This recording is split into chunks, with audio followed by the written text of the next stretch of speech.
魔法が降る散髪と出会ったエクエストリアの地でダークエネルギーの危機疑念に満ちた王国ゼブラ帝国ともに悲惨な戦争で迷信に煽られ欲望に消費されます。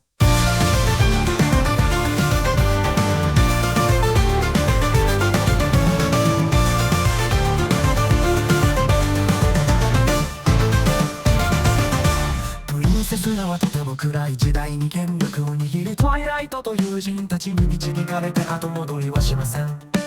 戦争の残酷な怒りが大地を貪り尽くし、かつて繁栄していたエクエストリアは今では核の荒れ地となっています。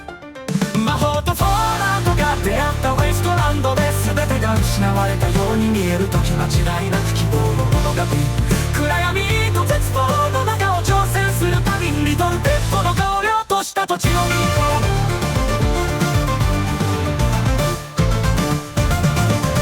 ト、ミシェと呼ばれるバンカー、嵐からの避難所、戦争で引き裂かれたこの世界で活躍するユニコーン、リトルピップ、グランドペガサスエンクレイブ、彼らは空に向かって逃げます。果てしなく続く雲、かつての記憶、ポップスターのベルベット、レメディが忍者のモンモデル、リトルピップはこの荒涼とした世界で追求します。ロックピッキングとハッキング、彼女の芸術を生き延びるウェイストランドの危険を乗り越えながら彼女は自分の役割を果たします。魔法とフォーランドが出会ったウェイストランドで全てが失われたように見える時間違いなく希望の物語、暗闇と絶望の中を挑戦する旅にリトルペットの荒涼とした土地をビート、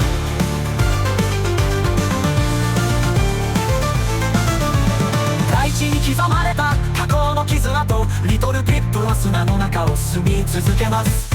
廃墟の世界、それでもまだ夢が咲くウェイストランドの心には新しい日が迫っているかもしれない。知らんだ、戦争の響きは夜のささやきのようにリトルピップ、光を放つビーコン、ウェイストランドの陰に希望が舞い上がり始めます。彼らを一緒に再建し新しい扉を開きます。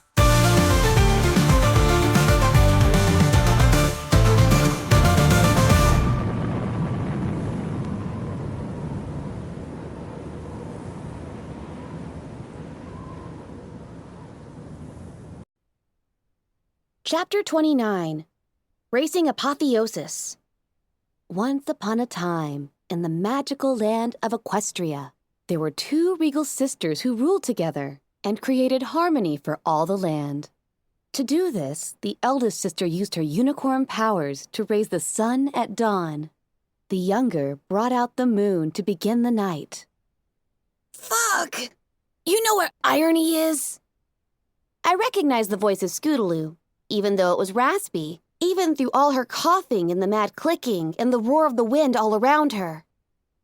Irony is, it feels I spent my whole damn childhood trying to get my cutie mark, and I don't have it anymore. Irony is that I spent most of the last decade working to save Equestria from a mega-spell end of the world. Scootaloo's voice cracked, followed by a barrage of wet, raspy coughs. And it happened, and I wasn't even fucking here. Broke my damn wing in a stupid damn accident while practicing a new routine for the damn gallops. By the time I got out of the Hanoverian Pegasus Clinic, it was all over. Irony is that I'm the one who made Sweetie Belle the overmare of Stable 2. I was beginning to worry about her. Now she's probably the only one of us who has survived. The recording was interrupted by another fit of coughing. Apple Bloom was supposed to be in Philadelphia. Can't even get near that place. A pony would die from the radiation in minutes. I actually considered banging a hoof on Stable 2's door. But then I saw all the bodies. Sweetie Belle did right. Didn't open the door for any pony. Can't let this poison in. Contaminate that whole stable. If I knocked, Sweetie Belle just might open the door for me. And I can't let that happen. Fuck. I'm giving up my pickbuck. Leaving it here with this message. I figure if Apple Bloom survived, she'll come looking here. If not, some pony else will. Besides, I'm sick of it clicking. I don't need it yelling at me that the snow is radioactive and that I'm breathing poison. The air is fucking green!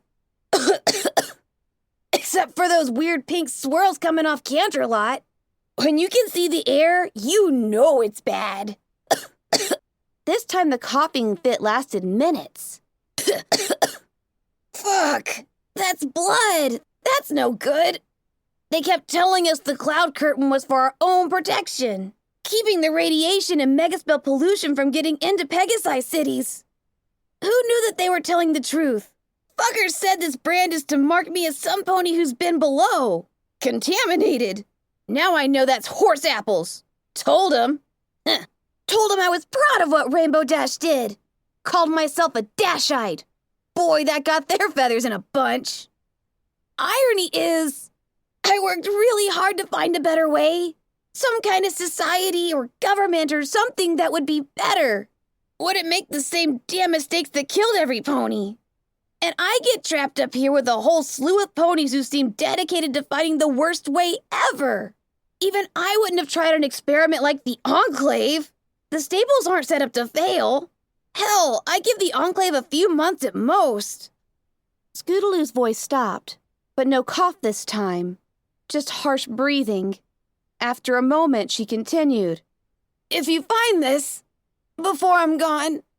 She was cut off by an explosive cough, followed by several moments of silence, then a groan. If you find this, there's a shack marked on it. I traced Rainbow Dash to here. I think she's living there, or was recently. Wasn't there when I looked, but I'm headed back. Going to wait there. Hope she returns. I should be there for her, like she's with me. Some pony should be there. Scootaloo coughed one final time. Just wanted Dash to know. We didn't all. She's not alone. I reverently placed the battered old pip-buck back into the Rock of Destiny, where it had rested for nearly 2 centuries. The pip-buck of the first Dashite lay once again with the discarded treasures of Dashites to follow. All except for Calamity, whose relinquished possession of his old life we had come to reclaim. At Calamity's hooves lay the black carapace of Enclave armor. The tips of the built-in magical energy rifles flickered with a wicked light. She don't rightly belong to me, I reckon, Calamity said. They belong to the Captain Deadshot Calamity of the Grand Pegasus Enclave. And he ain't round no more. But after seeing Velvet put on that zebra suit, I figure it's a mite stubborn and foolish of me not to at least drag her out and carry her around with us, in case things get bad enough to call for putting her back on. Calamity looked up at us, face reddened under his rust-colored coat. You know, since we have to repack everything anyway. I nodded, remembering the overturned Sky Bandit and the swath of scattered possessions. So, my buck was a captain, Velvet Remedy purred, wrapping the Enclave armor with her magic and floating it off the ground. My buck? I felt the stirrings of a chuckle. I'd been sure that Calamity would end up being Velvet Remedy's Calamity, not the other way around. But the mare certainly wasted no time. I smiled at both of them. This was good. The whole world was filled with so much bad. My friends needed some good, and I was glad they could find it in each other. I thought of Homage and was thankful to her. Without Homage, I'm not sure my heart could have been so generous. Calamity stammered, blushing harder. Do you want to talk about it? Velvet asked gently, rubbing her head soothingly yet coaxingly against Calamity's neck as she floated the creepy black carapace to their side. Well, she's got quad Nova Surge rifles. My own design. That's not what I meant. Calamity stared away. I know. He turned back to her. Really, there ain't much to tell. They made me captain, and with the promotion came new duties. I was assigned to lead a wing of scouts down below the cloud curtain. He saw my surprise and explained. The Enclave ain't stupid. They've been sending scouts down here just about twice a year to get the lay of things for ages. Then they put out reports telling the civilian ponies that the world down here ain't ready for us yet, or the air ain't breathable. Keeps every pony happy to just fritter away their lives above. Only that ain't how it actually is down here. Ain't been for a long time. And when I saw that, well, kinda made waves. Then, on my 3rd patrol, I saw a bunch of raiders hitting a caravan. I knew what was coming. Your policy? Yep. ordered my wing to take the raiders out. They refused. So afterwards, I had 'em locked up for insubordination. Higher-ups took unkindly to that. Told me they was giving me one more chance to correct the path I was on, or there'd be hell to pay. Calamity snorted and dug at the ground with a hoof.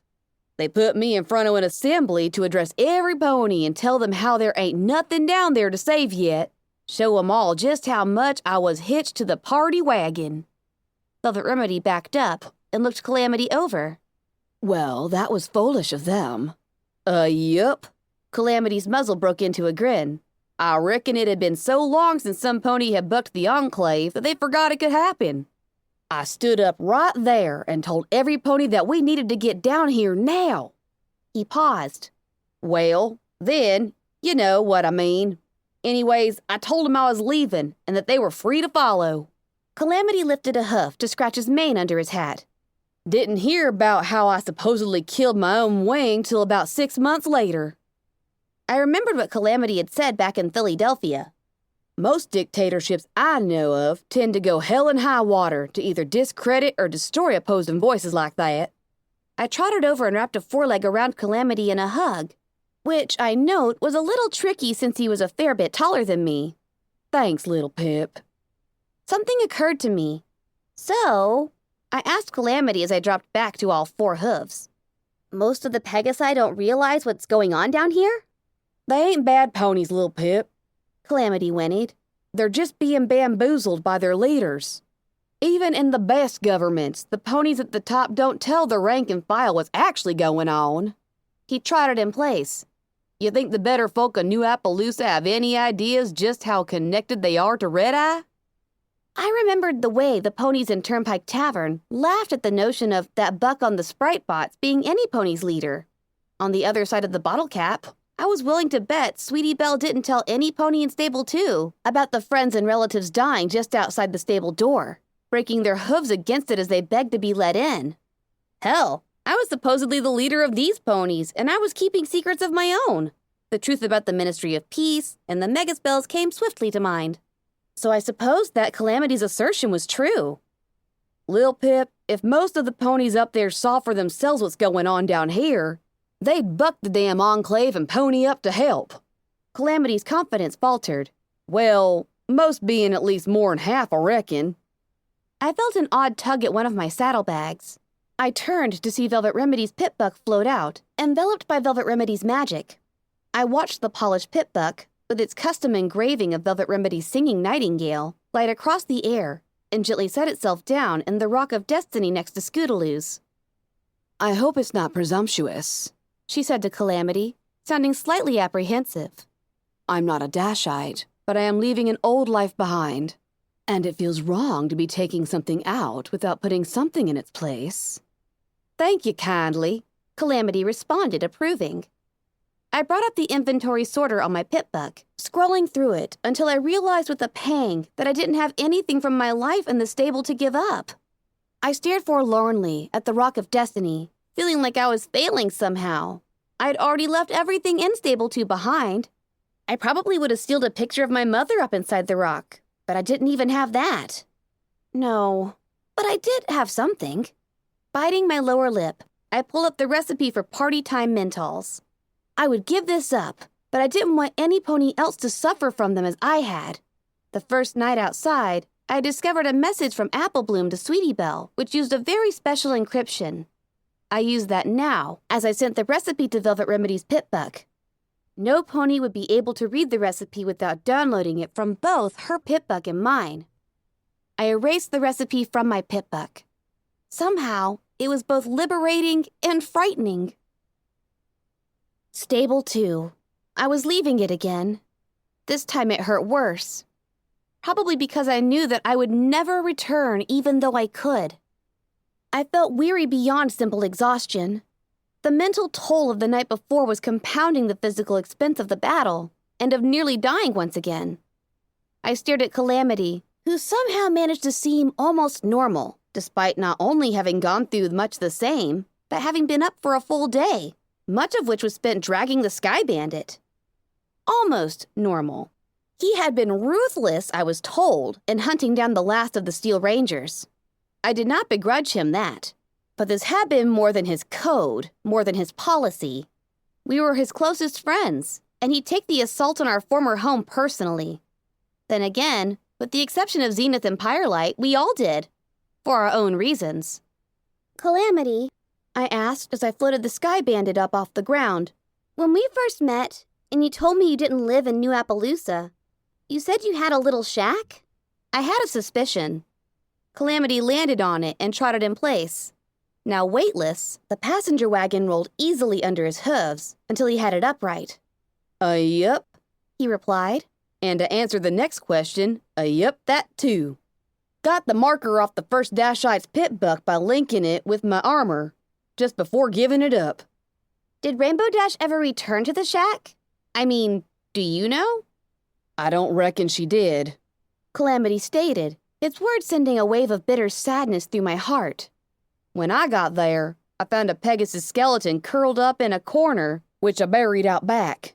Figure if Rainbow Dash had come back, there would have been too. Another pang shot through my heart. Calamity had done better for Scootaloo than I had for any pony who had passed on. I felt a steely resolve build within my sorrow. Before we go, we should bury the skeletons in the apple cellar tunnel, I said firmly. I know we're on the clock, but damn it if I'm gonna leave here again without doing that. Calamity nodded, just like I knew he would. Velvet Remedy trotted closer, levitating another pile of scavenged goods. This would be so much easier if I had a find our stuff spell. You know, if we're taking all these detours, maybe we ought to swing by my old place, Calamity suggested. I could gather up a few tools, and Lil Pip could have a crack at the floor safe no Boney's been able to open. There was a twinkle in his eye when he said that. I heard Velvet stifle a snicker. I face-huffed. Oh, now that's just not playing fair. The cleanup and the Rock of Destiny had already eaten the first hour of daylight, and the burials would take up more. We'd be lucky to make Betlock by sundown. But then, floor safe? A floor safe in a shack that both Rainbow Dash and Scootaloo had once called home. If extremely briefly, no less. The curious little pony in my head was prancing around eagerly, suggesting all sorts of possibly important or interesting things that might be inside. I shot Calamity a look. You think you can use my weakness against me that easily?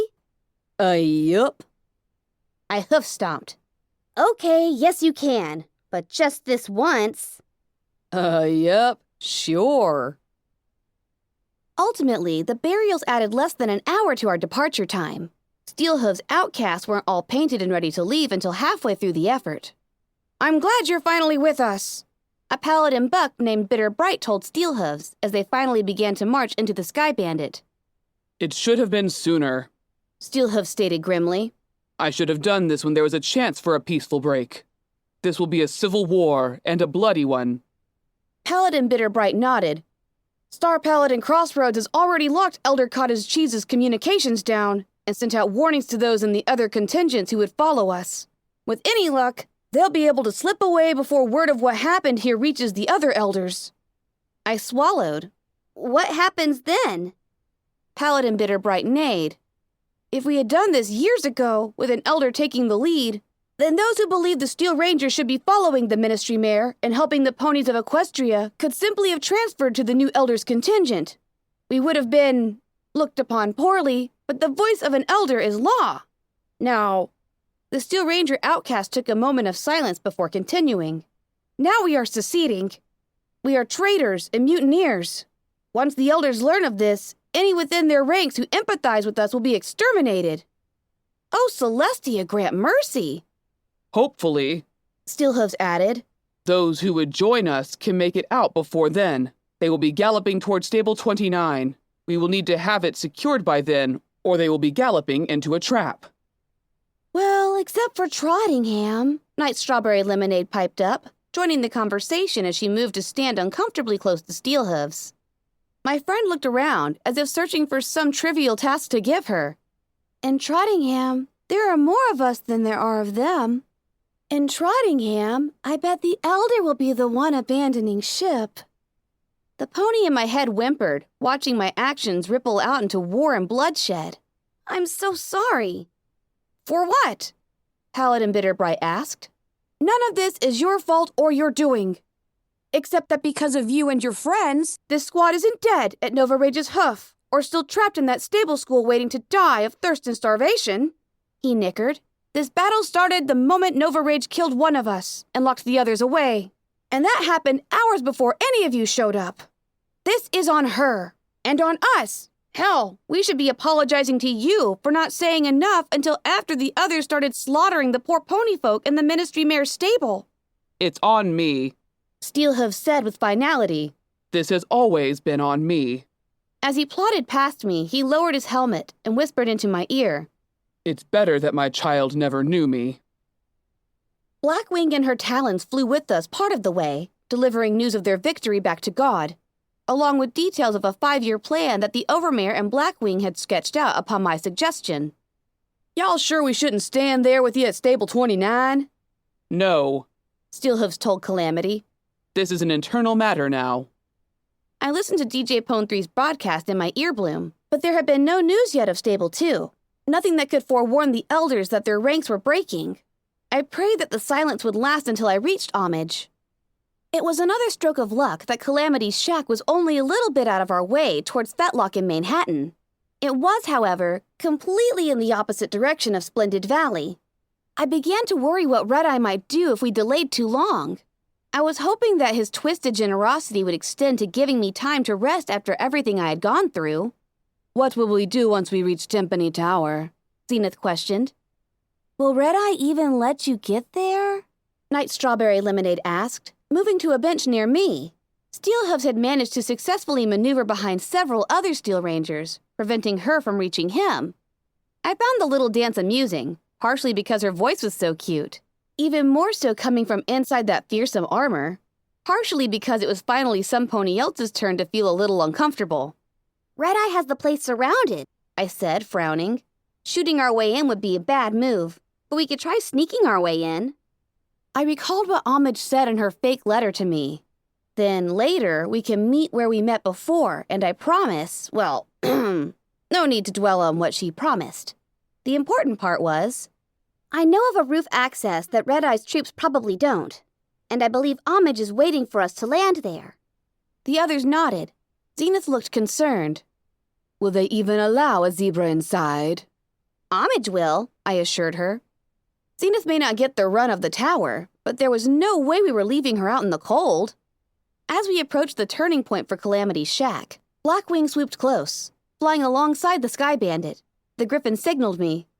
Do you think Godna will be satisfied with the payment? I called out over the rush of wind. Blackwing barked a laugh. I think she'll be surprised. Disturbed, maybe. She was hoping for rights to draw from Stable 2's water talisman. Instead, she's getting an offer to move the entire damn population of Stable 2, as well as most of its valuable assets, to her domain. As Velvet Remedy had determined, Stable 2 could not afford to remain isolated for much longer. The population needed to genetically spread, to introduce new breeding stock from the outside. But they couldn't just open the stable door, not with Stable 2 near the edge of the Everfree Forest and an hour's trot from Raider territory. They needed to move. Shattered Hoof provided additional population and safety. With this plan, the water talisman would be moved to Junction R7, and the entire subterranean apple orchard would be relocated to the mines underneath Shattered Hoof. The ponies of Stable 2 would start building homes in the land between Junction R7 and the old prison. It would be a massive undertaking, but then Old Appaloosa had been built by Earth ponies in a single year. It felt odd knowing that my new home was going to become my old home. Within 5 years, Junction R7 was going to be the center of a town. I'm more worried about the delay, I called out. It's going to be a few months at least before the ponies in Stable 2 can actually start the move. Right now, the area outside the stable is just too dangerous. The Everfree Forest exodus, however, was just part of the problem. I was even more worried about retaliation from the Steel Rangers. So for now, the stable was sealing itself up again. The ponies of Stable 2 needed time to process and cope with the trauma. They needed time to clean the stable and rebuild their lives. They wouldn't be able to forget, and part of me thought that was good, as it would prevent them from losing sight of what they owed and the changes that needed to be made. God's patient, Blackwing commented. But you've got other problems. Only way to ferry the orchard to Shattered Hoof is by rail. And those tracks pass through New Appaloosa. Crap, that's right. We'll work something out, I assured her. But I've got to deal with Red Eye first. I sounded more confident than I felt. But Calamity's words had reminded me that while there might be questionable or even downright villainous ponies in high places at New Appaloosa, the bulk of the townsfolk were good ponies. Hell, Ditzy-Doo lived there. The thought of the ghoul Pegasus brought up another responsibility. I had to find a way to thank her. We all owed her our lives. Without those stealth bucks, which she had given freely to aid Blackwing in saving the ponies from my home, I moved away from the edge of the Sky Bandit as Blackwing veered off, the other griffins following closely. Butcher blew a kiss in our direction. I think it was for Steelhooves, but I had no idea why. Maybe just the camaraderie that comes with a mutual love of excessive firepower. Calamity winged us in the other direction. This won't take long, I assured Steelhooves and the outcasts. That's one giant cloud of scary black smoke, Calamity commented as we approached his shack. The smoke from the Everfree Forest fires had tinted the air an angry salmon hue. Calamity's shack, nestled halfway up a rugged plateau, was slightly closer to New Appaloosa than it was to the closest border of the Everfree Forest. But while it was nowhere near the fires, the prevailing winds were blowing the smoke for miles. I'd grown accustomed to the strange, sickly quality of the air outside, but Scootaloo's pip-buck message brought back memories. That first morning in the Equestrian Wasteland, how the sheer oddness of it struck me. This was altogether different. I could smell unnatural odors riding in the smoke. I could taste something pungently bittersweet with each breath. Should we be breathing this? I asked Velvet Remedy. I was reminded of the dangers of working in the Parisbrite incinerator pits. Did any pony know what nastiness the smoke from the Everfree Forest might carry with it? I suddenly envied the Steel Rangers, outcast and otherwise, for the rebreathers built into their armored suits. Probably not, Velvet Remedy said, doing absolutely nothing to assuage my fears. The cliffs around the shack were precarious, with no safe path to ascend and no outcropping to land the passenger wagon. It was, after all, a home for a Pegasus. Calamity was forced to land at the base of the cliffs. After brief discussion, it was suggested that Calamity and I would head up alone. Oh no, Velvet Remedy put her hoof down. You did not bring us all the way here, Calamity, to your old home, only to not let me see it. Calamity nickered, looking apprehensive and a bit embarrassed. Come on now, Velvet purred. I showed you mine. Now you show me yours. I tried very hard to think of other things. Tell you what, I'll levitate myself up there while you two fly up. Can you do that, Lil Pip? Levitate yourself that far? To be honest, I wasn't sure. Self-levitation had always been the hardest trick. I wanted to give it a try, but I didn't want to suffer the fall if I failed. Be ready to catch me? I asked meekly. Calamity nodded, stretching out his wings confidently. Somewhere behind me, I heard Zenith ask some pony, "Why do they not just make 2 trips?" I looked up, pointing my horn towards the shack, and swallowed nervously. It was very high. My horn began to glow. Focusing, I enveloped my body with a magical envelope and pushed off from the ground. I had done this much before, but just as in the pit, my ascent had begun to slow rapidly. I focused harder and tried to pull myself upwards. I was still slowing. I concentrated, sweat beading on my forehead and running down my neck. An overglow flared around my horn, casting reflections on the cliff rocks. I stopped slowing. I was doing it. I was pulling myself through the air. I was pushing exhaustion.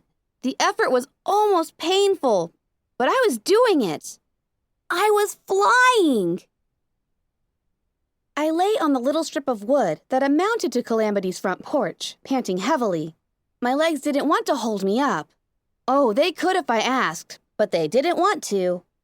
It was worth it. For just a little bit, I was actually flying. It had not been a graceful act of freedom, as I was neither a Pegasus nor a bird. It had been work, like galloping uphill against the wind. But I had done it. And for a moment, all the horrors and pain of the last few days was forgotten in the rush and exertion. I wondered how long it would take Calamity to fly up here with Velvet Remedy. Not long, my mind answered swiftly. In fact, I was surprised they weren't already here. I remembered that I still had a memory orb from one of the safes in the Philadelphia Ministry of Magic vault, the orb from the safe which had also held a cloak.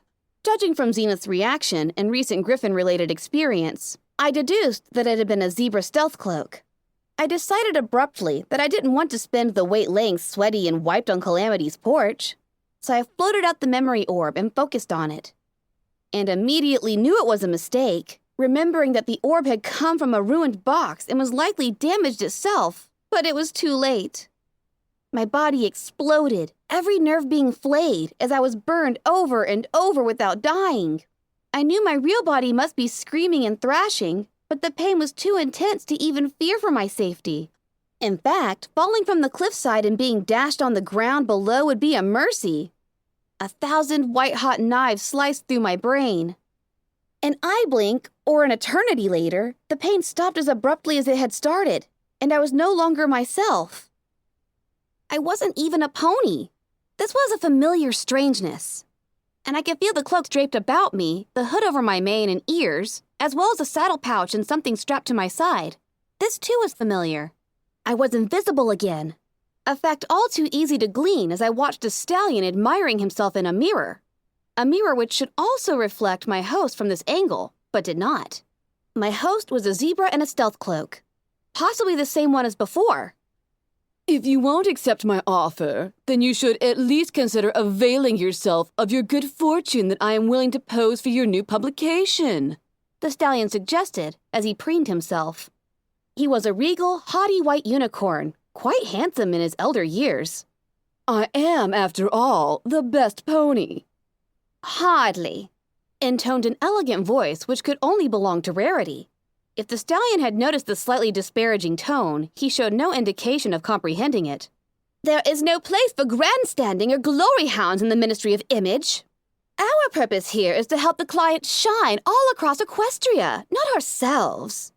And our client is all of Equestria itself. We should remain invisible. With a politely sweet tone, she encouraged, "Perhaps you should try the Ministry of Awesome." We were in an office, a rather nice one at that, with elegant curtains and golden trim on the wainscoting. It certainly lacked the humbleness I had come to expect from a Ministry of Image building, which told me this was no MI hub, but the Ministry's headquarters on Ministry Walk in Canterlot. The one place where even the Ministry of Image would have to maintain an image. That's easy for you to say, the stallion frowned. You're already in charge of one of the most important branches of Princess Luna's new government. You're already in a position far beyond your wildest peasant dreams. Wow! I was quickly forming a rather strong dislike for this buck. Rarity's riposte was controlled, calm, even charming. Humility is a lesson hard learned, in fact. It's called maturing. Something which, sadly, you seem to have little acquaintance. This is some sort of revenge, isn't it? Amazingly, the stallion still hadn't bothered to glance at the beautiful mare he was talking to. If he was the subject of my host's surveillance, then the magical cloak seemed superfluous. A lady is not vengeful, Rarity informed him with the refined tone. But you are not a lady, the stallion replied thoughtlessly. You are a government official. I wanted to deck him. You are quite fortunate that I am a lady, Rarity responded, her voice lowering, and that I do not have a nearby cake. I had no idea what cake had to do with the conversation, but at least my host finally turned her attention to the gorgeous white unicorn. Again, she looked younger than I would have expected, and there was no gray in her hair. She really knows how to take good care of herself, I thought admiringly. I bet she dyes her mane. And I am a prince, the stallion informed her, finally deigning to turn his gaze away from himself and towards the mare he was addressing. Proposal? Really? Rarity rolled her eyes. I have long operated under the assumption that your lineage was a joke perpetuated by Princess Celestia on... She paused thoughtfully before concluding. Any pony who ever met you. Rarity's horn glowed. If you were to accept my proposal, then you would be a princess, the prince continued obliviously. Oh God, it's fuck me in a three-way. This jerk actually proposed to Rarity? That's what he meant by accepting his offer. A proposal isn't an offer, it's a request. Rarity glanced around, then sighed. Yes, and you would gain a hoof in one of the most powerful ministries in Equestria. Or at least that would be what you seemed to think. She looked askance. I cannot imagine any world where that would be worth it. The prince huffed. You speak as if I'm not sacrificing greatly myself in this arrangement. As your husband, I would almost certainly be expected to have relations with you. Unbelievable! I focused, trying to make my host run over and buck him through sheer force of will. Rarity stared silently. Her eyes slowly narrowed. Her horn glowed briefly again. This conversation is over. Prince Blueblood, it is time for you to leave. If you have any further business, please address it to any pony other than me. Your presence causes me physical pain. I am a prince, and a member in high standing in the courts of Canterlot. You would do well to. But I don't want to, Rarity interrupted. I don't like you. In fact, I find you quite horrid. I despise that my position requires me to acknowledge your existence, and much worse, give you the occasional time of day. But that time had come to a close. Goodbye. Prince Blueblood huffed, standing tall. You have no place to complain. It is I who should. Oh, I'm not complaining. Rarity's eyes narrowed dangerously. I'm whining. If I was complaining, it would suggest there's a higher authority to complain to. But there is not. I am the highest authority within the ministry. Observe. Rarity trotted to her desk and pushed a button with her hoof. Oh, guards! She turned to smile at the unicorn stallion as the double doors at the end of the room swung open, and 2 guard ponies appeared. Prince Blueblood backpedaled, startled. Please escort the prince off the property. If he resists, arrest him. I would have enjoyed this show had my host not backed away, heart beating slightly faster. She turned our head, and I felt my teeth biting down on the object strapped to her side. It was the hilt of a sheathed blade, and the zebra silently drew it. The guards did as the ministry mayor requested. Prince Blueblood showed enough intelligence to not resist. I had hoped that once they were gone, my host would resheath her blade, but the zebra clearly had other plans. We were alone with Rarity in her office, and she couldn't see us. Unbelievable! She nickered, echoing my previous thought.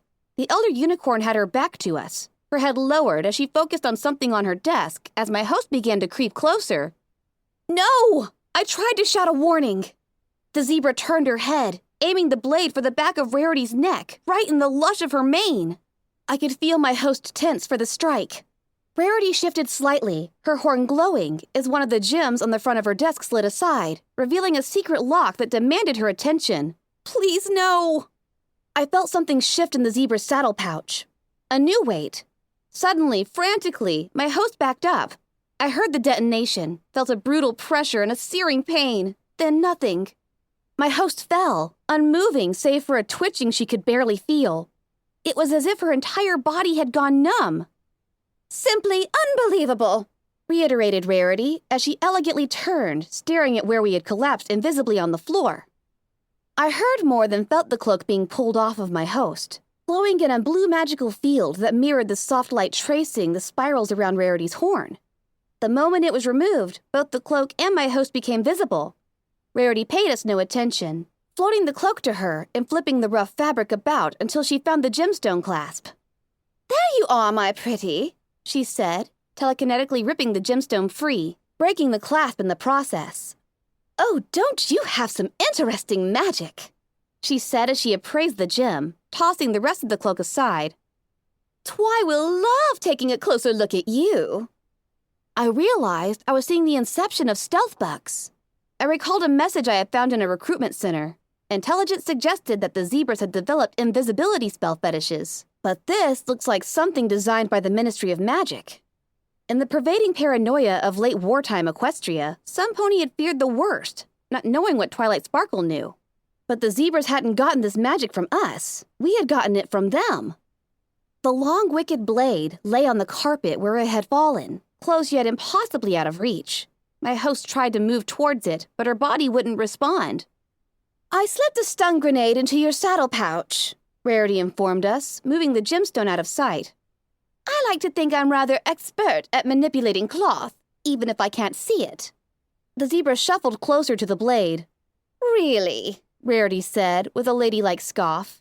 She floated the blade away, turning a disdainful gaze on us. A zebra assassin attempted to infiltrate my office and murder me concealed under a cloak with an enchanted gemstone? She leaned closer. I'd explain how I got my cutie mark, but it wouldn't do you any good where you're going. Another cocoon of blue light wrapped around a headset on her desk and floated it over her head, gently sliding it into place around her ears and muzzle. Although I do have to wonder, were you trying to assassinate one of Nightmare Moon's cabinet? She asked, turning her tail to us as she slid open the hidden compartment in her desk. Or were you after this? Rarity cantered to face us. Floating in front of her was a powerful, dark tome bound in twisted black hide. The moment I saw the book, I knew it held so many secrets. So many things just waiting for me to unlock if I could only look at the pages. Well, I suppose we'll find out, won't we? Rarity promised. She lifted a hoof to the headset, her expression instantly changing to one of barely bridled joy. Oh, Pinkie Pie, this is Rarity. I've got a present for you. She smiled. You'll love this one. I came to on a worn, musty cot in Calamity's shack.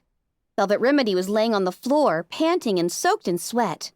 Calamity himself stood towering over me, shadowed from the light coming through the window over the workbench behind him.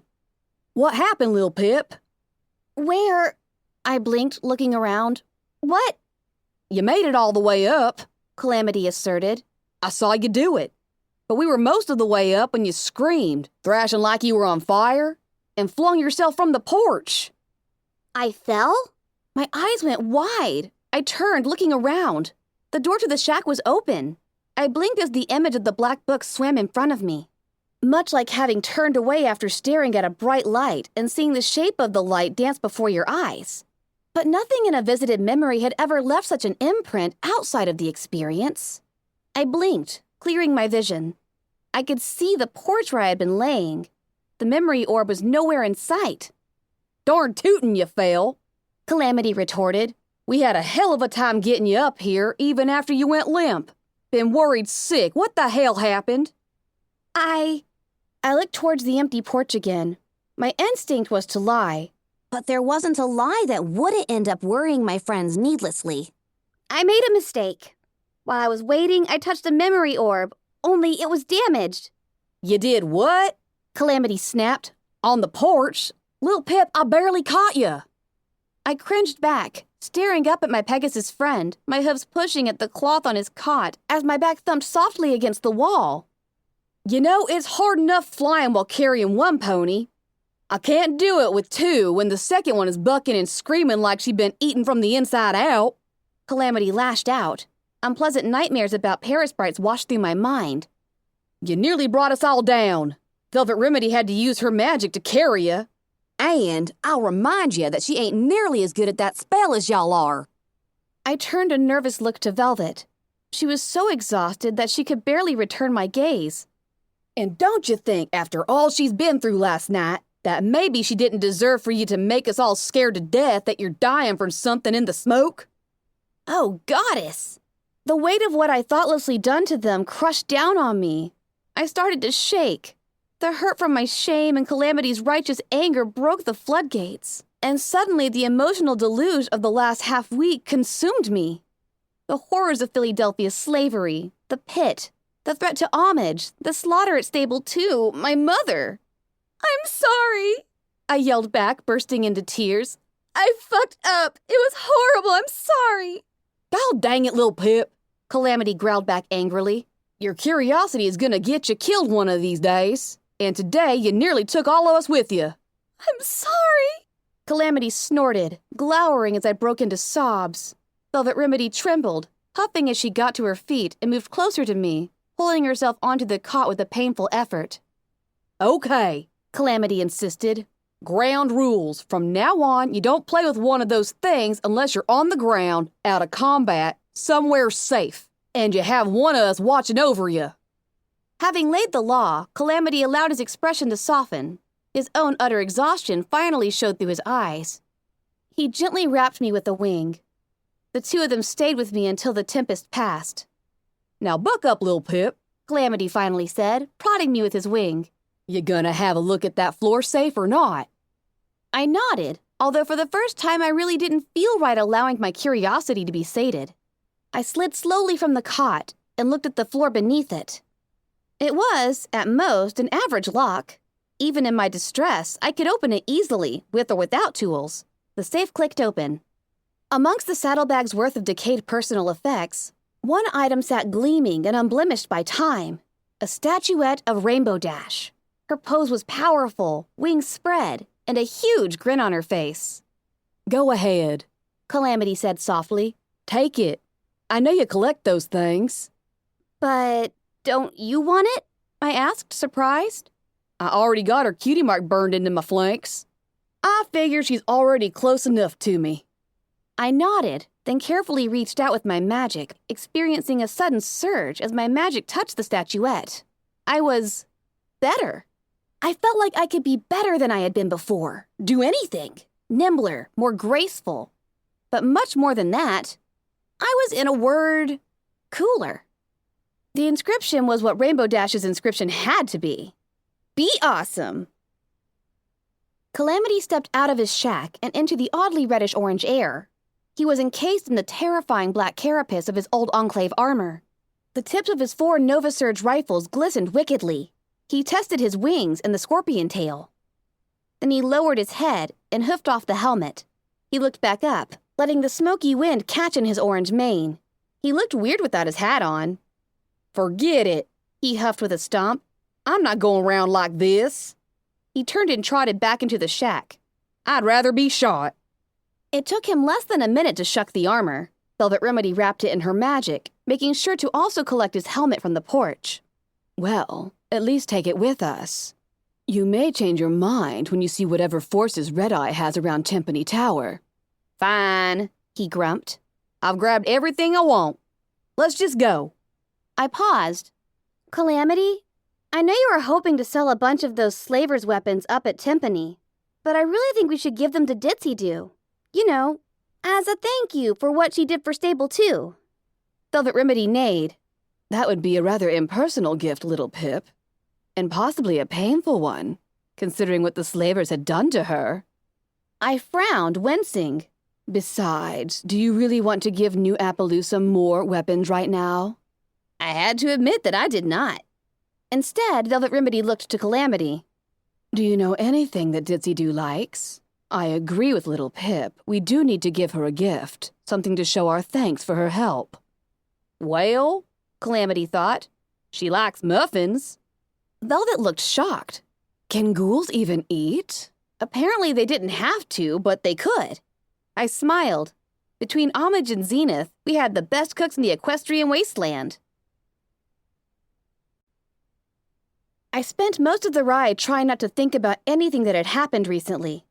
I knew that if I did, I'd start crying again. Instead, I tried to focus on the discussions between the outcasts, but they delved into internal Steel Ranger politics, and I felt my attention drifting. Night Strawberry Lemonade sat next to me, chiming into the older members' conversations at every opportunity. Strawberry lemonade, I thought, sounds delicious. I groaned, catching myself before my imagination went too far south. I needed Homage. I looked over the side of the passenger wagon. Twilight was spreading across the wasteland as we approached Fetlock. Below, I spotted the mostly collapsed ruins of that first cottage, but the wandering merchant and his mechanical owl had moved on. As we approached Fetlock, I spotted the faint column of smoke rising up from the pony hole that led to Stable 29. More curled up from nearby drainage grates. There were no sounds of fighting. This is either very good Steelhooves commented. or very bad. As we drew closer, a Steel Ranger moved out of the shadows. There was a flash of light. I ducked, expecting impact. But it hadn't been a weapon. It was a flare. Thank Applejack. I thought I heard Steelhooves mutter. It was good news. I let out a breath. It was about time the Equestrian wasteland threw us a break. Our luck continued to hold as we glided through the night over the Manhattan ruins. As we approached the top of Timpani Tower, I could see the firelights from Red Eye's camps below, ringing the tower on the ground and lighting up the Celestia line. They had taken the exterior of the 4-star station. Griffins flew in patterns around the tower, but they flew low, looking for targets on the ground. I realized with a start that Red-Eye didn't know about the Sky Bandit. He knew we had a Pegasus, so he could suspect we had faster transport. But he had to allow for the possibility that we were walking. And if that were true, we'd barely be making Manhattan now if we traveled here straight from Philadelphia. We had time. We had a problem. There was an alicorn perched on the roof of Timpani Tower. Her shield was down, all the better to spot incoming little pips. I could shoot her. The silent zebra rifle would more than do the trick. But the moment she went down, every alicorn in the area would know. And there was a good chance Red-Eye would too. The passenger wagon lurched hard. Oh, crap! Calamity grunted as we began to sink out of the sky.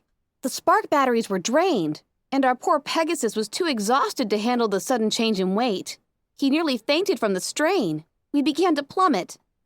Frantically, I concentrated on wrapping the Sky Bandit with my magic.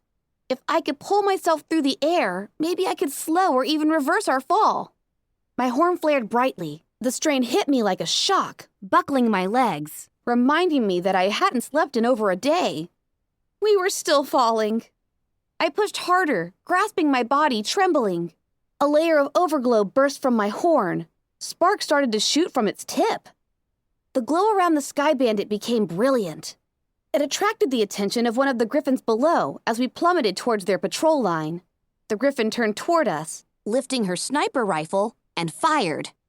Now everyone would know we are here. But I couldn't focus on that. I was pouring everything I had into trying to slow our descent.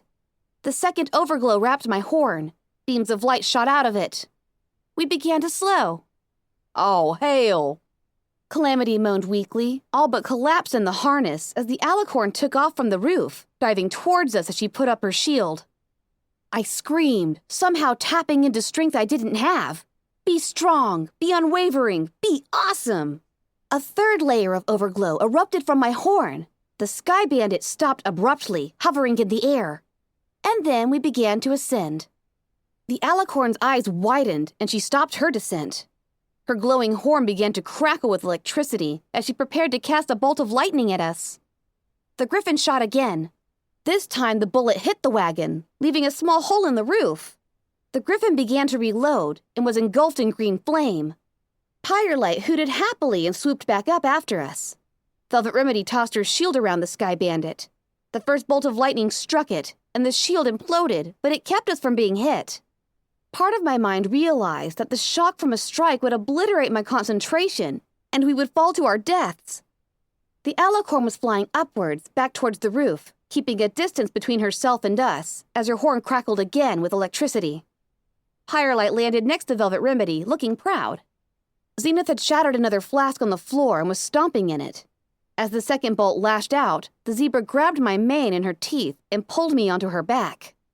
The powerful electrical bolt hit the Sky Bandit, arcing all about the metal frame. Velvet let out a ladylike squeal and collapsed.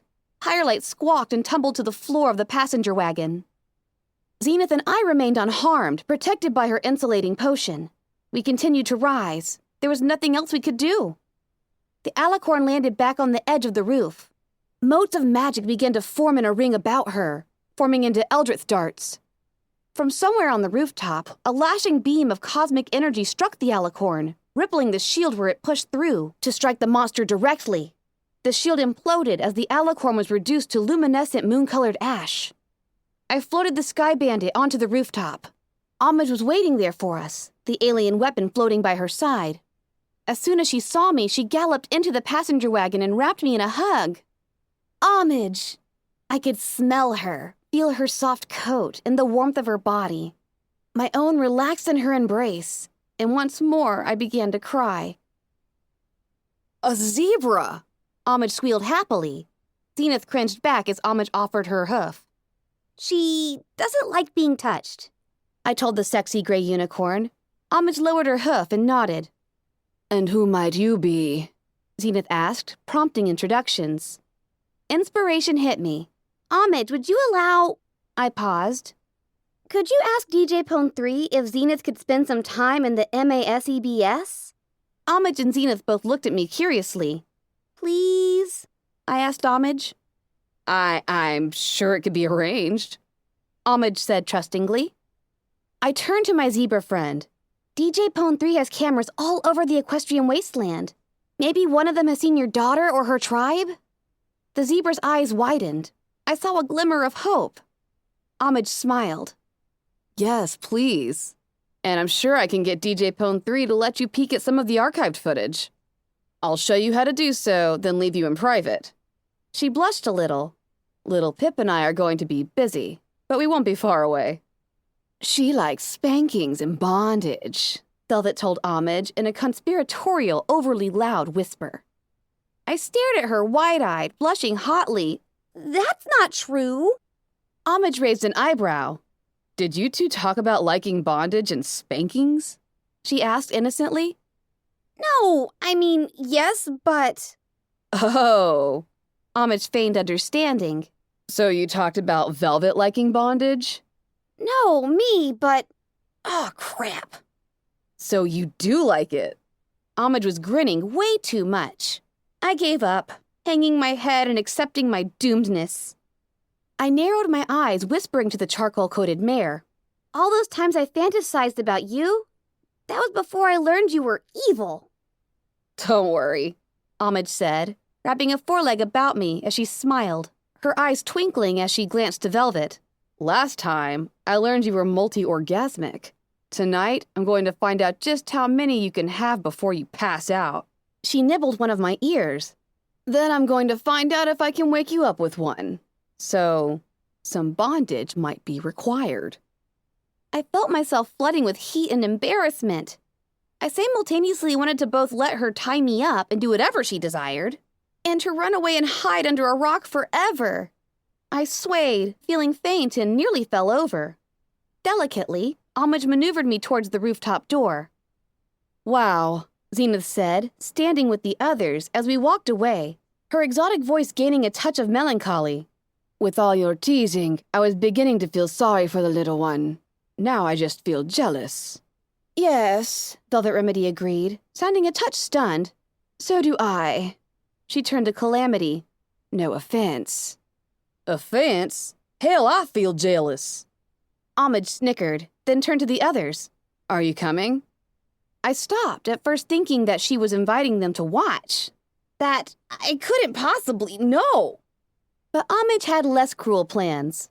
I've arranged for the rest of you to have the same suite as before. It's all taken care of. Velvet Remedy and Calamity had taken their leave, Velvet mentioning something about dragging the poor Pegasus buck to the spa. Homage, Zenith, and I were left alone in the room with the huge alicorn water fountain.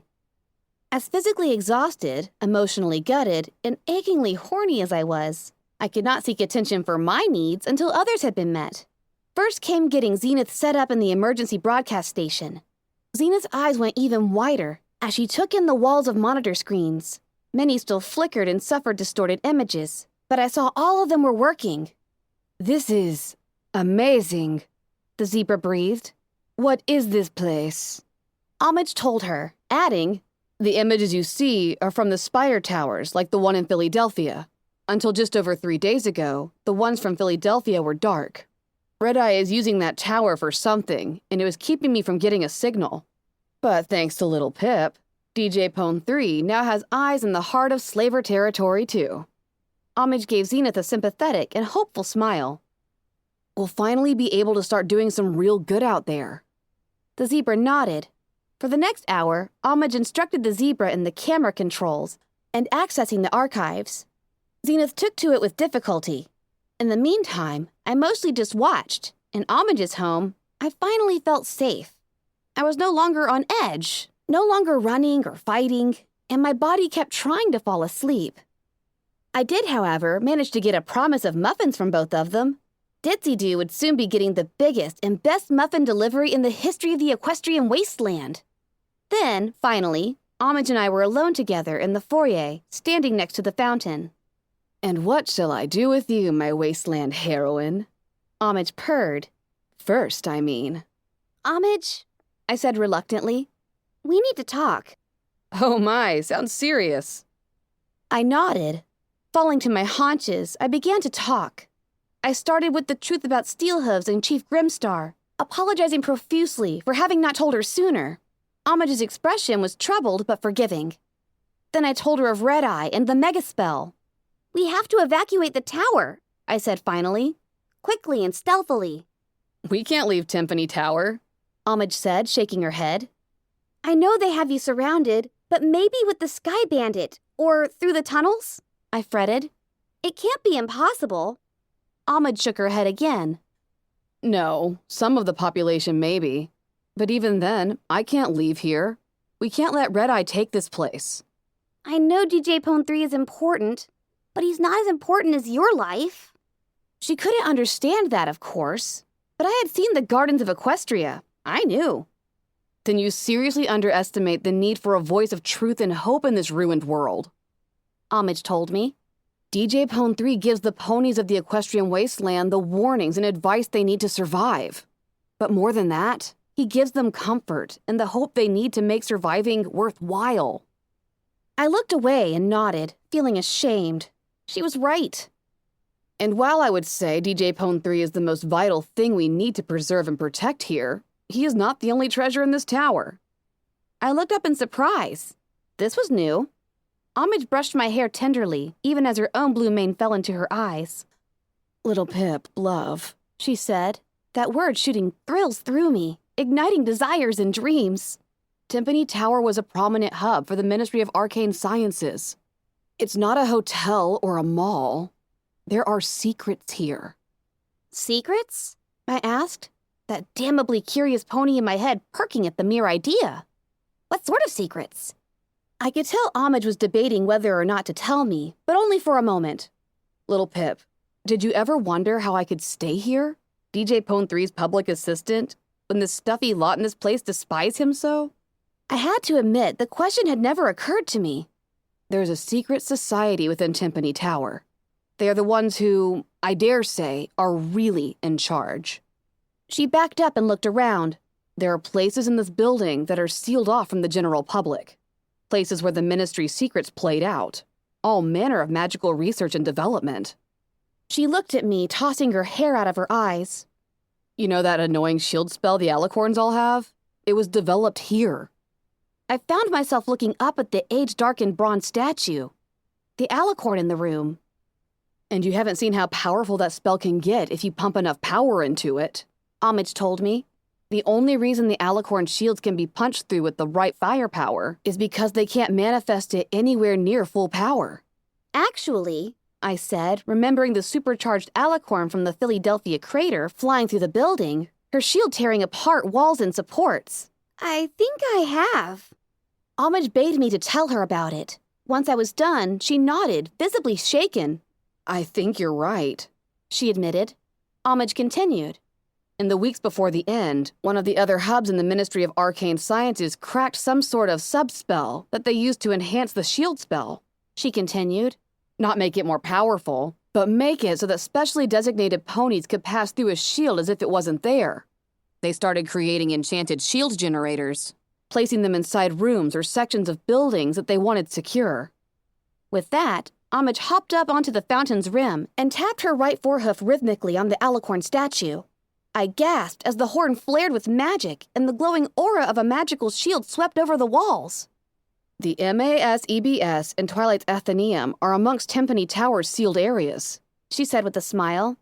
To the population below, DJ Pone 3 has always been a strange hermit, living in part of the tower that no pony can get to, always dealing with the outside world through intermediaries.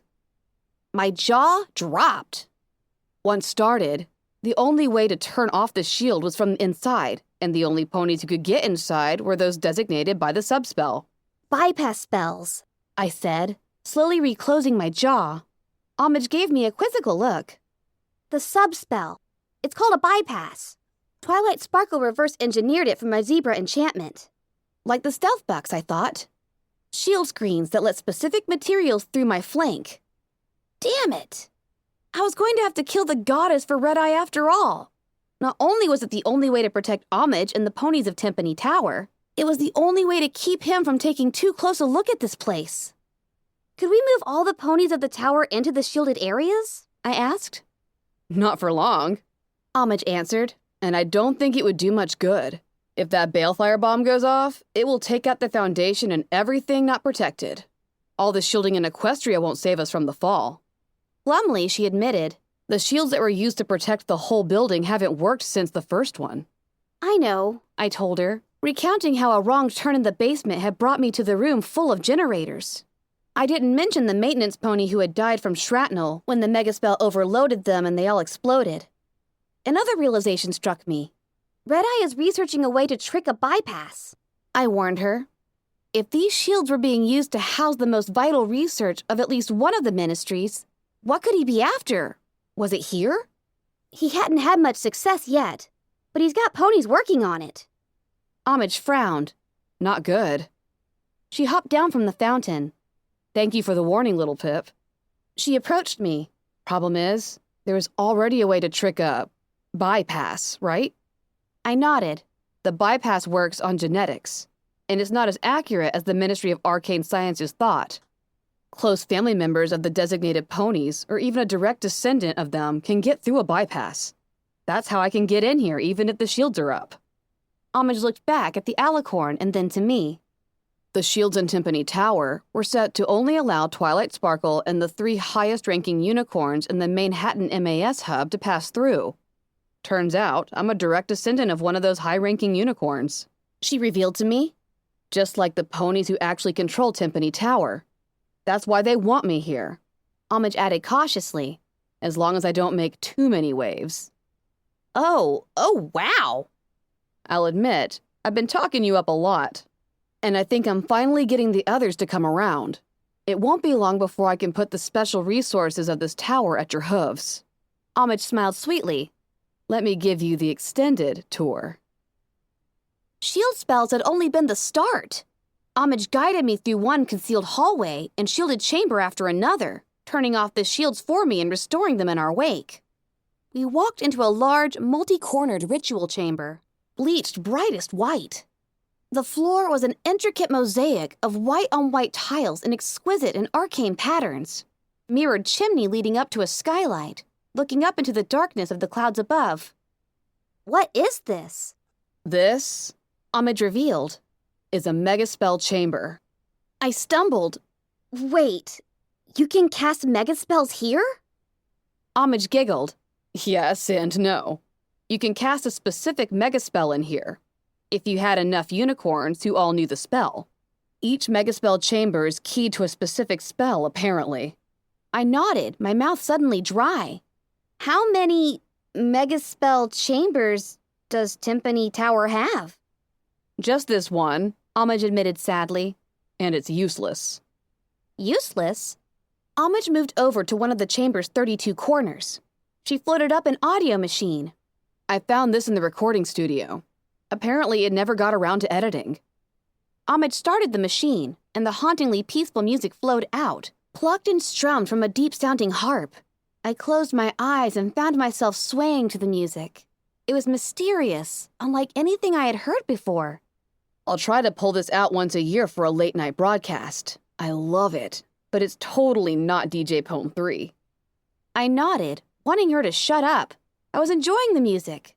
It was speaking to me, touching on the sorrows of the last week, but without making me hurt. The music ended in a rippling wave of sound that slowly reverberated away. I heard a voice from the recording, sounding like some pony speaking through the recording studio's intercom. That was beautiful, Lyra. Next, let's try...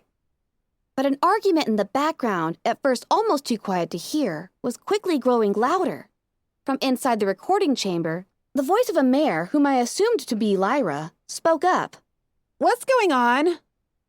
You didn't hear this from me, but Twilight Sparkle's gone the last 3 days without sleep, trying to prepare for the princess's inspection, and has been in supreme bitchy mode all day today.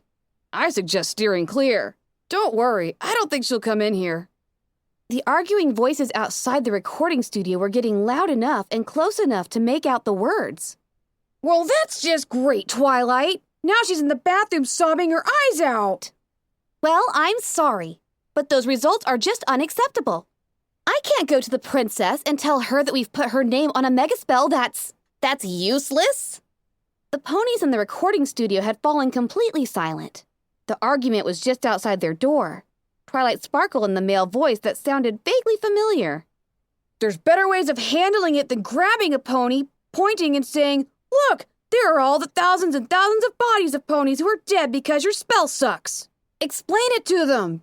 Just how the hell was that supposed to help? Don't you get it, Spike? The zebras have megaspell-tipped missiles. Hundreds of them. If they launch them, those missiles will reach Equestria from the zebra homeland within minutes. And this Celestia 1 or Celestia Prime or whatever they're calling it can't even be cast unless it's sunny. I can't tell the princess that the only defense we have against those missiles can be defeated by a cloudy day. What if the zebras decide to attack us at night? You know what? Forget it, Twilight. I'm going to take a nap. And frankly, you should too. You're always taking a nap. There's work to be done. Whatever. Wake me when the Twilight I know and love has decided to visit. Until then, I don't even want to speak to you.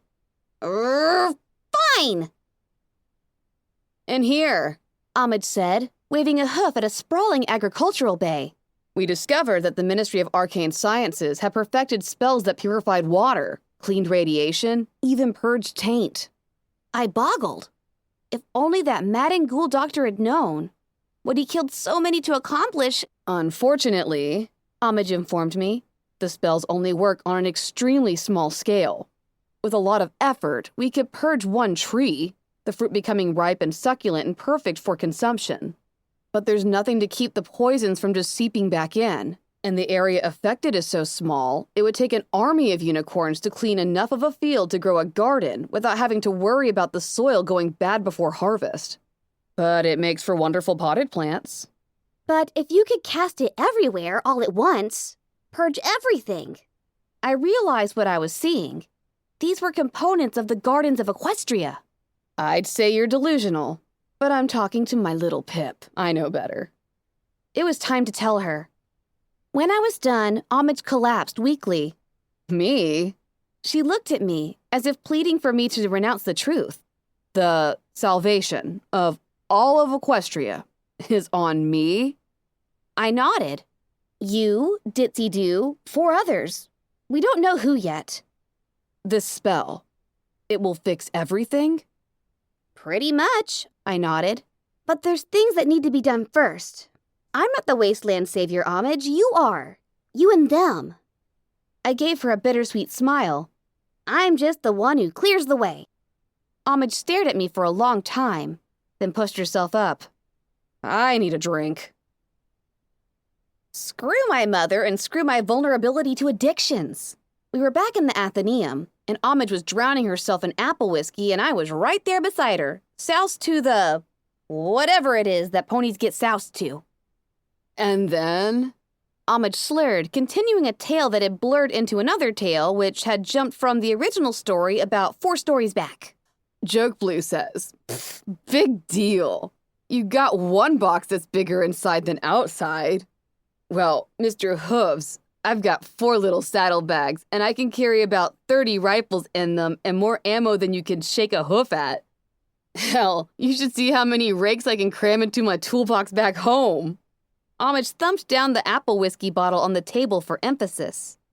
I paused, waving my hooves as I tried to measure my imagination. I was drunk and probably missing something because there was no way a rake could fit in a toolbox. I finally gave up, deciding it must be a joke. Joke Blue's a funny name. How'd she get that? Homage became more somber, although no more sober. Birth defect. Her mother was hit by Killing Joke while pregnant. Lucky either of them lived. Ah, I said, not really understanding, but reaching out a comforting hoof anyway. It seemed the right thing to do, even though I ended up knocking over several of the apple whiskey bottles. Fortunately, most of them were empty. A memory struck me and I began to cry again. Pip, what is it? I was shuddering breath. I recounted. I shot one of the Steel Rangers in the back of the head. I think it was the one who killed my old mentor, but I'm not sure. Well, Sounds like the bitch deserved it. Sounds like all of the Steel Rangers did. Yes, I know, but I just snuck up and shot her, and kept shooting even after she was dead, until I emptied little Macintosh into her corpse. My breast heaved with a shudder. I don't like the pony I'm becoming. I think I'm losing myself. My voice hitched. Monterey Jack was right. I'm running out of me left to save. Homage was by my side. I didn't remember her leaving her chair. For the second time that night, she held me as I began to cry. She gently led me towards her bed. Come here, little Pip. Rest now. If Red Eye had any problem with me staying at Timpani Tower, he did nothing to show it. Even the loss of the alicorn and griffin seemed to go unnoticed. I knew that should worry me. Instead, I ignored it. Instead, I relaxed. I even went to the spa with Homage, twice. I didn't want to think of myself as a selfish pony, but fuck Red Eye, I needed this. And hadn't I earned at least a little of it? Maybe not, considering my mistakes. The damaged memory orb, the really stupid battle plans, going behind the wall alone. But if I didn't, then my companions certainly did. I had hoped Zenith and Homage would get along. But while Homage seemed to like the zebra, Zenith maintained a thankful but remote demeanor, even a touch frosty. It made the muffin baking sessions in the kitchen awkward enough that I spent that time in the library, sitting at the table researching and reading. I had just finished a comparative reading of the library's unabridged version of Applied Gemstones with my own and was staring up the huge painting of Splendid Valley when Zenith trotted in. "Any luck finding your daughter?" I asked, trying to sound casual, as I reminded her what an exceptional and unique tool Homage had put at the zebra's disposal. Yes and no, Zenith replied. I have seen signs of her tribe. They have been living in the foothills beneath the Canterlot ruins. She quickly added, Safely outside the cloud. But I have seen no sign of my daughter. Still, I thank you for this. "You should be thanking Homage." I have. "Then why do you act so cold around her?" The zebra contemplated me, judged me, then finally said, Did you not see the weapon she used? Your lover had been touched by the stars. She is cursed. No good can come of her. Zenith walked out. Well, fuck. It would seem that even now there was no reasoning with the zebra when it came to that nonsense. I was probably lucky I didn't step in any star spawn blood, or she might think I was cursed too. "There's no such thing as curses," I called out after her in frustration. With a deep sigh, I buried my head in the scattering of books. A few minutes later, Homage strode in, a puff of muffin batter on her nose. Now then, she whispered huskily as she wrapped her forelegs around me. I flushed, feeling a pleasant, uncontrolled fluttering wash over my body, like I'd fallen into a bed of butterflies. Where was I? That fluttering coalesced in my nether regions, becoming very warm and joyfully difficult to bear. 23, wasn't it? Oh my goddesses, she was actually counting! The Sky Bandit cut through the air as we approached Splendid Valley. The sky was crisp and slightly stained with smoke. The valley below was a rocky wasteland completely barren of life. Scattered small holes were the only warnings that the caves beneath were home to dozens, if not hundreds, of the most dangerous monsters in all of Equestria. Hellhounds. I floated out my binoculars and stared towards the horizon. A sinkhole several miles across indicated where the balefire bomb had been detonated. The bomb had been snuck in underground and detonated. The surface above had collapsed into the toxin-filled tunnels below. Over the last 200 years, the sinkhole had weathered and eroded into a wide crater. It glowed faintly, even in the daylight. It was marked with hundreds of holes. On the cusp of the crater, I saw the crumbled walls of the Mary Pony. Once a station for gem mining, the building had more in common with Shattered Hoof than any of the ministry hubs that I had seen. It could have passed for a fortress, but a devastated one. The explosion and sinkhole had torn away part of the foundation and crumbled the rest. About a third of the building had collapsed into the crater. The rest had suffered a megaquake. Whoa, Nellie. If the goddess done survived that, I reckon she'd probably earn 200 years of living. What is the plan, little one? Zenith asked. Plan? Velvet Remedy chuckled. I think little Pip's just planning to go in there and shoot her. My friends had all spent the last couple days in much-needed recovery, as had I. Despite the mounting hopelessness of our mission, everyone was well-rested and back in form. If I was going to fail and die, I was happy it would be like this, with these ponies. No, wait. Zebras weren't ponies. With these people. Well, then it's a darn good thing I sold all those guns and bought us plenty of ammo. Even managed to get some enchanted ones for little Macintosh. Don't know if they're enchanted with goddess slaying, but we can hope. I checked my pit buck and brought up my eyes forward sparkle. I checked the date and time.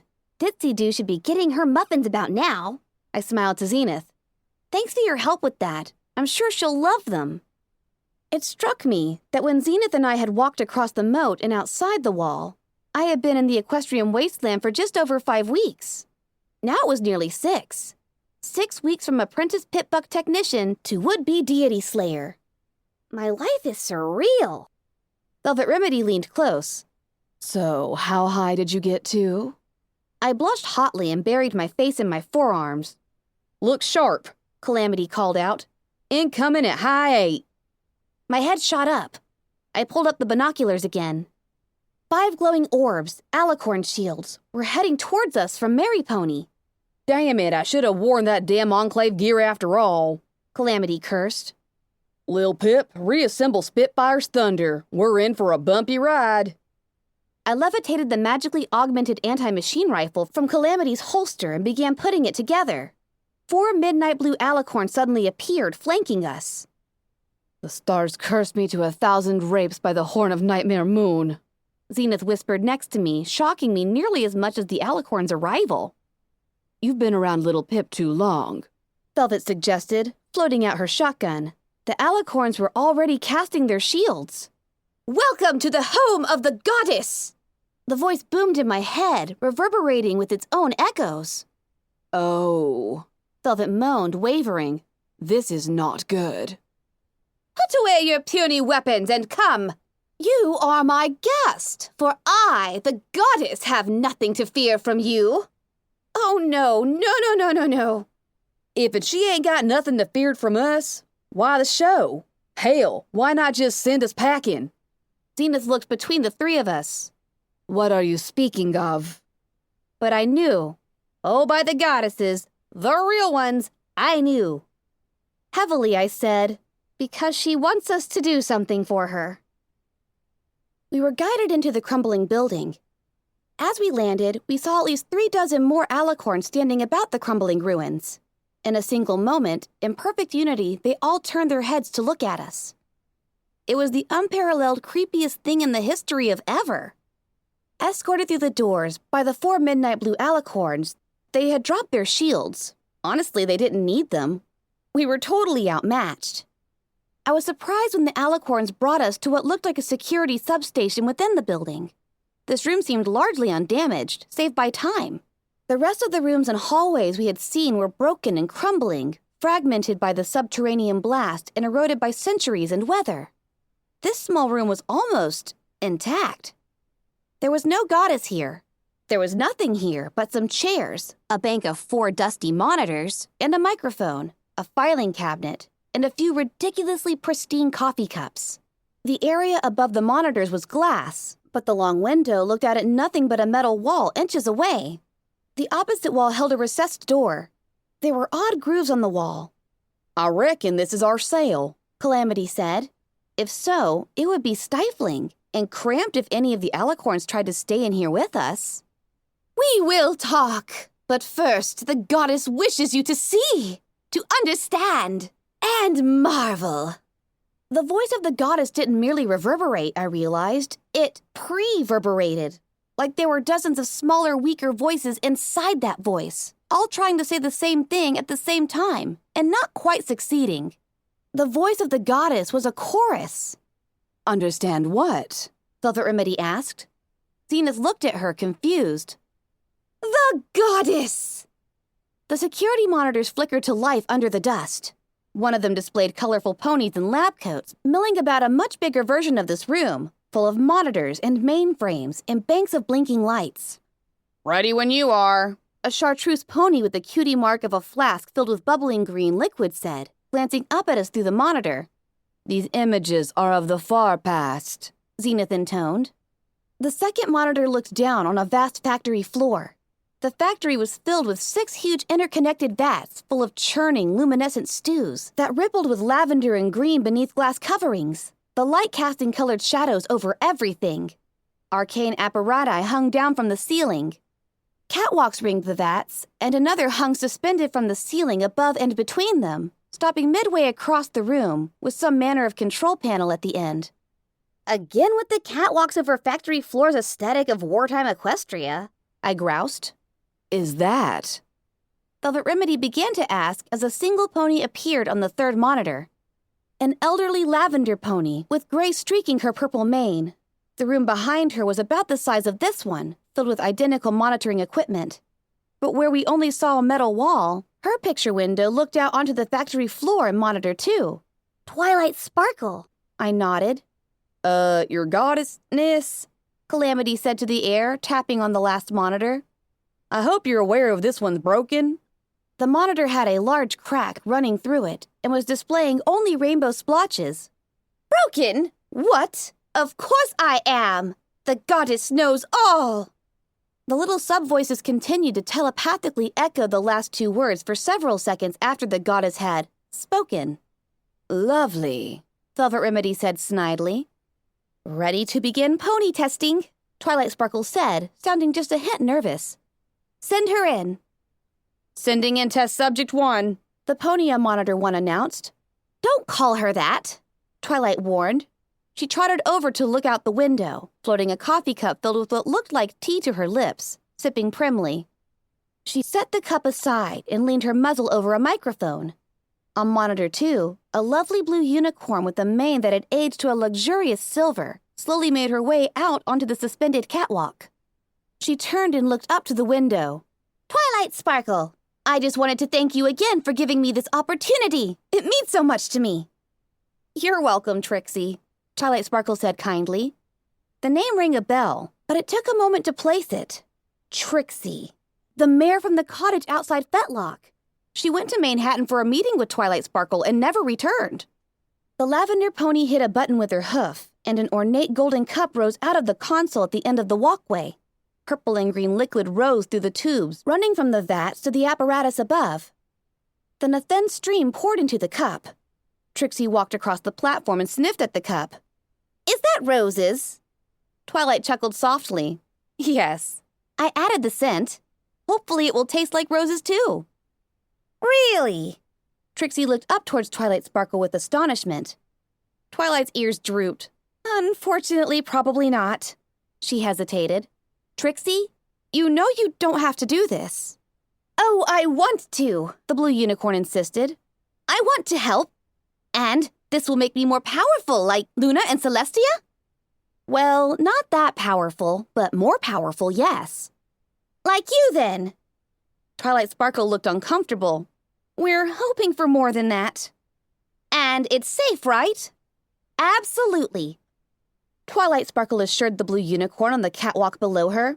All the tests have come back looking spectacular. The only variable is, well, dosage. And for that, we need to do testing with pony volunteers like you. With luck, we'll get it right the first time, and you'll be the first new alicorn since Luna was born.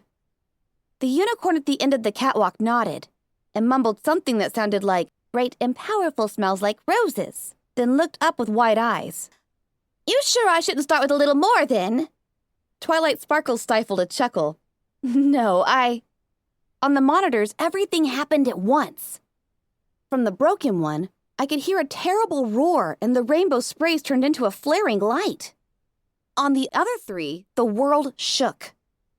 On the first, chunks of ceiling came down, some killing ponies outright, one blocking the door.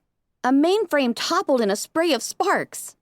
On monitor 2, the entire factory floor shook. I could hear the loud twangs as several of the cables holding the suspended platform snapped out of the ceiling. Sections of catwalk fell. Two of the vats were ruptured as a third of the ceiling came down, spilling their glowing contents onto the factory floor. I could see automatic systems severing and sealing the connections with the other vats. Trixie cried out as half the cables holding up her section of the catwalk gave way, turning it into a freely swinging platform. On the third monitor, alarms were blaring. Radiation surge detected. Seismic activity detected. Toxic contamination warning. Safe room sealing. "No!" shouted Twilight Sparkle as a huge armored plate slid down over the door to her room. She turned to the window as massive armored shutters swung down from above. "Trixie!"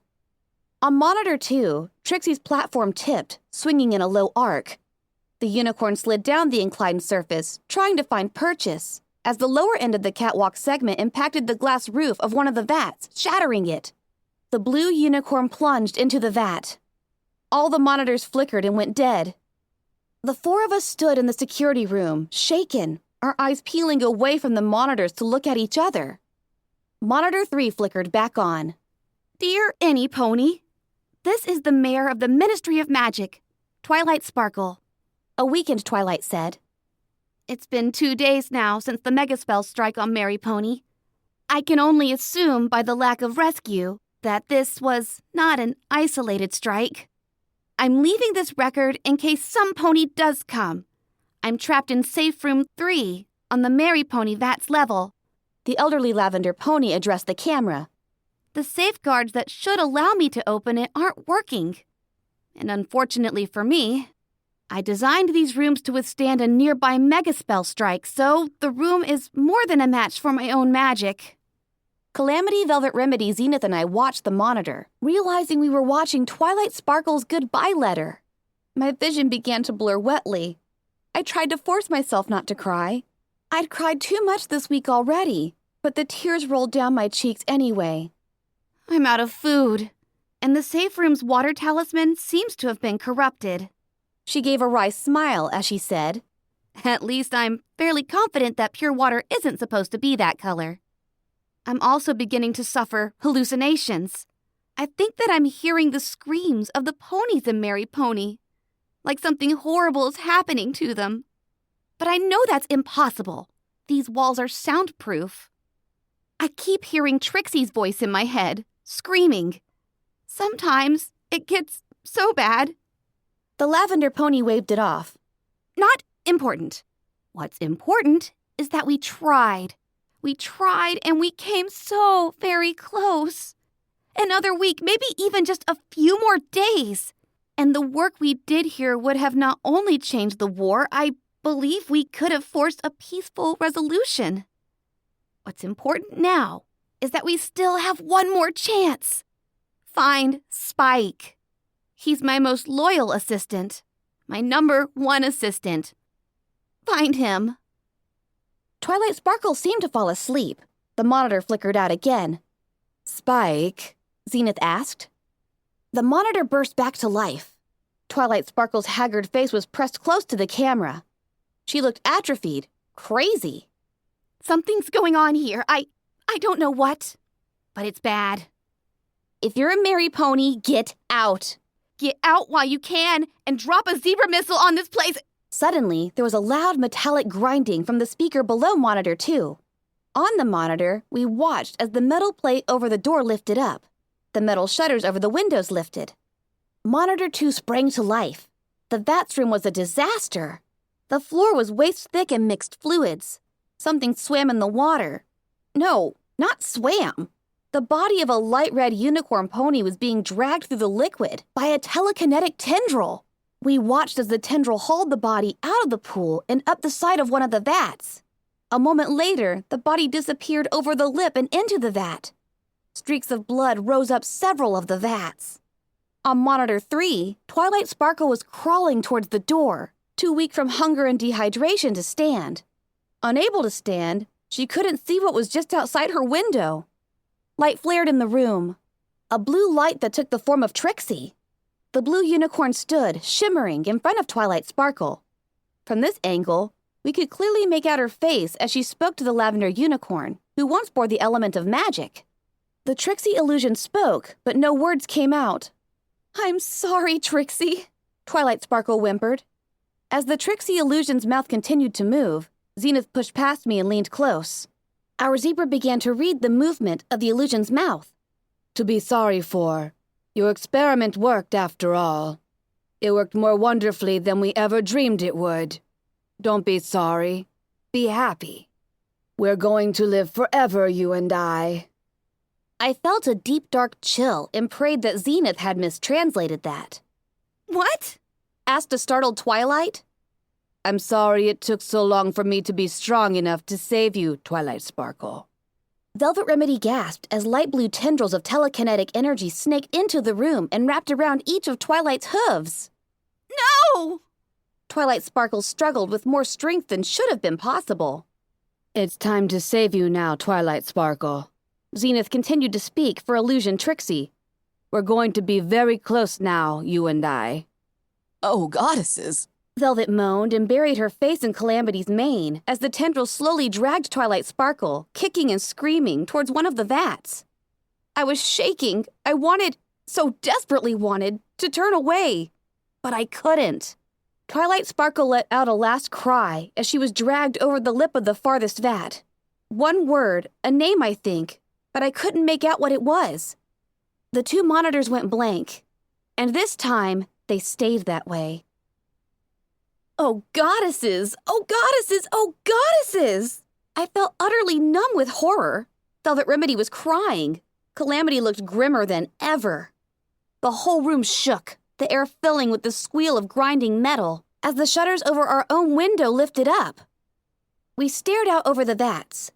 This wasn't just a similar room. This was the same room. Centuries had not been kind to the room beyond. Another third of the ceiling had collapsed, as had two of the vats. The pool on the floor had turned to sludge covered with a sickly layer of dust and floating debris. Swirls of colored light seeped up from the two still intact vats.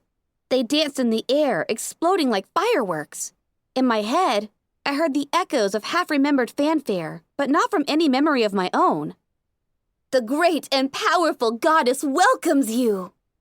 Okay, how in tarnation do we kill that? Calamity! I hissed. More swirls of light lifted from the vats. They shimmered, merging together, until the giant face of Trixie loomed above us. But not just Trixie, as the little motes of other ponies' faces occasionally burst to the surface like zits, crawling along the head and mane of Trixie before sinking back. Fear not, for I, the goddess, already know why you have come. Red-Eye, that treacherous pony, desires my end. But the goddess is not worried, for the goddess is great and powerful, and Red-Eye is not. Somehow, through the sheer soul-breaking horror of what I was seeing and what I had just witnessed, the little pony in my head stomped for me to pay attention. She did not like where this was heading. Fear not, Zenith began. for I, the goddess already. You can stop that now. Velvet Remedy hissed. Yet, I squeaked, then fought to find my voice. Red-Eye has seen these recordings, hasn't he? It matters not that he has seen them. That would be a yes. It matters that he has disobeyed me and plotted against me. It matters that he has been withholding from me. Red-Eye has not sent me a unicorn in over a year, and the goddess believes he will soon stand in the way of my unity altogether. And let me guess, I prodded. You need us to kill Red-Eye for you? Please, let it not be something as stupid as that. There wouldn't be enough facehuffs in the world. The illusionary fireworks changed. A spinning pinwheel of crimson flame swirled behind the floating glower of the goddess, over-signaling her displeasure. Ugh, Velvet Remedy whispered, cringing back. even for a real goddess, this would be a bit much, She neighed. honestly. If we must have an eldritch nightmare of an arcane science goddess, does she have to be a freaky carnival sideshow goddess too? Do not be absurd. The goddess can slay him at any time I choose, but... And here it comes. It is possible that he has discovered something that may be a threat to the new glorious world we are building. And before the goddess destroys him, I, must know what that is. Well, okay, that makes much more sense. Says the goddess who claimed to know all not 20 minutes ago. Velvet Remedy muttered. Calamity nudged her with the wing. Would you kindly not go upsetting the telepathic cycle gestalt? And why us? I asked. Because the secret that Red Eye seeks, the secret hidden even from the great and powerful goddess, is locked away inside a warehouse on Ministry Walk in Canterlot. Oh, so that's the place Red Eye is trying to get into. I remembered a conversation with Watcher. Yes, one of Equestria's heroes did decide that her ministry would be the Ministry of Awesome. They even built a ministry headquarters for it on Ministry Walk. After a few years, Luna ordered it crated up, and they began using the MAWHQ for storage. With controls which could only be operated by a Pegasus. Clever. So the goddess didn't actually need me. She needed Calamity. I wondered how Red Eye was planning to get past that. And beyond a shield which only a ministry mare can step through. And that would be the bypass that Red Eye was trying to get through. But why did... Oh, of course. Close family or direct descendants thereof. The goddess needed Velvet Remedy as well. Once again, I was the one just clearing the way. In addition, there is one thing remaining that prevents unity. A flaw in the process that must be corrected before it can be brought to every pony in this blighted land. You know, now that I've seen what this unity is all about, I'm fine with that. That is because you are only a pony. Your kind cannot thrive in this world any longer. You merely survive, and barely at that. But my children can thrive. My children are more powerful, more capable of facing the mutated dangers of this world. The very poisons which kill you make my children stronger. Your children can't even breed, I pointed out. Every single alicorn I've seen is a mare. You have no stallions. Now, I'll agree that can be fun, but when it comes to thriving, that's a doozy of a problem. The main voice of the goddess was silent a moment. Flares and fireworks continued to explode behind her glowing faces-covered face. They whispered incoherently in my mind, giving me a headache. Like the goddess said, a flaw, but one which can be corrected with the right magic. Let me guess. You want Rarity's little black book. The goddess did need me after all. She needed some pony who could pick a lock. As our alicorn escorts marched us back to the Sky Bandit, all my friends were wondering the same thing I was. What now? Can you all read lips? Zenith asked. Okay, so not all my friends were wondering the same thing. Red Eye still had me over a barrel, but... I stopped, like I'd been hit in the face with a bale of hay. I lost all feeling in my hooves as one more horrid realization flooded through me. Lil Pip? Calamity asked. Something in my expression was making him look very worried. She said Red Eye hadn't sent her any unicorns in over a year. My mind flashed back to experiences with slavers, and the little hints that Red Eye, or at least Stern, was particularly interested in unicorns. And another unicorn, too. She'll fetch a pretty price, this one. If it wasn't a unicorn, I'd say toss it back in the lake. But if Red Eye wasn't sending unicorns to the goddess, I said darkly, then he's keeping them for himself. I turned and looked to the others in desperation. Red Eye talked about controlling the weather, moving the sun and the moon. He couldn't do that if he just became an alicorn. But he's not aiming to become an alicorn. He's aiming to become one of... I pointed a hoof back at Mary Pony. That! The only way he could possibly hope to get that kind of power was to duplicate what happened to Trixie. And he could. He'd seen the videos. And based on his claim that the fortress in the Everfree Forest was designed as a new home for the goddess, he was building a duplicate of the Mary Pony vats at the cathedral. He wasn't sending the goddess any unicorns because unicorns have the strongest magic of all ponies, and he was keeping them to consume himself. Footnote, level up. Maximum level. Skills note, stealth has reached 100%. New perk, Celestia tier telekinetics. The things you can do with your levitation magic are the feats of legend. You can effectively fly at the skill level of a novice Pegasus. Who knows? Maybe you could even move the sun? Chapter 30. Hunters and Prey. What are you on the lookout for? 2 very angry types of movements. Slow, lumbering, powerful movements, and jerky, erratic, excitable movements, both coming for the kill. Virtues. My first real advice, out of the stable, was to find my virtue. Well, no, it was to find a weapon, armor, and friends. And as daunting a task as that seemed, I believed I had succeeded admirably. It was the advice that followed, to find that defining positive characteristic that would get me through the darkest horrors that the equestrian wasteland could throw at me without losing myself. That still eluded me. Instead, I substituted other goals, other quests. I was driven to make this blasted world a better place, a brighter place, for the ponies trapped within it. I felt all my efforts had just hit a wall. Red-Eye was just too smart, too devious, and too well organized. I underestimated him at every turn, and he used it against me with a skill approaching panache. Even his seemingly insane claim to approaching godhood was backed by a crafty and altogether horrifying plan. The sheer cruelty, the coldly calculated butchering of unicorns in an act that would surpass murder, struck a blow to my very soul. And yet, I could already envision his argument. What is the suffering death of a few dozen or possibly even 100 unicorns today for generations of safety and peace for millions in the future? I tasted bile. The goddess was insane. And yet, she was effectively untouchable, immensely powerful. And her army of minions, while considerably smaller in number than Red-Eye's, were amongst the most formidable opponents in the entire wasteland. And they were completely devoted, if not directly controlled, by her whims. And her whims amounted to our extinction. And she was such a potent telepath that even if I could come up with a plan, she would rip it from my mind before I could get close enough to her to implement it. We were raising apotheosis, and we were losing.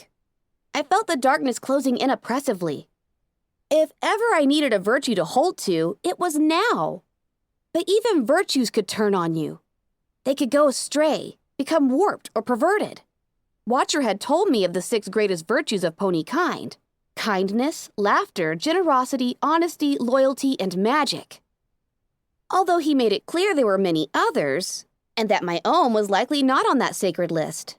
I had quipped that I could possibly collect broken, wrecked versions of each of these. I was doing far better at that, it seemed, than finding ponies of true virtue. Still, I had been joking. Now I had met the goddess, the thing that was Trixie, and I knew I had witnessed the epitome of the corrupted virtue of magic. All I needed to do was find corrupted kindness and I'd have a set. Oh, but you have met corrupted kindness, little Pip. The cruel, sweet voice of the goddess blasted through my head, swarmed with a chorus of whispers, mostly agreeing. The weight of her thoughts on my mind was heavy, almost suffocating. It's you! No, that was not right. She couldn't be right. I was better than that. I had to be better than that. But even as I fiercely denied the goddess's sadistic suggestion, my mind conjured up doubts and demons as if seeking to prove her right. I had saved the slaves from old Appaloosa, only to abandon them to the care of a town that traded with slavers. I had slaughtered the raiders who raped and hunted that blue pony in Manhattan, only to walk away and leave her to her fate once the immediate threat had passed. How many more? How many other times had I inserted myself into a situation, tried to help, then left? Should I count all of Philadelphia as a victim of my kindness? I remembered my image in the mirror, reflecting my soul. Was twisted kindness what I had seen there? Was it a monster? No, this was sick and poisoned thinking. It was the goddess mercilessly tormenting me where I was weak. I had a virtue. A good and true one just waiting for me to discover it. I had to. We stepped out of Mary Pony's most intact structure and into the angry daylight, 4 of the goddess's alicorns guiding us back to where the Sky Bandit had landed. My pip-buck began to click at me. The balefire bomb had been detonated underground here. The radiation bleeding off the Splendid Valley sinkhole was nowhere close to the horror of the Philadelphia crater, at least not above ground. A nearby wall held what appeared to be a map of the building above a pair of water fountains. My pip-buck's click-clicking sped up ominously as I brought it close to them, but I was more interested in scanning the map for future reference. I suspected I might need it. All around us, alicorns watched silently from behind crumbled walls or stood amongst broken pillars and collapsed rubble. Their silent presence was eerie and sinister. Thriving? Velvet Remedy asked in a hushed voice, dipping her head. It feels more like they haunt this place. I nodded, lowering my voice to reply almost instinctually, as if the alicorn's silence demanded we speak softly. And have you noticed that they haven't said anything? Not one of them had telepathically spoken a word since we encountered them in Splendid Valley. In previous encounters, they had been boastfully chatty. I think the proximity to the goddess is overwhelming them. Their individual minds are being drowned out by hers. This close, they become little more than drones. Not that I cared much for their individual personalities, Calamity chimed in, whispering. Seeing as they were all variations of goddess is great, rah rah us, y'all are insects. Silence ain't entirely ungolden. After a moment of thought, he continued. I reckon it's the taint. Splendid Valley's ripe with it. He pointed out. She seems to be able to communicate with her so-called children outside, but nothing like this. And not with normal folk, except in very special cases like Red Eye. But here, she's in our heads like it weren't nothing. I'm betting this whole valley is a massive amplifier to her. Wonderful. Well, then don't any pony think anything about what we do now until we're out of this goddess-forsaken place. Calamity barked a laugh at my choice of phrasing. The alicorns, of course, said nothing. They wove us through the rubble to the flat asphalt, which had once been a landing zone for sky chariots. The sky bandits sat waiting for us. On the roof, Firelight danced and hooted at our return. Velvet Remedy stopped. Calamity hesitated, his ears perking as he watched the bird. Hold up there, he whispered, putting a foreleg out to block me. The 4 alicorns kept walking towards the sky bandit, either unaware or unconcerned that their charges had stopped following. That sounds like a warning. Another alicorn dropped out of the sky behind us and raised her shield. It is, Velvet Remedy breathed. The 4 alicorns trotted up to the sky bandit, the lead one beginning to turn towards us expectantly, when the asphalt around them erupted in blast of magical energy. All 4 alicorns were killed, 3 instantly with 2 of them melting into goo. The 4th collapsing several yards away, missing multiple limbs and bleeding to death with a pitiful whinny. Velvet Remedy's horn flared as her anesthetic spell allowed the creature to spend her last seconds without pain. The alicorns in the ruins around us stumbled in unison. 2 more fell as shafts of colored light sliced through the air. Velvet Remedy muttered something, closing her eyes as her horn flared and 5 small flickering orbs of energy shot from the tip. One of the orbs drifted swiftly over my head and floated there. One stayed above Velvet. The others sought out Calamity, Zenith, and Firelight and hovered over them like tiny guardians. New spell? Velvet Remedy nodded, saying, I'll explain later, as she looked for a way to run. The alicorns in the ruins were bringing up their shields. The air was filling with magical energy blast. A pack of hellhounds was charging across the tops of the rubble, moving with terrifying speed to engage the alicorns under the covering fire of more hellhounds in the valley. They'd mined the landing pad. My mind conjured images of hellhounds digging up from beneath until less than half an inch of asphalt separated their holes from the world above, then wonder-gluing the mines to that thin barrier and filling the holes behind them. "Back inside!" I shouted. "Regroup first, get out of the line of fire." I turned, only to find we were blocked by the shielded alicorn standing behind us. Beyond her, the doorway back to Mary Pony stood dark and empty. The concrete steps leading up to it tore apart explosively as a hellhound burst out of the ground behind us. Massive claws ripped through the alicorn's shield and tore huge chunks of meat from her side as she turned to fight it. The alicorn almost got a spell off before the hellhound ripped his claws through her face, felling her. "Insolent curs!" A high-pitched whistle blasted through the air and through my head, the goddess projecting both mentally and magically through the ruins of Mary Pony's air raid sirens. I pressed my hooves to my ears, but it didn't help. I was unable to think, unable to move under the assault. Calamity and Velvet Remedy did the same, only the zebra seeming to get any respite from the effort. The hellhound immediately fell, clutching his ears, howling in pain. The others cringed in pain, then turned, fleeing blindly back into the valley. The one in front of us did not fare as well. 3 alicorns descended upon him, dropping their shields as they skewered the ambushing creature, driving glowing horns through his thick hide. One of the 3 was hit by a lancing beam of light blue energy and dissolved. A hellhound sniper, who was either far enough away not to be debilitated by the goddess's sonic telepathic attack, Or who had protection from it. clearly not all these creatures were poor shots. An orange beam of light hit Calamity, striking him in the wing. For a brief moment, his whole body glowed orange, becoming a Calamity-shaped lamp. The little orb over his head popped, and the glow receded back to his wing before evaporating, leaving a hole in his wing that I could put my hoof through. Velvet Remedy's spell had saved him from being turned to ash. My Pegasus friend collapsed in shock, his scream drowned out by the goddess's attack. The siren stopped. The attack continued, but now the flurry of poorly aimed beams of magical energy were replaced with a small number of expertly aimed ones. The attacks flashed uselessly against the alicorn's shields. In the wake of the sonic attack, the hellhounds didn't charge the base again. Really should have worn my old armor. Calamity grunted as Velvet Remedy knelt over him, her horn glowing as she tried not to cry. Hey, at least I ain't bleeding out, right? The magical energy had warped the flesh of his wing around the wound and incinerated the feathers. Hush now, She ordered. quiet now. Save your strength and let your medical pony do her work. From her pained expression, I could tell it was bad. Another bolt of energy struck the rubble we had taken refuge behind. The alicorns had flown out to strike down the snipers, but every time they got close, the hellhounds disappeared into the ground. All they were managing to do is get drawn further from the base and increasingly separated. The goddess had begun recalling several, either suspecting or experiencing a trap. Did you see how all the creatures reacted when the first 4 were killed? Zenith asked as she hunted through her pouch of bottles and ingredients.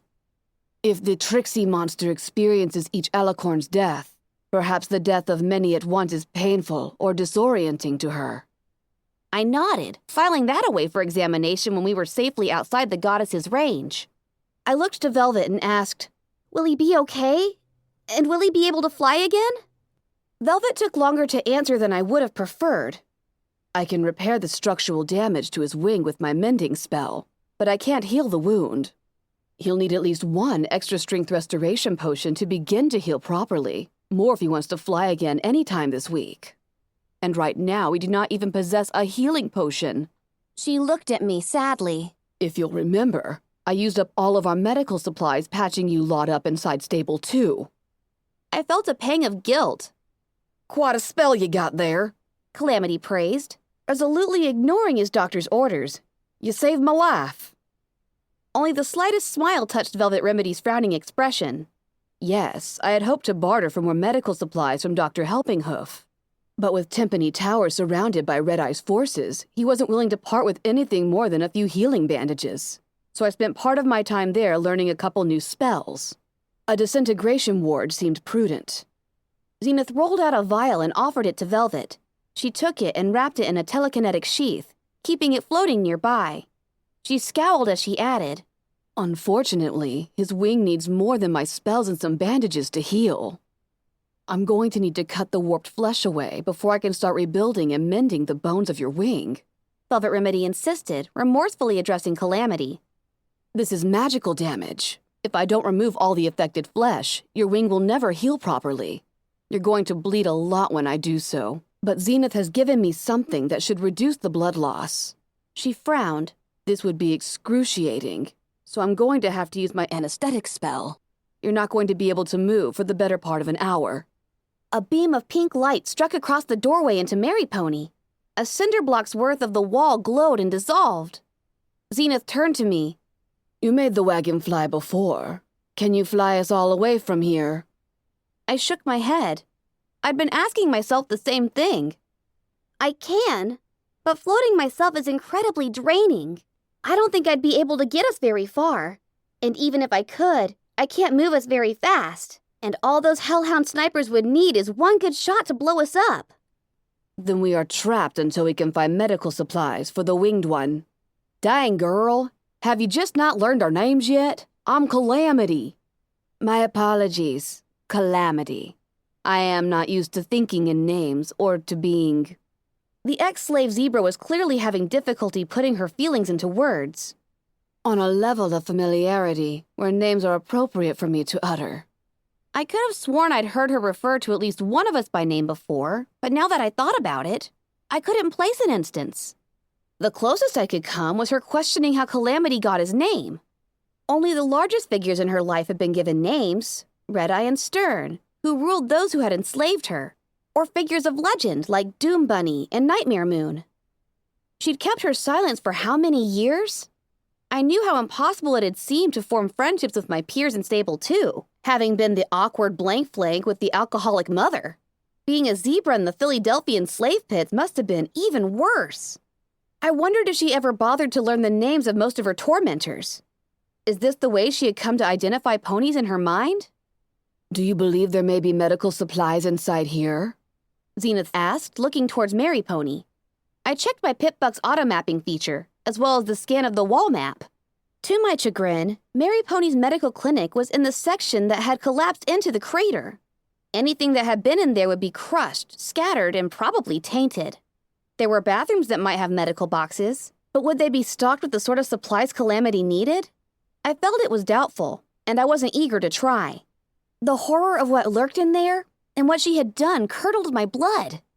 I knew the goddess needed us, but what if she changed her mind? I didn't want us to suffer the same fate as Twilight Sparkle. There's a hospital a few miles from here, Calamity announced, surprising all of us. part of the gem mining town that served this place. When they shut down the mines, the town was abandoned, but they opened parts of it back up to house the ponies who worked at Mary Pony and their families. I didn't ask how he knew any of this. Calamity had been surviving in the equestrian wasteland for many years before we had met. Who knew what rumors and scraps of information he had learned? I was content just to be thankful for this change in our luck. Another shot struck the wall I was hiding behind, causing it to glow and melt. I scooted my tail to another bit of cover. We weren't going anywhere until they stopped taking so many pot shots in our direction. And there should be plenty of rooftops to hide out on while I heal, Calamity assured us. Ain't perfect, but probably the safest place from the hellhounds, if we can get there. We all knew we were talking about several miles' travel over hellhound-infested, irradiated, and taint-soaked landscape. Just point the way, Calamity, I said, sounding more sure than I felt. I have a plan. You always do. Calamity grinned. Just get us to Old Olney and we'll be fine. The hellhound seemed to lose interest after about an hour. It made me wonder if there was a larger purpose behind the attack, or if this had just been sport.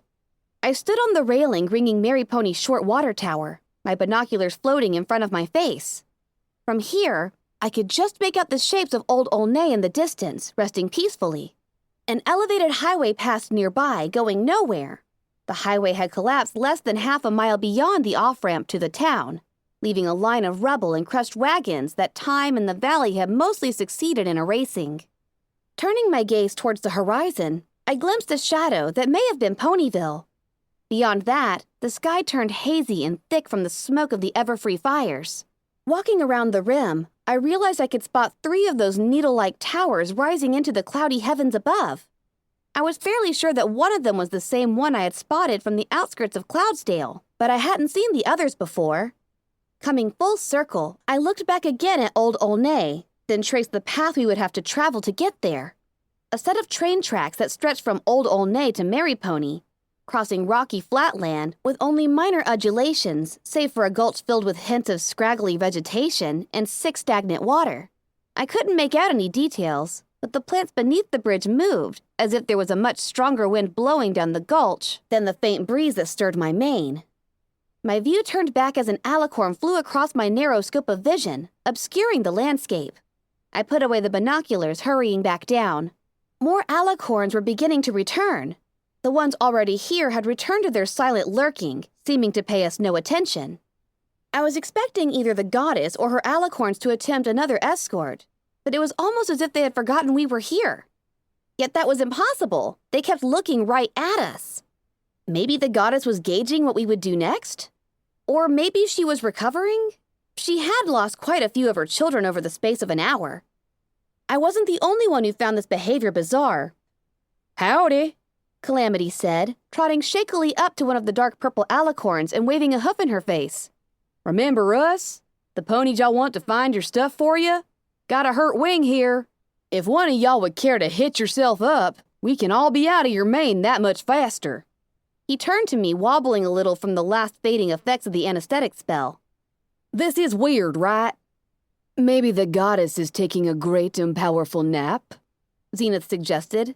Calamity snorted a laugh that ended in a wince. Hey, Zenith, Calamity suddenly announced. I never said it, but I wanted y'all to know I'm glad you're free and all. Merciful Celestia, Calamity, awkward much? Zenith looked at him quietly, then said simply, Thank you. Calamity chewed on that, then tried again. So, those potions you brew, any of them good for strengthening armor or helping with equipment maintenance? No, Zenith answered, seeming to understand his intention. She offered politely, I do know many poisonous brews should you be looking to make your bullets more lethal. I felt for him. He was trying to connect with the new member of our group. He had been the most welcoming of her, trusting my judgment. But since then, they hadn't really bonded the quiet way Zenith and Velvet Remedy had, or even established the sort of relationship, would rivalry be the best word? Grudging respect, that Zenith and Steelhooves shared. They were friendly acquaintances, and I suspected Calamity was trying to find a way to turn that into true friendship. Calamity trotted around the alicorn. She turned lethargically, keeping him in her sight. I'm tempted to start shooting them. Take out as many as we can. Velvet shot him a look of alarm, and he backed down with a grin. I didn't say I was gonna. I just said it was tempting. Zenith shook her head. We should make the most of this respite to implement the little one's plan without interference. I floated Calamity's Enclave armor out of the Sky Bandit, as well as Spitfire's Thunder and our other vital equipment. I didn't want anyone trotting up to it when the area around the passenger wagon could still be mined. As I placed our equipment in the center of a large hunk of capsized wall, Velvet called us to gather close. Firelight landed on her back, puffing herself up and looking important. As a precaution, Velvet was going to cast another ward against disintegration upon us. I had been watching Calamity when his orb burst, but I hadn't realized the ones over the rest of us had disappeared simultaneously. I can cast this spell over multiple friends, Velvet explained as she recast her spell, but it collapses after any of you are hit. So please be dears and try not to get shot. She turned towards me. Especially you. I really hate this idea. You're too vulnerable. Why is it that you are always the one in the most danger, little Pip? But she knew the answer. We'd been over this before. All my friends gathered on the slab of concrete as I wrapped them and it in a field of levitation. Velvet turned to help Calamity into the Enclave armor, being extremely careful with his partially mended wing. She was wearing the zebra armor again, insisting we minimize the risk as much as possible. Particularly since little Pip seems insistent on taking more than her fair share. I floated the chunk of Mary Pony's wall upward, not stopping until it was at least 4 stories above me. I was counting on the concrete to shield them from the Hellhound's magical energy weapons. I understood Velvet Remedy's concern, but this time it couldn't be helped. My telekinetic magic had grown powerful enough that I could float this large section of wall and all of them on it easily. But adding myself to the mix would create such a strain that I would be lucky to make it halfway without suffering burnout. I agreed to lighten myself enough to prevent my hoofsteps from triggering mines or announcing my presence to any hellhounds, who might be lurking just beneath the surface, but that was all. In the end, Velvet Remedy had to accept it. It had to be me. I started forward, moving around the ruins of Mary Pony. The slab of wall with my friends on it floated along high above me. While I would not say as much, I was grateful to be able to take the risk in their place. Was this something corrupted kindness would do? As soon as I had that thought, I pushed it out of my mind. I couldn't afford self-doubts right now. As I reached the cracked edge of the Mary Pony base, I hesitated. My pip-buck was click-clicking, warning me of the radiation. But there was no sound, no special display on my EFS, designed to warn me of taint. Old Olney suddenly felt a very long way away. Splotches of red on my EFS compass alerted me to more threats.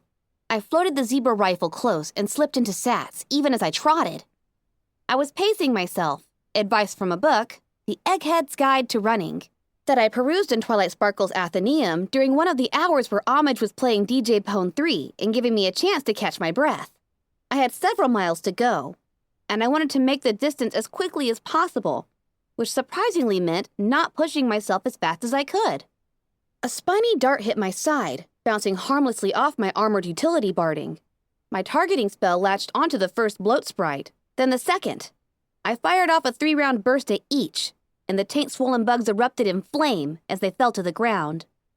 I continued to trot along the tracks, quickening my pace just a little to make up for the seconds lost while shooting. The wall holding my friend floating high above me, keeping pace. We were nearing the gulch. My skin was beginning to itch in strange places. I fretted, wondering if it was nerves or an allergic reaction, or worse, the first symptoms of taint. My EFS compass filled with red. Dozens of little lights appeared, then more. The gulch was swarming with hostile life. I trotted onto the tracks and prepared to break into a gallop, hoping that the rather rickety wooden bridge would offer me protection. Something bobbed up over the edge of the gulch. I shuddered, staring at the taint-mutated thing. It looked like a plant, its huge head covered in gas sacs that allowed it to float, the stalk drooping down and dragging behind it. A sphincter in the center of its head tightened and then spit foul goop at me. The spore-laden effluent splattered the ground near my hooves, sending up a choking stink. The equestrian wasteland never seemed to run out of new vileness. Several nearly identical floating spitter plants were moving up out of the gorge towards me. I slipped into sats again, locking targets on the closest two, sending 2 3-round bursts into the sphincter heads of each monster as a third sprayed its filth at me. I felt the crud splash against my armor and coat, burning where it touched and causing me to drop my targeting spell as I gagged on the stench. The 2 floaters I had hit ignited spectacularly, the gas pods that gave them mobility rupturing in flame like miniature versions of Pinkie Pie balloons. 3 more of the floating spitter plants rushed up from the gulch, one hitting the burning form of the first one and igniting explosively itself. The second spit its spore sewage at me, while the third charged towards me as if intending to latch on and devour. I cantered to the side, dodging the spit, and bucked sats back up, targeting and charging one first, then the one which had successfully hit me. Bullets burst from the silenced muzzle of the zebra rifle. The 2 targeted plants became flailing columns of fire, but the floaters kept coming. I dropped the targeting spell and brought it back up immediately, targeting 2 more. One of the burning plants spit at me, its spore sewage now on fire. Mercifully, the burning crud splashed across the tracks behind me, missing by a yard. My skin was beginning to really hurt where I had been hit. I dropped out of sats again and shook, flinging the goop away from me, then lifted the rifle and brought up the targeting spell, firing again at the advancing, half-burning herd of plants. One of the burning floater plants tumbled back into the gulch. I could hear more gas bladders catching fire and bursting as a rapid chain reaction quickly set several hundred yards of the gulch ablaze. I sprinted, galloping across the wooden bridge as flames from the gulch began to lick at it. Fierce heat and the choking reek buffeted me as I forced myself across, eyes stinging. Several of the plants in the conflagration blew spit-burning spore sewage at me. Most hit the bridge, setting it properly ablaze. Burning effluent struck my left flank, my hind leg and saddlebags catching fire. I bit down, knowing that a scream could bring hellhounds. I pushed, running as hard as I could, my leg in searing pain. I was pouring concentration into levitating the wall now, the physical agony threatening to break my spell. The fire was spreading up my side. It hurt to breathe. Flames licked at my hooves, burning them. I did scream. I was almost across the burning bridge, the gulch below a writhing river of fire, when the hellhound tore out of the ground, alerted by my scream. But he was far enough ahead of me that Calamity could target him from the platform above. 4 blasts of magical energy knifed down from above, melting the hellhound into colored sludge. I began to lower the wall, choking on the smoke and the stench of my own burning coat, knowing I wouldn't be able to hold it much longer. It was 3 yards above the ground when the pain overwhelmed me and I dropped it. I made it to the end of the bridge, in a stumbling gallop and collapsed, rolling on the ground, squirming, as I put out the fire on my left side, screaming. Just get to old Olney and everything will be fine. Zenith chimed, her exotic voice taking a mocking tone as she peered at the town below through my binoculars. We had made it to the top of the overpass and were looking down at Old Olney from above. From here, we could see dozens of hellhounds lurking about the town. A couple were even on rooftops. God dang it, why do y'all ponies ever listen to me? Calamity asked. I ain't Lil Pip. Y'all know my plans ain't worth shit. I flopped over, telekinetically floating binoculars to my eyes. I still couldn't feel anything, Velvet Remedy's anesthetic spell doing its work, but that didn't prevent me from using my levitation spell. In fact, it almost made it easier. I had spent the second half making myself light enough for Pyrelight to carry while I floated the others in the wall behind us. The older unicorn had wasted no time in wrapping me with the rest of our medical bandages, as she scolded me on taking on yet another gruesome attack for the team. But with the pain gone, and out of the choking smoke, I felt assured that I had done the right thing. There was something wrong with me. I could feel it where the spit had hit me, something crawling beneath my skin that even Velvet's spell couldn't cover. I had floated my own forehoof so I could check my Pip-Buck's medical diagnostic spell. It confirmed that I was suffering from something, but it couldn't determine what that something was. It wasn't poison, and I checked clean for spore infestation. No, the spore sewage of those floating plants had been laced with taint. I had never believed I would make the distance without exposure to taint. I had never been that lucky. Rather, it would be a matter of how much exposure and how quickly taint took its toll. I knew that the society keeping Timpani Tower secrets possessed a spell that could purge taint itself, although I didn't know if it could reverse the damage caused by it. That would be my hope. The ruins of Old Olney included several nearly intact buildings, one of which was the hospital. Sitting on the roof was a contraption I had never seen before, colored like a pink and yellow candy cane with periwinkle propeller blades affixed to the top. "What's that?" I asked, pointing it out. I believe that's an Earth Pony sky wagon, Calamity said. Trust it to an Earth Pony to find a way to fly. I could use that. No more running on the ground as I levitated the others in safety. Do you think it still works? I asked hopefully. Nope, Calamity said, deflating my daydream of floating everyone behind me while keeping safely off the ground in the Earth Pony contraption. But then he added, but I'll bet I can fix her up so she will. Hope resurrected. Perfect, because that's our plan B. I looked over the rest of the town, noting a strange glowing antenna array amongst multiple crates and barricades on a roof across the street from the hospital, and a scattering of old military vehicles on the road. There was a capsized wagon with metal boxes scattered around it, and a heavy tank half sunken into the ground. Instead of normal earth tone or camouflage coloration, the tank had been painted in bright multicolored stripes. The paint job was old and faded, but still added a surprising splash of color to the town. I laughed. That tank looks like a rainbow. I could think of no logical reason for it to be colored that way. Really? Is that what they look like? Zenith asked. At my questioning expression, she explained, I have never seen a rainbow. I first found the zebra's assertion impossible, then tragically sad, then curious. I looked up at the clouds that sealed off the sky. I'd seen it rain here. I'd seen it rain a lot, in fact. But I had never seen a rainbow outside, except in posters and illustrations. In fact, the only real rainbows I have ever seen were in Stable 2, when the apple orchard sprayers were on. The Overmare's artificial sunlight would stream through the mist, creating shimmering arcs of beautiful color. I used to beg my mother to let me play in them when I was younger. She even let me once. Yup, Calamity said in answer to my thoughts. To get a real rainbow, you need either magic or direct sunlight. Ain't been a proper rainbow in the equestrian wastelands probably ever. He thought a moment, then added, Except maybe in the ever-free forest, since the cloud cover gets mighty fragmented there. I exchanged looks with Velvet Remedy as the knife slipped into my heart. I had never thought to miss them until I realized we were living in a world without rainbows. I'm gonna shoot him, Calamity announced before picking up Spitfire's thunder in his teeth and aiming it over the concrete railing of the overpass, taking aim for one of the hellhounds in the town below. No, hissed Zenith, pushing Spitfire's thunder with her hoof. If you shoot them, then you will let them know we are here. Wait. Velvet Remedy started to suggest, but my focus was on Calamity and Zenith, and their focus was on each other. Calamity started to say something through the gum bit, then put the weapon down to properly argue. Yep, Figure I can pick a couple off before they realize where the shots are coming from. Then more as they come out of those buildings to investigate.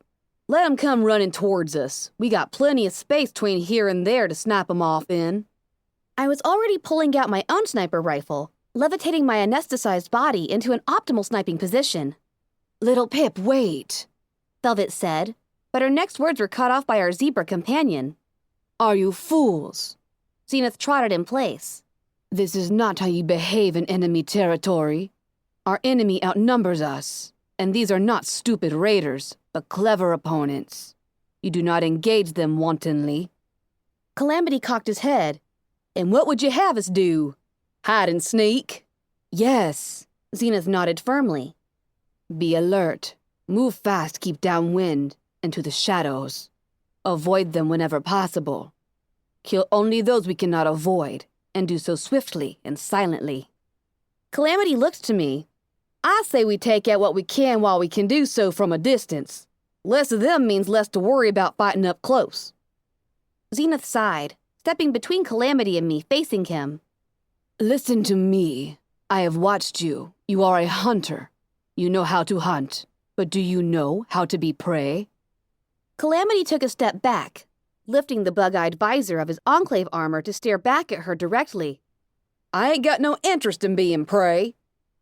Well, I have spent most of my life as prey. And I know how to survive when you are outnumbered and chased. Zenith informed him. Perhaps you should listen. Calamity again looked past her to me. Lil Pip, your call. Zenith turned towards me too. I weighed the options, but ultimately, the tactics I knew won out. I agree with Calamity. We pick off what we can now before heading in. I floated up the sniper rifle, loading armor-piercing rounds and taking aim. From this distance, I couldn't use my targeting spell to help me, but I had no trouble lining up a headshot just through the scope. Zenith nickered, shaking her head. Calamity picked Spitfire's thunder off the asphalt of the overpass and took position 20 yards away from me. Damn it, wait! I heard Velvet Remedy shout, but I had already pulled the trigger. Blam, blam! The air filled with the sound of ear-splitting thunder as we began to fire down on Old Olney. I watched as the head of the hellhound in my sights burst in a bloody spray. I moved to acquire my next target. The hellhounds were all looking up now, turning, beginning to move. I found a second and fired, but the creature moved too fast. I aimed ahead of him, firing a second shot and then a third. I was no longer able to aim for a specific part of the body. I was just hoping to hit him at all.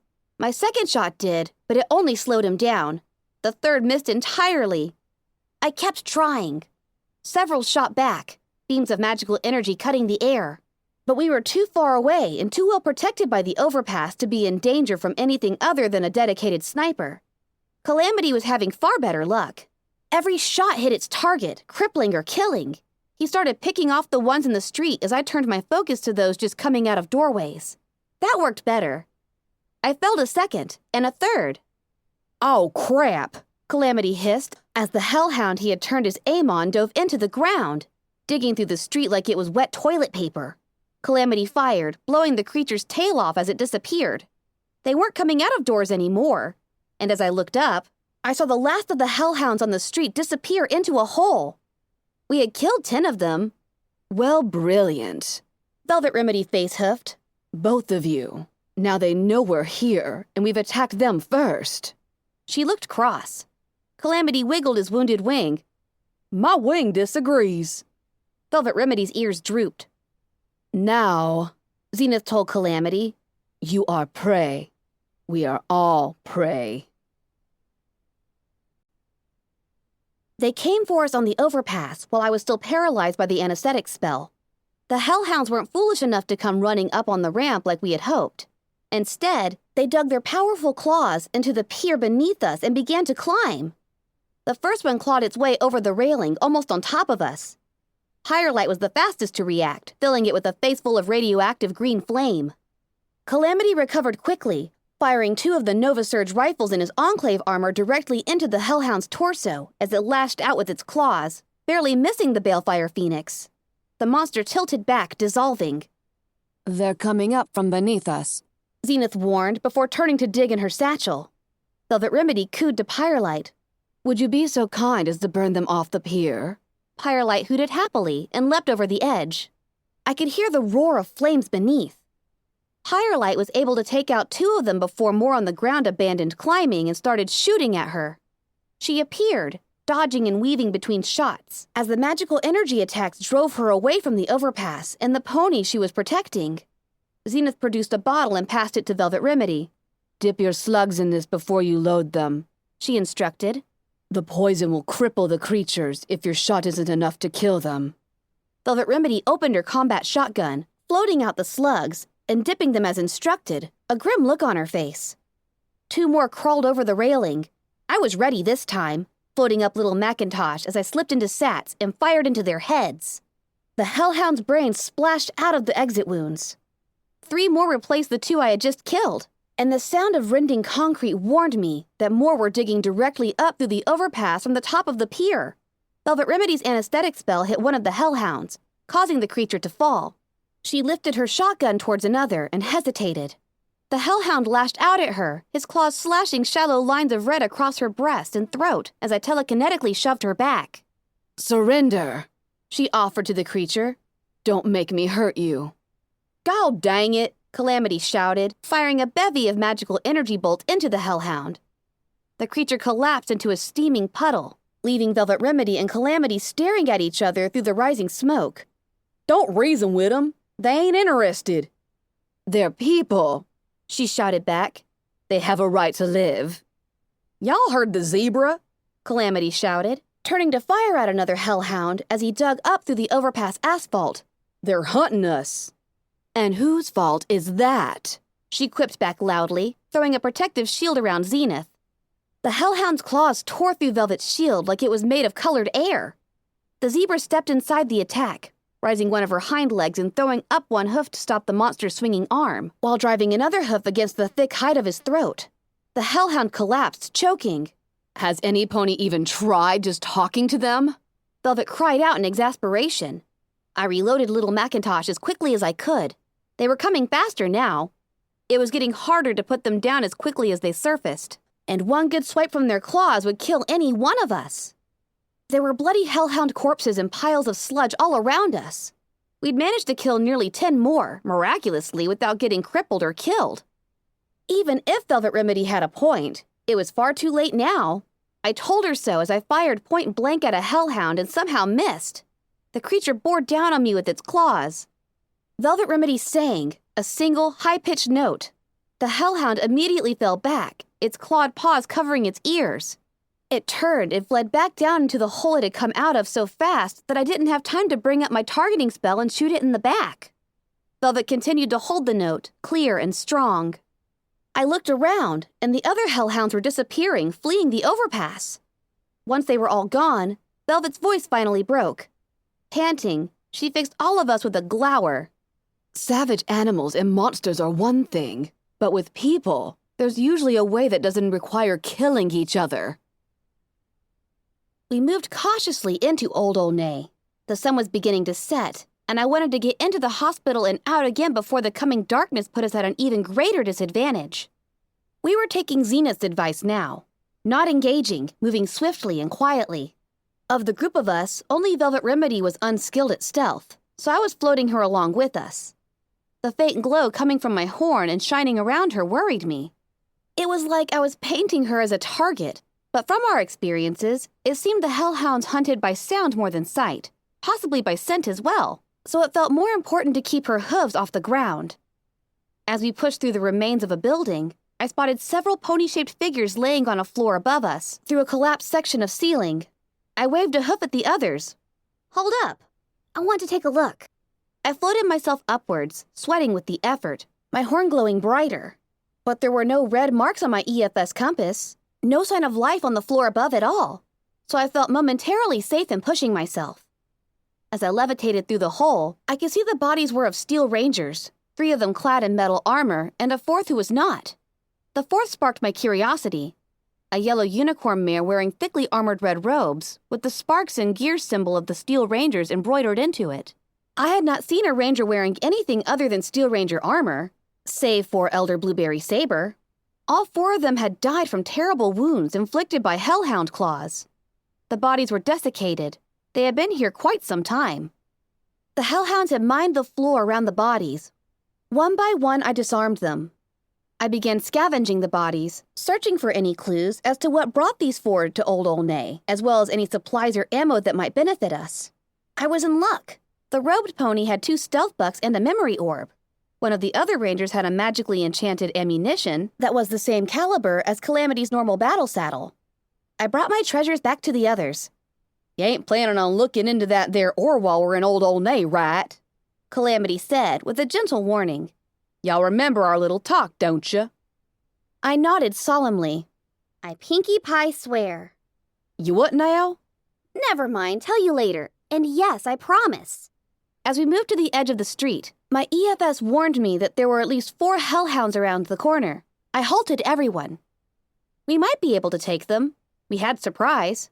But it would only take one good swipe for them to behead one of us. And the fight would draw others. No, we would continue to follow Zenith's advice. I motioned everyone back the other way. I hate this, Calamity muttered in a whisper.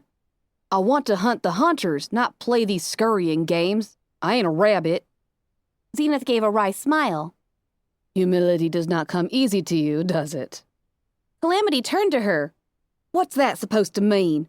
Are you saying I'm a show-off? She wouldn't be entirely wrong, would she?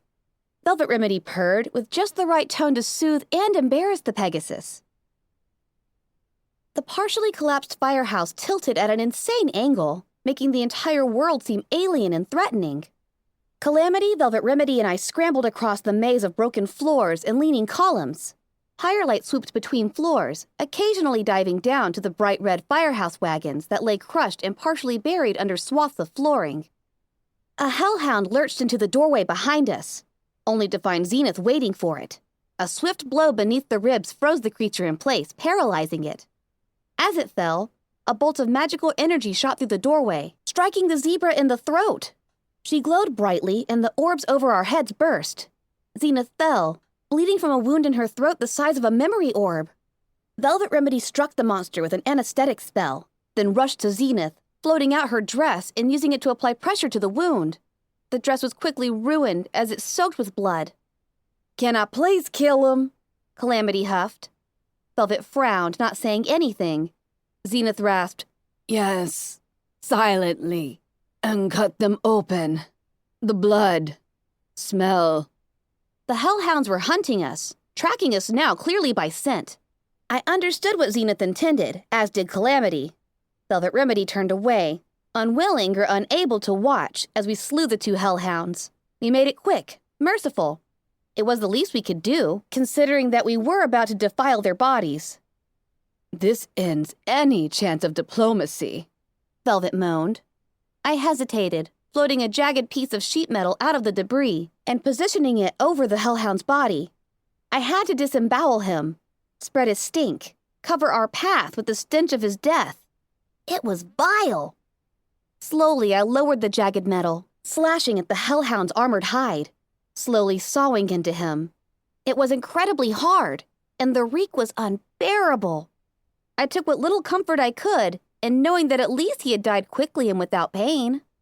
Corrupted kindness, the little pony in my head whispered in the voices of the goddess. Please, no. By the time I was done, I felt sick to my stomach. I'd killed plenty, but this made me feel like a raider. My mind conjured up the image of myself, bleeding, wearing raider armor, the image from the magical mirror. There were bathrooms on the floor above, and medical boxes in each of them. Cracked mirrors and shattered toilets leaned at crazy angles. The whole tilt of the building was making me nauseous, even more than I already was from the grisly work before. My pit buck complained as I got close enough to the sink for it to scan the contents of what little plumbing remained functional. The levels of radiation in the water here rivaled and usually exceeded the levels in Philadelphia. I sat, braced against the wall, and picked the lock on the medical box in the little mare's room. The lock clicked open with ease. I opened it, emptying the box of its meager medical supplies and adding them to the supplies from the medical box in the little buck's room. Nothing that would help Calamity's wing, But the small healing poultice would close and heal Zenith's wound. The wasteland sometimes gave small favors. I pushed myself up, feeling unsteady on the canted floor, and hurried back to the others.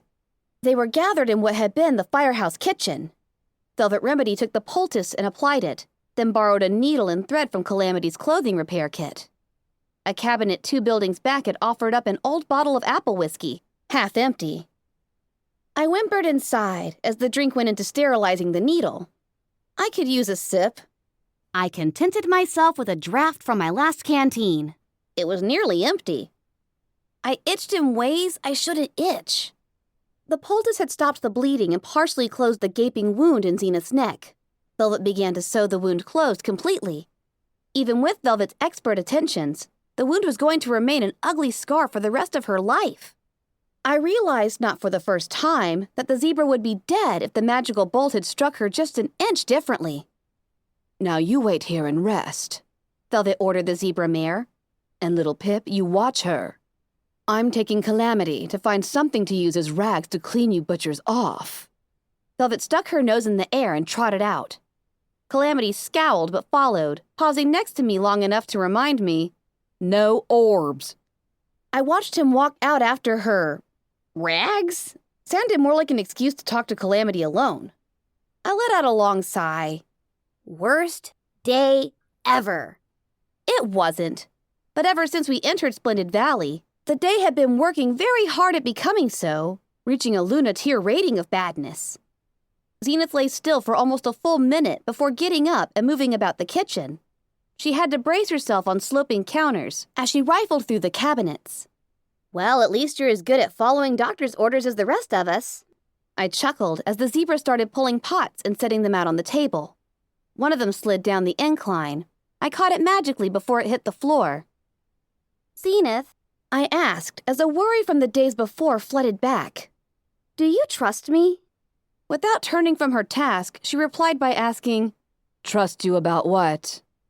It was a dodge, but still a fair question. Do you trust me as a person? No. She said simply. Should I? I was taken back by the cool, honest answer. Why not? You are impulsive and have difficulty controlling your urges, she said as she opened the refrigerator door and pulled out a hunk of something covered in grotesquely mutated mold. She set it on the table, and I caught it as it tried to slide away, recoiling from the sight of it. You are a very quick thinker and equally swift to act, Zenith continued, crouching to check lower drawers. This makes you adaptable, perhaps more than any pony or zebra I have ever known. It allows you to improvise where others would be paralyzed. But it also leads you to rash actions from hasty decisions and gets you into trouble as often as it gets you out of it. She finally pulled a knife from one of the drawers. She set it on the counter. I caught it too as she turned to look at me.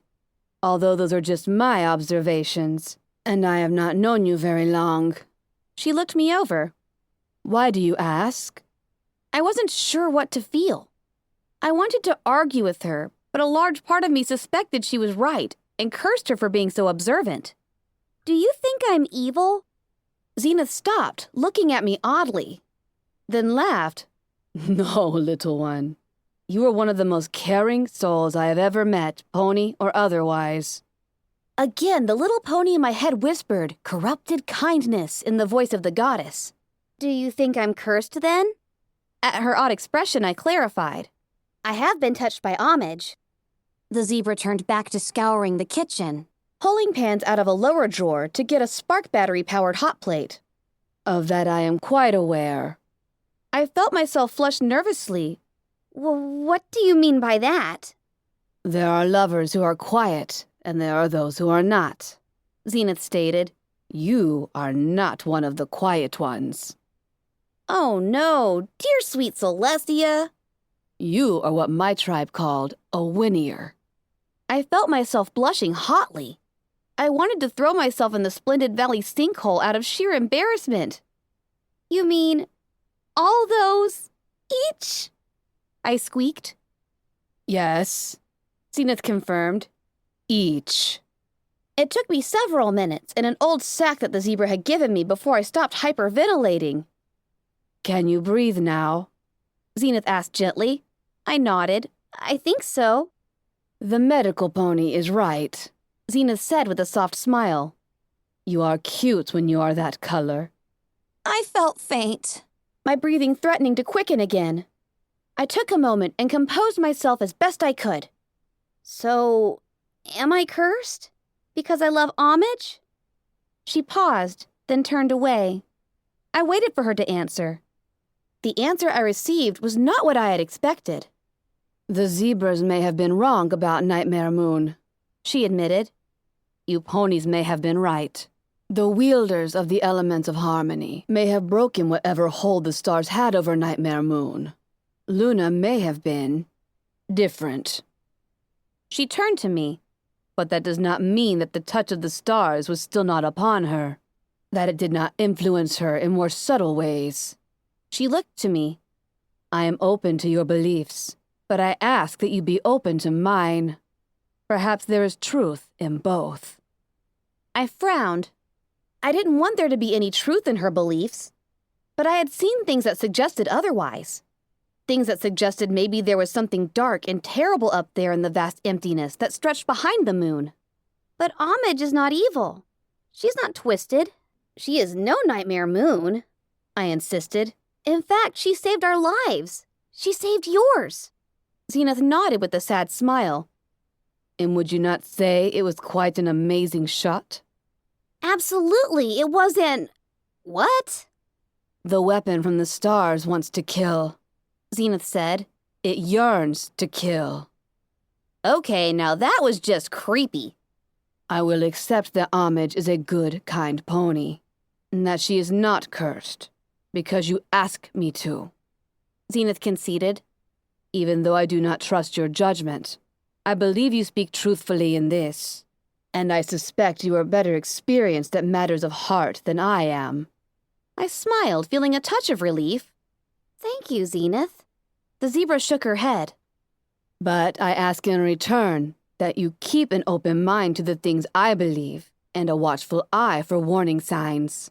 The stars take the greatest delight in giving us the means to destroy ourselves and each other. Do you truly think that your relationship has not changed now that she has taken a life for you? I felt a chill. I had not considered that before. Or if I had seen the consequences as being entirely beneficial. She had saved my life. How would that not bring us closer? But had I not that very night wept in front of her for having killed a Steel Ranger? Regardless of whether Zenith's superstitious fears were justified, she had led me to re-examine what had happened in a less self-centered way.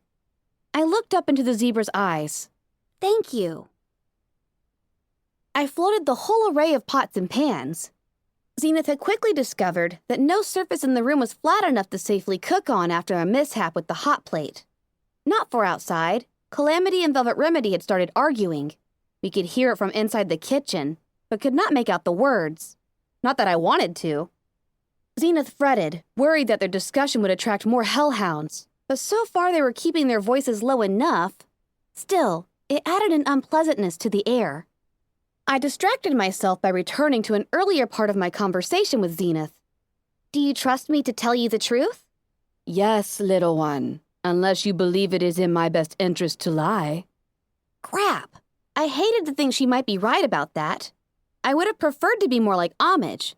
But if it came to telling the truth or protecting my friends, I had a track record of choosing the latter. And while I regretted the necessity, it was rare for me to reconsider the choice. Did this mean that I was playing steel hooves to Homage's Applejack? Well, would you trust me with your life? I asked as Zenith took the knife and started scraping chunks of mold into one of the pots. She finished, then put the knife down. I caught it again. It is not a matter of trust. You saved my life. You're responsible for it. Ugh, more insane zebra logic. All the worse since it was insane, understandable zebra logic. I have not chosen to release you from that. Frustrated, I asked, why not? Look where following me has got you. You nearly died. I've taken you from one hellhole straight into another. The zebra looked at me, a touch of sadness in her eyes, then turned away. She filled a pot with horribly irradiated water, then began to mix the mold into it, not answering me. I sat and watched. In the very least, maybe I would learn something. One by one, she added more ingredients, none of which looked healthy. I hoped this wasn't anything we were intended to consume. Don't talk, She said, although I wasn't talking at all anymore. be quiet, run, hide. Her voice was low, heavy. Get your food and hide, or a pony will take it from you. Don't talk. When they come for you, relax. Let them do what they will do. Don't fight. Don't scream. Don't talk. She looked up at the canted ceiling. When they hurt you, grunt, whimper, don't talk. Always the same, until they get bored. Then hide, heal, prepare for the next time. She looked to me. If they move to kill you, kill them. Then hide the body, hide it well. Find another place to be. Don't let them suspect you. Be meek. Don't talk. Hide. A cold shiver passed through me as I stared at the scarred zebra mare. It was only after a truly exceptional horror that I dared join the fights. I did not wish them to see that I could fight, but I could no longer bear it. She lowered her head, looking to me with tears in her eyes. Before you, the slavers. Before the slavers, my husband. Before him, my parents. I have never owned myself. I am not comfortable with the idea. I know this role. I can survive it. I shook my mane. I may be responsible for you, as you say, but I am not a slaver. I do not own you. And for that, you are better than all the others, Zenith admitted. But still, the fact remains that I do not know how to live being responsible for myself. I think, I told her, you do fine. The hallway tilted at such a nauseating angle that I was walking as much on the wall as on the floor. I followed close to Calamity, keeping an eye on my eyes forward sparkle for hellhounds. We were hunters again, at Zenith's request. Another one on R6, I whispered to him as the light appeared on my compass. Supply room, I think. I see it. Calamity nodded, reminding me that the bug-eyed styled visor in his armor had an EFS of its own. Crouching low, the Pegasus moved stealthily forward until he was in position directly in front of the door, his 4 magical energy rifles pulsing eagerly. I telekinetically pushed open the door, holding it so gravity wouldn't swing it back shut. A skewering dart shot out of the supply room, bouncing harmlessly off the forehead of Calamity's black carapace armor. Humph, He chuckled, raising on his haunches and striking at the bloat sprite with the stinger of his armor's segmented scorpion tail. The impaled creature squealed as it died. heh. He said, still chuckling. Ever wish these things could detect threat level instead of just threats? I almost wasted a lot of ammo on a bug. I smirked. Often. I turned back to our other friends, motioning them forward. Velvet nodded and nudged Zenith, who was crouched and facing the other way, guarding our flank.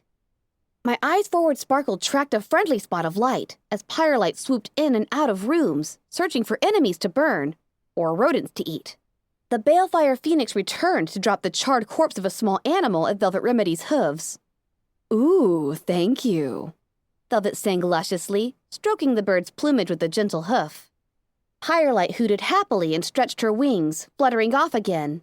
It boggled my mind. You know you're just encouraging her to keep doing that. And why wouldn't I? Velvet said sweetly. My little Pyrelight is a wonderful hunter, just like she should be. Calamity gave a grumpy look in Zenith's direction. At least, I assumed it was a grumpy look. With my friend hidden inside that armor, I really couldn't tell. But his posture struck me as grumpy. I decided I preferred my friend out of that armor. It made him look mysterious and rather evil, and it put up a barrier between us that I didn't care for. I'd gotten used to it with steel hooves, but not being able to see Calamity's face just felt wrong. She is a bird of prey after all, Velvet reminded us.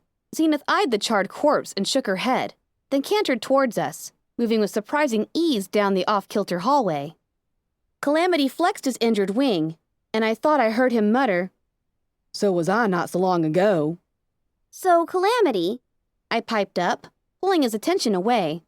I had a question that needs a Pegasus's expertise, Shoot, little Pip. he said, seeming to cheer up.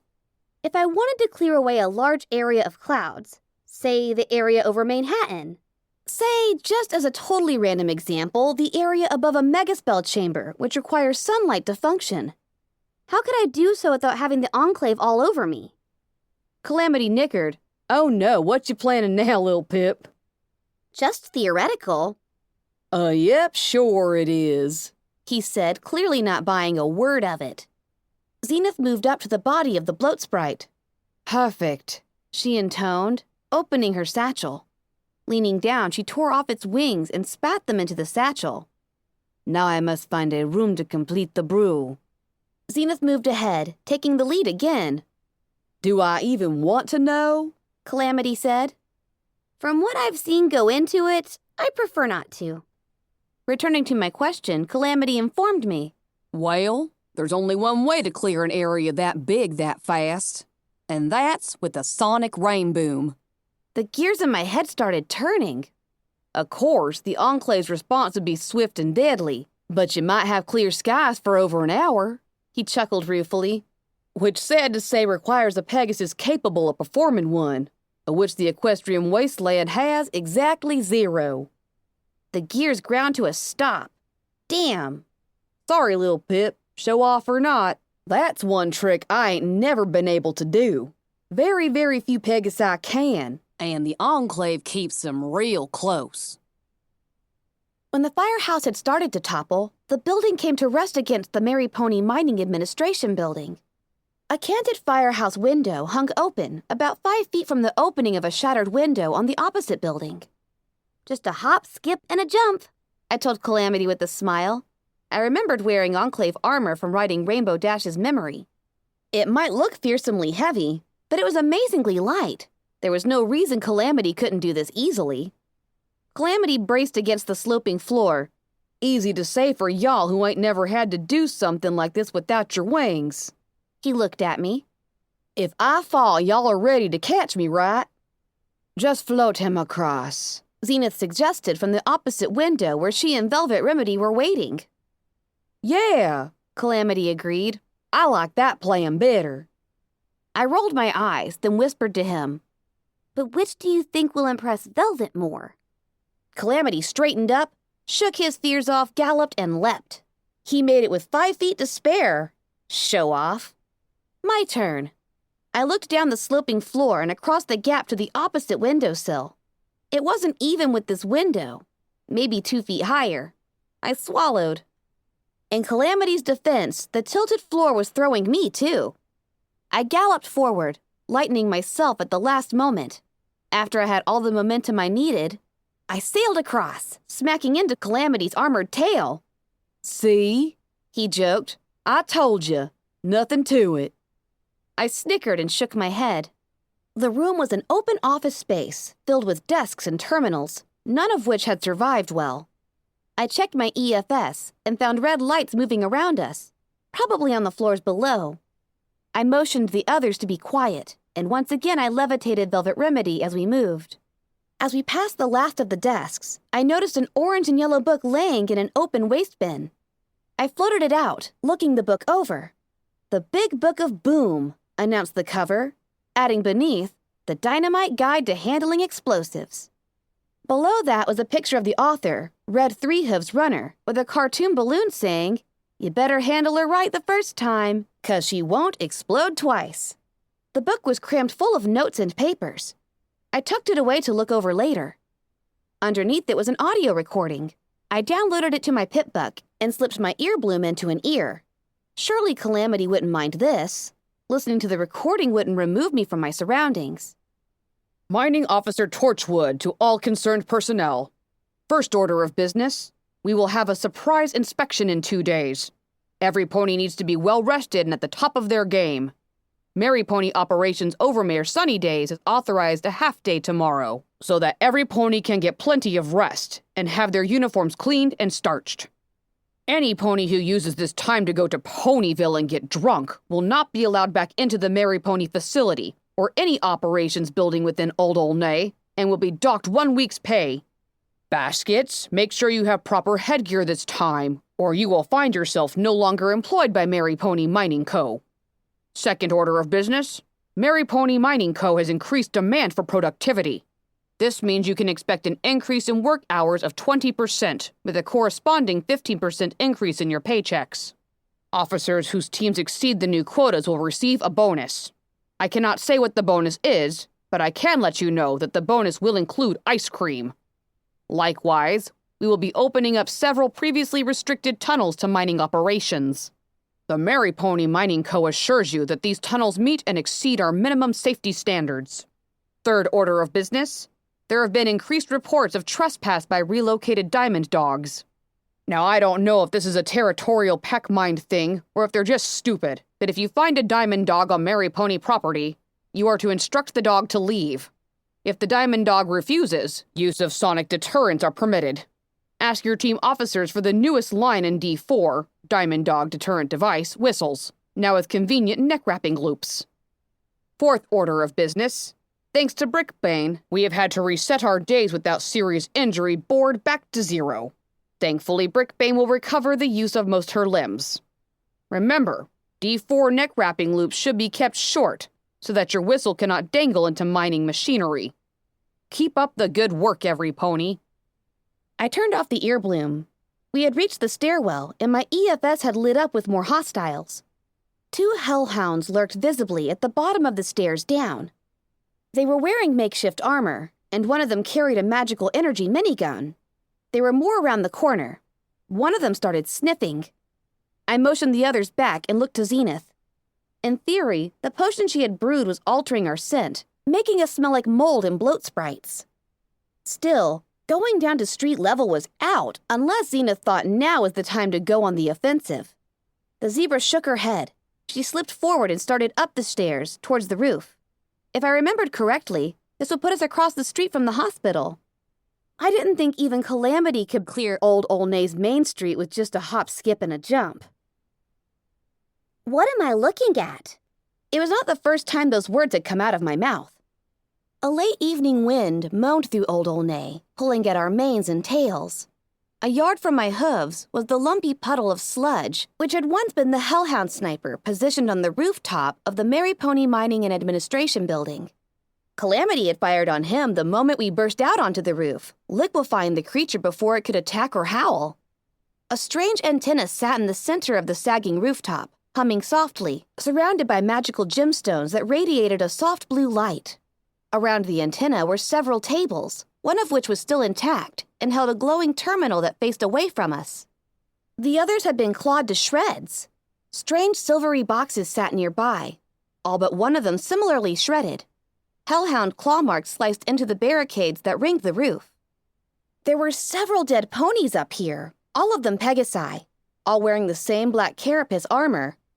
Enclave scouting party? I asked Calamity. Our Pegasus walked amongst the corpses.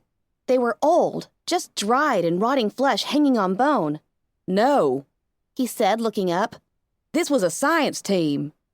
Calamity trotted round to the other side of the terminal. I have no idea what they'd be doing in Old Olney, or down here at all for that matter. His voice was grim. But I aim to find out. I recalled what Homage had told me about the night she found the weapon from the stars. Joke Blue had suspected it was part of a Grand Pegasus Enclave experiment. Perhaps she had not been so wrong after all? Maybe I should try hacking in? I blurted out, wanting to see what secrets the terminal held. Calamity's armored head looked up, and he lifted the armor's visor. He chuckled. Be my guest. He said, stepping away and welcoming me to the terminal with a swing of his scorpion-like tail. But I don't think y'all will be able to hack this one. Come on, Calamity. I laughed good-naturedly. I haven't met a terminal yet that I can't hack. I puffed myself up, taking that as a challenge. Y'all ain't never met an Enclave terminal, Calamity said knowingly. I stuck out my tongue as I trotted over. Technology's all the same. This is me, remember? The little mare with the pit buck on her flank? Let me at it. I stopped as I caught sight of the terminal interface. It was made of a strange white substance that I couldn't identify. I reached out to touch it, and my hoof went right through it like there was nothing there. It was made of Clouds? What the fuck? Calamity laughed. I looked around. The Enclave supply boxes all had locks that were made of the same material, either white or a light shade of pink. I looked to him, demanding an explanation, as the pony in my head ranted that this was not how things should be. Well, what did y'all expect Pegasi built stuff out of? There are whole cities up there built almost entirely out of clouds. I could feel him grinning behind that damn helmet. What did you believe? Only unicorn ponies had any magic of their own? I stopped, frustrated. The very idea of terminals and locks that I couldn't get into because they were made of clouds was just wrong and unfair. The words of the goddess floated back to me, with controls which can only be operated by a Pegasus. Fuck. The Ministry of Awesome had built key control systems out of fucking clouds. Any pony other than a Pegasi who attempted to operate the controls would find themselves clutching slightly damp air. A thought occurred to me. Is there anyone other than a Pegasus who can operate a system with a cloud interface? Nope, Calamity said proudly, then swiftly took it back. Yep, Griffins can. So that's how Red-Eye was planning to get past that obstacle. And I knew how he was trying to get past the second. We were on a clock again. I sighed, tossing up my hooves in exasperation, and trotted back to the others, letting Calamity work on hacking the terminal. Instead, I moved to the edge of the building. I floated out my binoculars and looked across the street at the hospital. It looked shaken. There were massive cracks running up the walls, and one corner had collapsed. A sign, a yellow cross with a pink butterfly in the center, had started to pull free from the wall 2 stories up. The upper bolt had torn from the wall, and the whole sign hung precariously over the street below. Most of the windows were shattered, and the winds of Old Aulnay whipped at stained hospital curtains. Even still, it was one of the most intact buildings in Old Aulnay, and it was our best hope for the medical supplies we needed to fix Calamity's wing. I looked across to the rooftop. I could see the Earth Pony flying contraption clearly, with its candy-colored paint job lit up in the setting sun, the name Griffin Chaser 2 emblazoned on the side. It looked in sore disrepair, but I trusted Calamity's expertise. I looked down into the main road of Old Aulnay, a main street with a set of train tracks running down the center. Hellhounds scampered about, moving from one building to another in packs, hunting us, and night was falling. I was staring at the spikes that adorned the top of a wrought iron gate. They were ugly things, painful looking. I nodded my horn towards one of them, and the metal glowed with beautiful blue magic, reshaping itself instantly into a happy prancing mare. I sent up a prayer of thanks to Celestia and Luna. I was in a unicorn mare. It felt good and right. Even better, I was in sunlight. Perhaps the brightest, cleanest sunlight yet. The air was dusty, but clean, reminding me yet again of how odd the air in the real world was. I turned my eyes to the next one and wove the magical spell over it. This one became a prancing unicorn stallion. I was struck by how much it resembled Prince Blueblood, almost a perfect likeness. The next spike glowed and transformed into a unicorn mare, head bent as if she was mid-charge, her horn aimed dangerously close to Prince Blueblood's. "Behave yourself, Rarity," I heard myself whisper in Rarity's lovely voice. The blue glow of magic surrounded the 2 figures again, and they were transformed into entirely different, happy, and generic Pegasi. I felt a strange thrill as I realized who I was, followed by a flash of guilt. "That old spell, huh?" came a voice from directly behind me. I turned, the blue Pegasus with the shockingly rainbow-colored mane moving into view. "It's not polite to sneak up on ponies, Rainbow Dash." "I wasn't sneaking," the Pegasus said defensively. "I was just flying. It's not my fault flying is quiet." Rainbow Dash was wearing the purple and black uniform I had seen her in before. "So, what have they got you all the way out in this dustbin for?" Rarity looked around, and I was treated to the sight of Old Aulnay, intact and well-maintained and bustling with ponies. I was able to see the shops and homes that I had only known as ruins. And yet, as glorious as this look into the past was, I was clearly not seeing Old Aulnay in its heyday. Most of the shops were boarded up. There was a sense of disuse hanging over much of the town. And the bulk of ponies were clearly either military or associated with the Ministry of Arcane Sciences. Apparently, Rarity said ruefully, they're having trouble with the diamond dogs again. Fluttershy's tried to talk to them, but it didn't work. So some pony thought they might pay more attention if I were to talk to them. Gee, Rainbow Dash snickered. I wonder why. Why indeed? Did Fluttershy try to tell them this wasn't their home anymore? Rainbow Dash asked, hovering in the air in front of me. Or, that it's dangerous? Of course she did, Rarity said. Fluttershy even tried to compromise. Oh, brother, Rainbow Dash face huffed. But that's when they discovered that Twilight's magical... My host searched for the best word. Byproducts, shall we say, have started eating through the barrels. Sunny lost a pony trying to move them when several tore open like they were made of nothing but the covering paint. I watched us look Rainbow Dash up and down. I still can't believe you're wearing that. Hey, we're Luna's elite aerial force. What else were we going to call ourselves? How about anything other than the Shadow Bolts? Rarity suggested primly. Way I see it, why not play into the zebra's crazy Nightmare Moon phobia? The original Shadow Boats were all just Nightmare Moon, right? Rainbow Dash grinned conspiratorially. Why not use that to our advantage? Every zebra who sees us coming and flees the battlefield is one less zebra we'll have to kill. Or who might kill one of us. Still, I can never get used to seeing you look like that. Actually? Rainbow Dash put a hoof behind her head, brushing her mane. I had an idea about that. Do you think your old dressmaking skills are up to working with armor? The Pegasus ribbed. Rainbow Dash, you wound me. Oh, came a shout from somewhere on my host's left. A moment later, a dusty pony in a military uniform galloped to a stop and offered a salute to Rainbow Dash. Rarity stepped back. Addie's, Dash looked at the pony's uniform. Tank Commander? Torchwood, ma'am. Big fan. Followed your career since the Wonderbolts. Rainbow Dash's face brightened. Oh, really? Did you see me at the Gallops last year? My host shook her head. I see you're going to be busy for a while, Dash. I'll catch up with you later, she said graciously, even though it was the Pegasus who had sought her out. Do you think you will be free by dinner? Rainbow Dash turned back. Oh yeah, no problem. I want to throw some ideas past you. I could feel Rarity smiling. Also, Rainbow Dash added, swooping close and whispering, I heard a rumor that you're working on a new spell with the Ministry of Peace.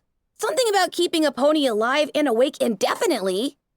Suspended animation, yes, although that's a very poor description of it, Rarity replied, nodding. And I'm working on it for them, not with them. Part of a private line of research that has finally borne some fruit. But it still needs some fine-tuning. Dash grinned. Great, 'cause that sounds just like what I've been looking for. Rarity raised an eyebrow. Dare I ask? Oh, just part of the Single Pegasus project. I could feel Rarity frown.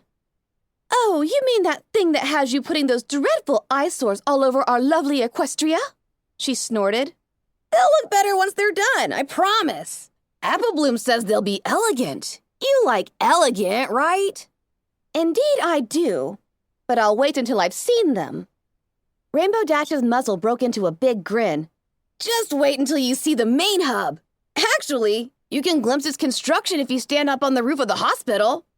Just face towards the water tower and look about 100 miles up and out. Rainbow Dash paused. You, might need binoculars. Or a telescope, Rarity retorted. Yeah. Anyway, it's not named yet. So they wouldn't let me name it what I wanted to, even though it's my damned project and my ministry, so...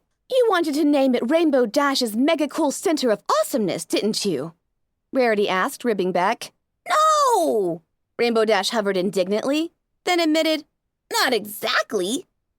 Rarity laughed a charming and happy laugh. Go tend to your fan, Dash. I'll meet with you later. Rainbow Dash grinned, waved, and swooped back to Tank Commander Torchwood. In seconds, they were deep into gushing over the aerial acrobatics of Rainbow Dash, a Pegasus who could apparently do sonic rain booms in her sleep. Rarity turned and trotted away, humming a joyful tune. What did you do? Zenith was demanding of Calamity as I came out of the memory. The Pegasus cantered nervously. I don't know. It just started doing that. My ears perked, picking up a high whine coming from the antenna array. I looked to Calamity, who was staring at the terminal as if it had betrayed him. With a sinking feeling, I asked, "Did you trigger a lockdown?" Calamity shook his head. No, I got it just fine. Weren't that hard. He looked up at me, his eyes wide inside the bug-light nightmare helmet. "And what is this place? Was it what you thought?" Calamity swallowed. It's an Enclave experiment, all right. Under orders of Harbinger, one of the Enclave High Council. They were playing with magic-laced sonics hoping to control the hellhounds. They were trying to make these creatures into slaves, Zenith said in a low voice. I looked around, drinking in the sight of the rooftop with new eyes. "I'm guessing it didn't work." What do you think the chances are that we're really lucky and Calamity just triggered the leave us alone signal? Velvet Remedy quipped grimly, trotting to the roof's edge and looking down into the street. She immediately backed up, eyes wide and frightened, her face going pale under her charcoal coat. I dared a peek. Celestia's solar-heated libido! The street was full of hellhounds, scores of them. More were moving out of doorways or climbing over buildings, all moving towards us. And they looked pissed. Footnote: maximum level. Chapter 31. Life Interrupted. We all go through periods of darkness. In such times, we can turn to the goddesses. But it's good to have friends. Memory. All the thoughts we have, all the decisions we make, are rooted in layers upon layers of experiences. To understand ourselves, we must look to our own past, to our memories. I believe that our past and our hearts make us who we are. Our memories define us. But what if we should lose them? Would we become untethered? Adrift? Would we even be the same ponies anymore? If you could block out your most horrible and hurtful memories, would you do so to spare yourself the pain? And if you did, would you lose an important part of yourself in the process? And what of higher thought, reasoning, and rationality? If I were to forget the discoveries that led to a realization, would I be able to grasp that revelation anymore? Could I piece together the logic of an argument if I could not remember having the argument? How important are memories to our ability to even think? Or at least think clearly? And what about the reverse? What if you added memories which were not your own? How often could you live parts of other ponies' lives, making their decisions, seeing the events that brought them joy or sorrow, before the boundaries that separated you from them began to blur? Were memory orbs nothing more evocative than particularly well-written books? I knew from experience that a memory orb only preserved sensations. When inside a memory orb, I saw and heard and felt, tasted and smelled.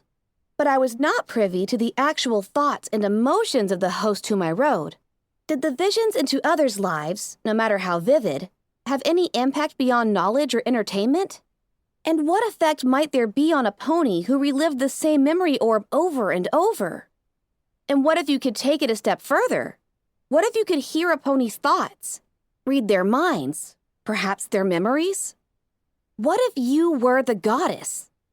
What manner of pony would you have to be just to keep any sense of yourself? I stared in horror at the mob of hellhounds pouring into the streets. They came from the alleys and the shattered ruins. They climbed out of windows and emerged from the darkened doorways in nearly every building I could see. Everyone, that was, except for the one place we intended to go, the hospital.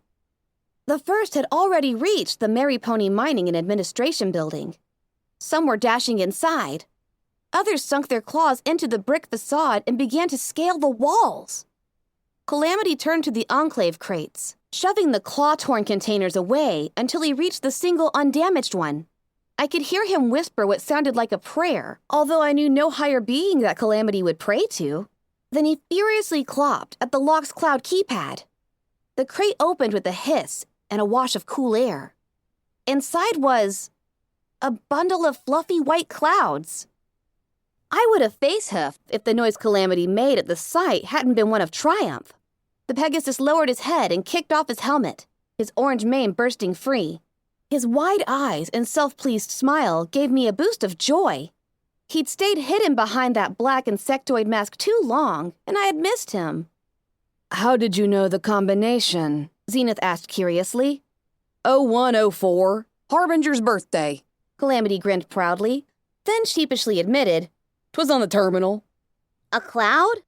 Yep. Y'all are in this mess 'cause of me, and I plan to get y'all out of it.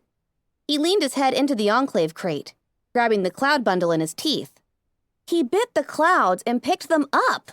The little pony in my head was having an aneurysm. Oh, woof, woof. He boasted through the clouds in his mouth.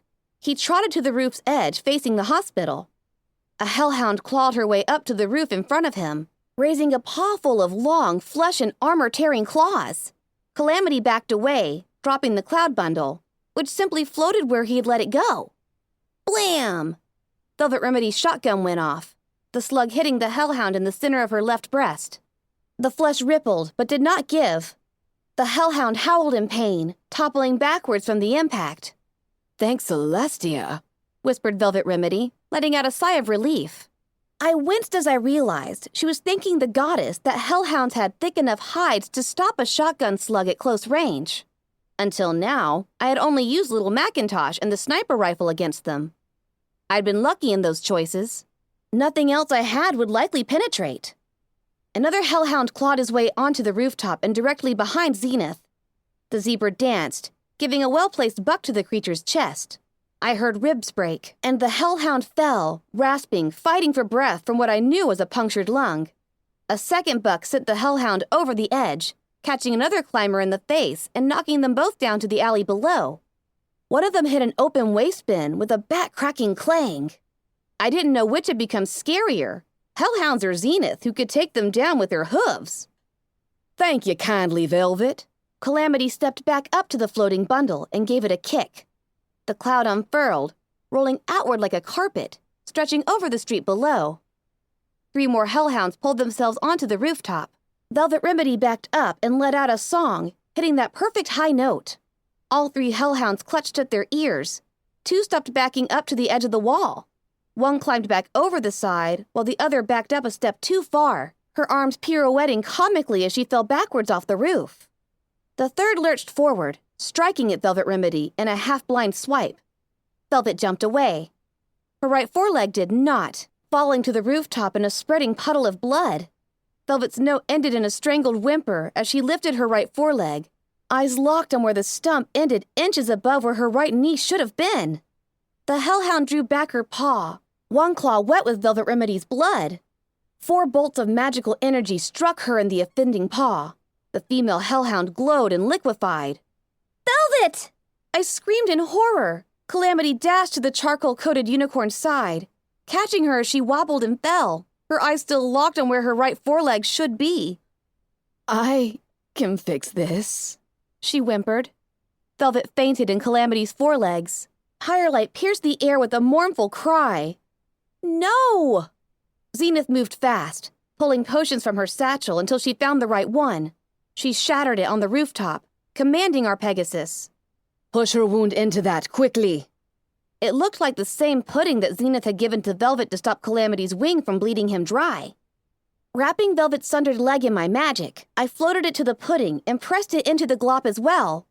We can fix this, I moaned with determination. She can fix this. She said so. I could hear more hellhounds tearing their way up to the roof from the inside and out. Calamity held Velvet, looking stunned. His eyes glistened. His armor was slick with Velvet's blood. Calamity, now! Zenith shouted into his ears, breaking the Pegasus from his trance. He shoved the bleeding stump into Zenith's medicinal goop, hard enough to make the unconscious Velvet moan. Turning to me, Calamity commanded, Zenith, put Lil Pip on my back. Lil Pip, levitate every pony but me and yourself. And don't forget Velvet's leg. He let Velvet Remedy slide out of his arms and galloped to the cloud carpet, stepping onto it.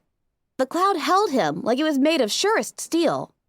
I felt a harsh tug at my mane as Zenith lifted me onto Calamity's back. I winced, but the tears blurring my vision were for Velvet.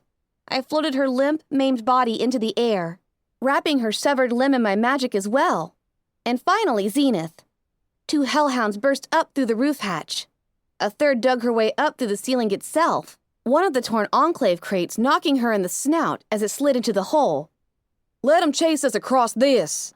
Calamity broke into a gallop, carrying me over the street on a bed of clouds, my mare friend swooping across the urban canyon, towed by my magic. The 2 hellhounds from the hatch dropped to all fours and ran for us, leaping for Calamity and me. They would have landed right behind us, but they fell through the clouds, as was proper for creatures in clouds, and dashed themselves on the street below. One got up, dusting himself off, then took one look at the building we were heading onto and turned the other way. The second had broken her neck and never got up again. I figure y'all got till that beacon shuts up to scavenge what we can get from the hospital. Calamity barked, turning to look back over the walkway of clouds. The hellhounds continued to swarm the Merry Pony Mining and Administration building, heedless of our escape. And I'll stay here and get this here whirligig fixed.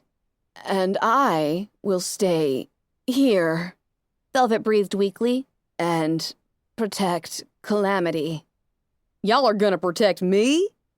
Calamity gave her a politely disbelieving look. She smiled back with a glare of her own.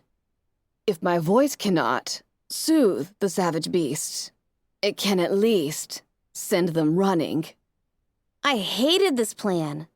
Words could not describe how much I hated this plan. The only things making me agree to this plan were a severe lack of time, an inability to see a better way, and the spark of hope born from that one hellhound's reaction. A hope that, maybe, the hellhounds had an aversion to the hospital that would protect us. Turning to Zenith, I motioned her to follow.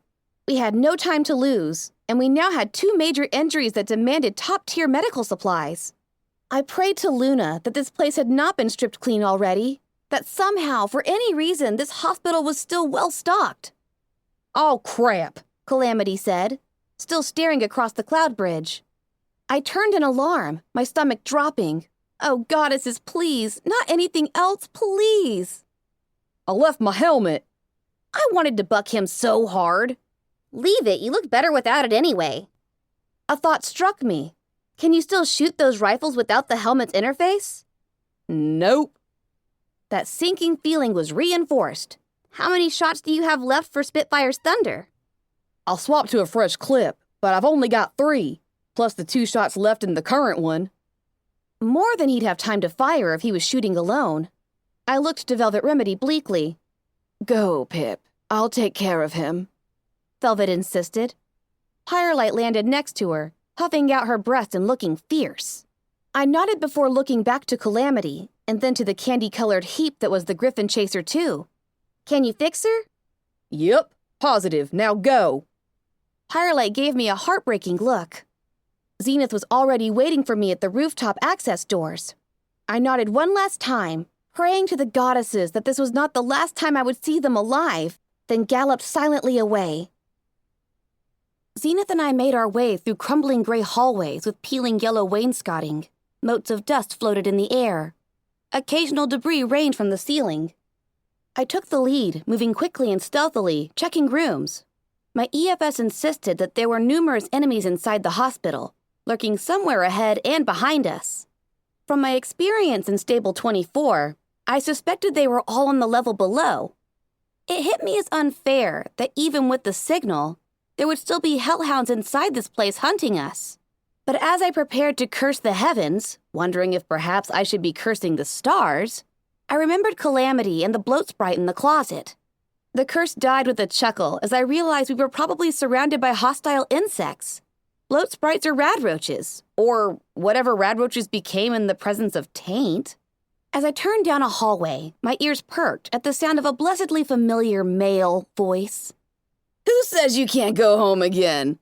That tenacious mare from Stable 2 sure did, and saved her whole damn home from a vicious and unprovoked attack from Steel Rangers, who intended to slaughter the stable's entire population and set up shop. But this time, children, the stable dweller had help. That's right, our bringer of light in this dark and cruel world has stirred the hearts of other ponies. And not just ponies, but griffins too. Even ghouls put a hoof to the cause. I tell you, children, this is the most beautiful thing I have ever seen in the equestrian wasteland. The people, ponies, and non-ponies alike have witnessed our heroine selflessly helping those around her, and many of us have taken her example to heart. And when our wasteland survivor needed us the most, we stepped up. Now I ask each and every one of you, and this is a question straight from DJ Pone 3's heart to yours. When the opportunity comes, will you step up too? I felt myself flush, but this time the embarrassment was buried under a heartburst of love for the gray unicorn behind that voice. Her words were like the beam from a lighthouse in my storm of darkness. Let me tell you some of the ponies who did step up, because you are not going to believe this. The Steel Rangers, a saddle full of them at any rate, decided to buck their elders and pledge themselves to helping out the suffering folk of the Equestrian wasteland.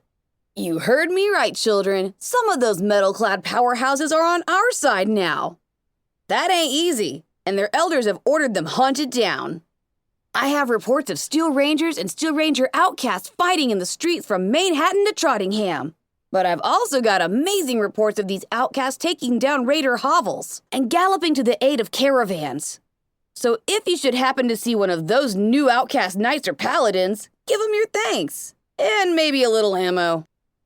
I felt both thankful and hurt as I thought of Steel Hooves and those who now followed him and battled in the streets, fighting for their lives because they chose not to follow ponies who were selfish and evil. The pony in my head wondered what would happen if the Pegasi ever learned the truth about this world below them. Would they seek to help, only to have their leaders turn upon them? I moved forward, following the voice, nudging open the door to the office where an old radio sat dusty and neglected, the face above the dial still glowing as the speakers gave DJ Pone 3's voice a slightly tinny echo. One last thing, and this is to the stable dweller herself. Another message from my assistant. But don't worry, children, I read it this time and it's perfectly chaste. I froze, my mind conjuring everything from another devastatingly embarrassing promise to another warning as soul-breaking as the warning about Stable 2. She says, wherever you are right now, I'm thinking of you. Look up at the darkness of the night sky and know that I'm looking up into the same darkness with you. We are never apart, no matter how far your drive to help us all takes you from this place. For you are here in my heart always. I love you, little Pip. I felt my heart gush, bursting with joy. Aw, now ain't that just romantic? Don't that just tug at your heartstrings? When did my assistant get so cheesy? Oh, and there's a P.S.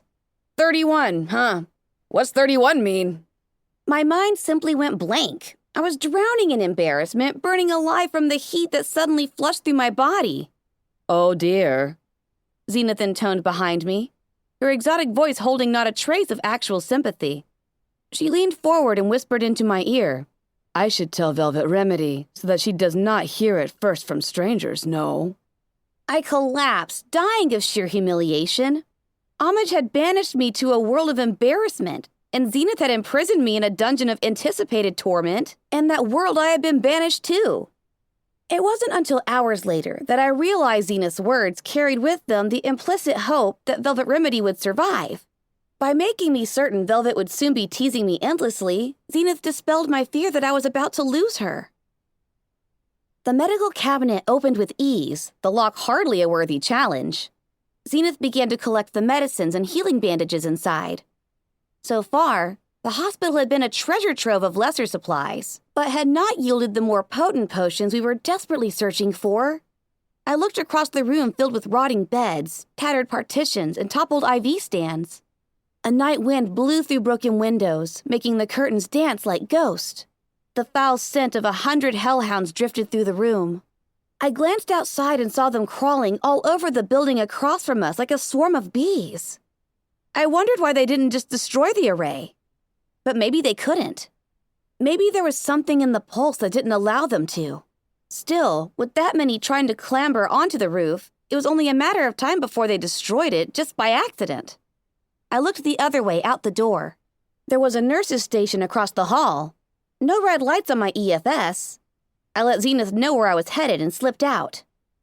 Pressing an ear to the door, I thought I heard a snake-like hiss. I checked my EFS again, but there were no threats.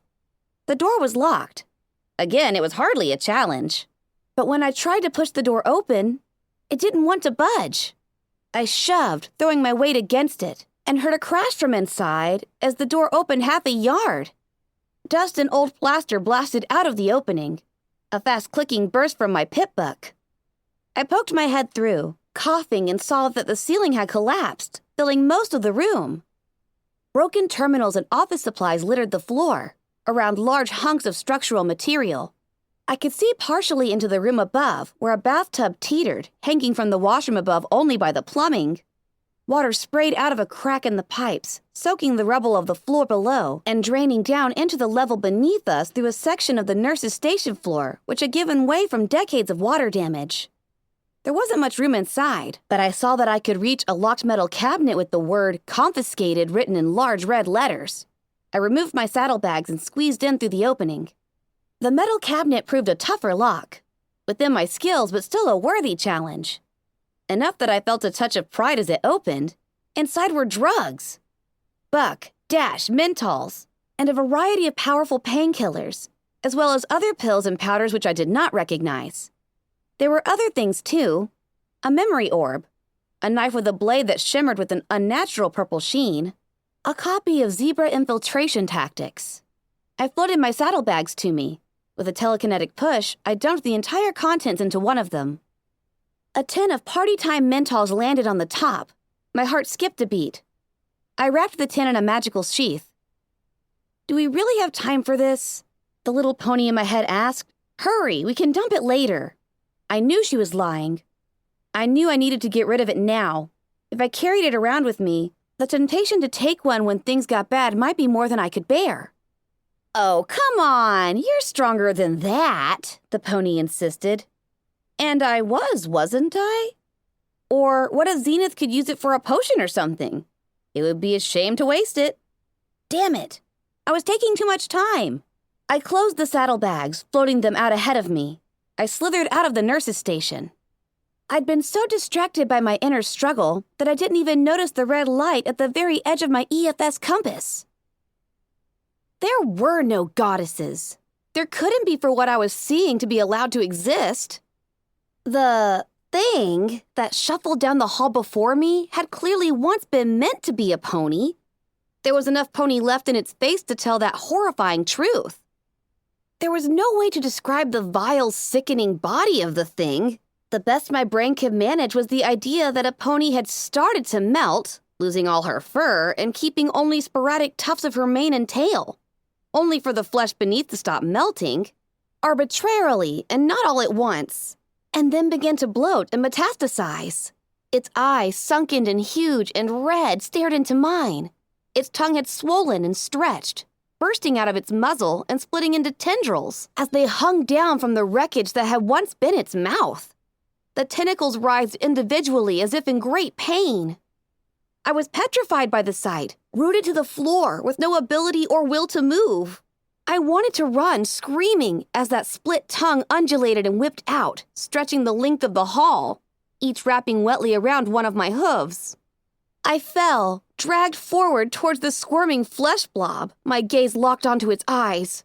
I tried again to scream, but somehow it had stolen my voice. The tongues lifted me over the mass of writhing, furless tissue. As another tongue tentacle pushed out of its muzzle, the tentacles twisted me over, my eyes turned to the ceiling, and my paralysis broke. I thrashed, letting out a scream of terror. The tongues were impossibly strong. I could not pull my hooves free. It continued to rotate me until I faced away from it, the hallway behind me upside down. I witnessed Zenith dash out of the room to save me, then stop, eyes wide and locked in place. I felt that new tongue slither across me, and I realized with abject horror that the flesh blob did not intend to kill me. "No!" I screamed in a mix of fury and primal panic. "No, no, no, no, no! Blam! No, no, no! Blam! No, no, no, no, no! Blam!" My screams were punctuated by the fury of little Macintosh as I made my weapon fire blindly into the mass of living flesh. I was hit by a cloying reek. I felt the tongues go slack, dropping me. I hit the creature. Its body felt like a warm and slimy beanbag chair, with grotesque muscle and sinew hidden beneath, and bounced onto the floor. I scrambled away. I felt sickened, loathing my body where I had touched it. Oh, little Pip, I'm so sorry. Zenith cried out, galloping up to me. I got shakily to my hooves. Little Macintosh's bullets had torn gaping holes in the meat of the thing. What is that? I do not know, Zenith said fearfully. but we must be cautious. There may be more of them, and they possess a stare. We moved through the rows of the hospital pharmacy. Our hooves left tracks through the spilled powders that covered the floor. Many of the stacks had partially collapsed, spilling their contents onto the tiles below. I waved the lamp of my pip-buck over the barely legible labels on a shelf which still held little jars of unsullied medical treasures. Zenith trotted up, a sack held in her teeth which she had found in the housekeeping section behind us. She scooped a seemingly random choice of the tiny jars into the sack with a hoof. I didn't know if any of these would help either Calamity or Velvet Remedy, but I had learned to trust in the value of Zenith's alchemy and brewing. We both froze at the sick shuffling sound of another of the flesh blobs. Dropping the sack, Zenith moved towards the pharmacy counter as I moved to the pharmacy door. Zenith pushed herself up, peering over the counter cautiously, and didn't move. Every muscle in her body was locked in place. I could hear the softest sound strangling in her throat as the slick tongues of the thing in the room beyond distended and stretched to start wrapping around her. I darted out of the pharmacy and around the corner, getting the barest glimpse of the creature before squeezing my eyes furiously shut and firing several bursts from the zebra rifle into where the creature had just been. I heard an unearthly squeal and was assaulted by the acrid stench of the thing's bulbous flesh burning away. I opened my eyes to see Zenith wrench herself free from the limp appendages as the fire climbed up them towards her. She barely avoided being burned. "Sorry," I said with a grimace as we both coughed and gagged, mentally noting that the zebra rifle was no longer to be used against these, or for that matter, any tainted creature, considering my run of luck when pairing the two. Zenith tied off her bag, and I helped tie it to her across from her satchel. Together, we moved to the nearby stairwell, not taking time to peek at the garbage bins. This was already taking far longer than I was comfortable with, and that discomfort didn't include the creepy itching that was starting to spread inside me. According to the old paint, the next floor down was the emergency care and operating rooms. They were our best bet for extra-strength restoration potions. You had to sneak up on them from behind, we quickly learned. To look the slithering flesh mounds in the face was to be paralyzed, body and mind. We did not know if those things could affect more than one mare at a time, but neither Zenith nor I were foolish enough to risk it. They were, however, the opposite of hellhounds in many ways. They were slow, stupid monstrosities, possessing no tactical skill, driven by only the basest urges. And their flesh was weak. Even a low-caliber bullet would cause great, stinking ruptures in their tuberous bodies. We made it to the surgical level. Benches lined the wall of what had been a small waiting room. Rotted periodicals stained the floor. There were a few pony skeletons here, 2 with cracked pelvic bones. An ill shudder racked me as it occurred to me that the poor mares had not been killed by the horror which had invaded them, but the horror that had come out. Beyond the waiting room was a hallway, which ended in a swinging pair of double doors. Midway down the hall were 2 heavy vault-like doors, each with a wall-mounted terminal. One of these was the medical supply room for the floor. The sign above the other simply said, "Isolation." The one bright point was that the hospital seemed entirely unscavenged. There was no sign of hellhound claws. It was no mystery anymore why they shunned this place. "Oh dear," came a slightly tinny voice from the other side of the swinging operating room doors. My eyes forward sparkle was picking up 2 entities, one of which was a non-hostile presence. The other glowed red on the compass. "Mrs. Tulip, I'm afraid you've come down with a serious case of death." "I'm afraid this is beyond my meager skills, but I do recommend plenty of bed rest, and I will alert the next available doctor to your condition." The 2 of us crept down the hall, stopping at the terminals. The one to the medical supply room was dead, leaving me to pick the lock telekinetically. "Good afternoon, Mr. Tester," said the oddly cheery voice. "I'm pleased to see some of your color has returned. Let me change your IV tubes for you." No, don't fuss. You'll only make this harder. The straps are for your own good." The tumblers moved, sliding reluctantly into place, and the medical supply room opened. I pointed my pit-buck lamp into the dark space, hoping fervently for a spot of luck. Inside were racks of collapsed shelving. A metal cabinet had pulled free from the wall and fallen, catching on a counter edge. The doors had swung open, its contents spilling and shattering on the floor. Zenith took a guarding position as I stepped inside. Moving like prey, with any luck, we would be in and out before either of the entities in the other room noticed our passing. There was one cabinet that looked fairly intact, but from the stains around the bottom of the door, the insides had not fared as well as the exterior. My heart sank into my stomach and started to die. Outside, the chipper voice said, Miss Sunshower, dear, let me put that back on for you. You'll never heal if you keep losing your head like that. My hoof felt terribly heavy as I approached the cabinet. It was locked, and the lock was a tricky one. It took a few tries to open, but that was due in part to the numb dread that was creeping through me. Really, is the cleaning staff completely lazy? Just look at the state of this room. Hardly sanitary. If a Ministry of Peace inspector were to show up, some pony would be out of a job. I wanted to gallop out, find the source of the voice, and buck it to death. Instead, I opened the cabinet door. Jackpot! Zenith was carefully putting each of the healing poultices and extra-strength restoration potions we had found into my saddlebags. We had found less than I had hoped for, but hopefully more than enough. In addition, there was a smaller lockbox which had proven far trickier to open. Inside was an advanced medical spell matrix. I floated the Arcanotech device, a peripheral with an intricately enchanted gemstone in the center, out of its box and carried it with me. I'll be right back, I told Zenith, scanning my EFS once again to make sure no other hostiles were in the area. Zenith kept watch, ready to pull me back as I crept forward towards the operating room doors. I moved as stealthily as possible, little Macintosh floating close to me. If the red light on my EFS was another of those horrors, I didn't want to have the time to turn my way. I hoped it wasn't already facing the door. I nudged open the door and looked around. The operating room was full of gurneys, most of which bore the skeleton of a pony. A few are empty, and one held the bloated, fleshy body of one of the horrors. It was strapped down with an IV needle jabbed into it. The IV tube was less than a yard long and dangled off the creature's bulbous mass, the other end attaching to nothing. A bright yellow, multi-limbed medical bot hovered from gurney to gurney, helping its patients.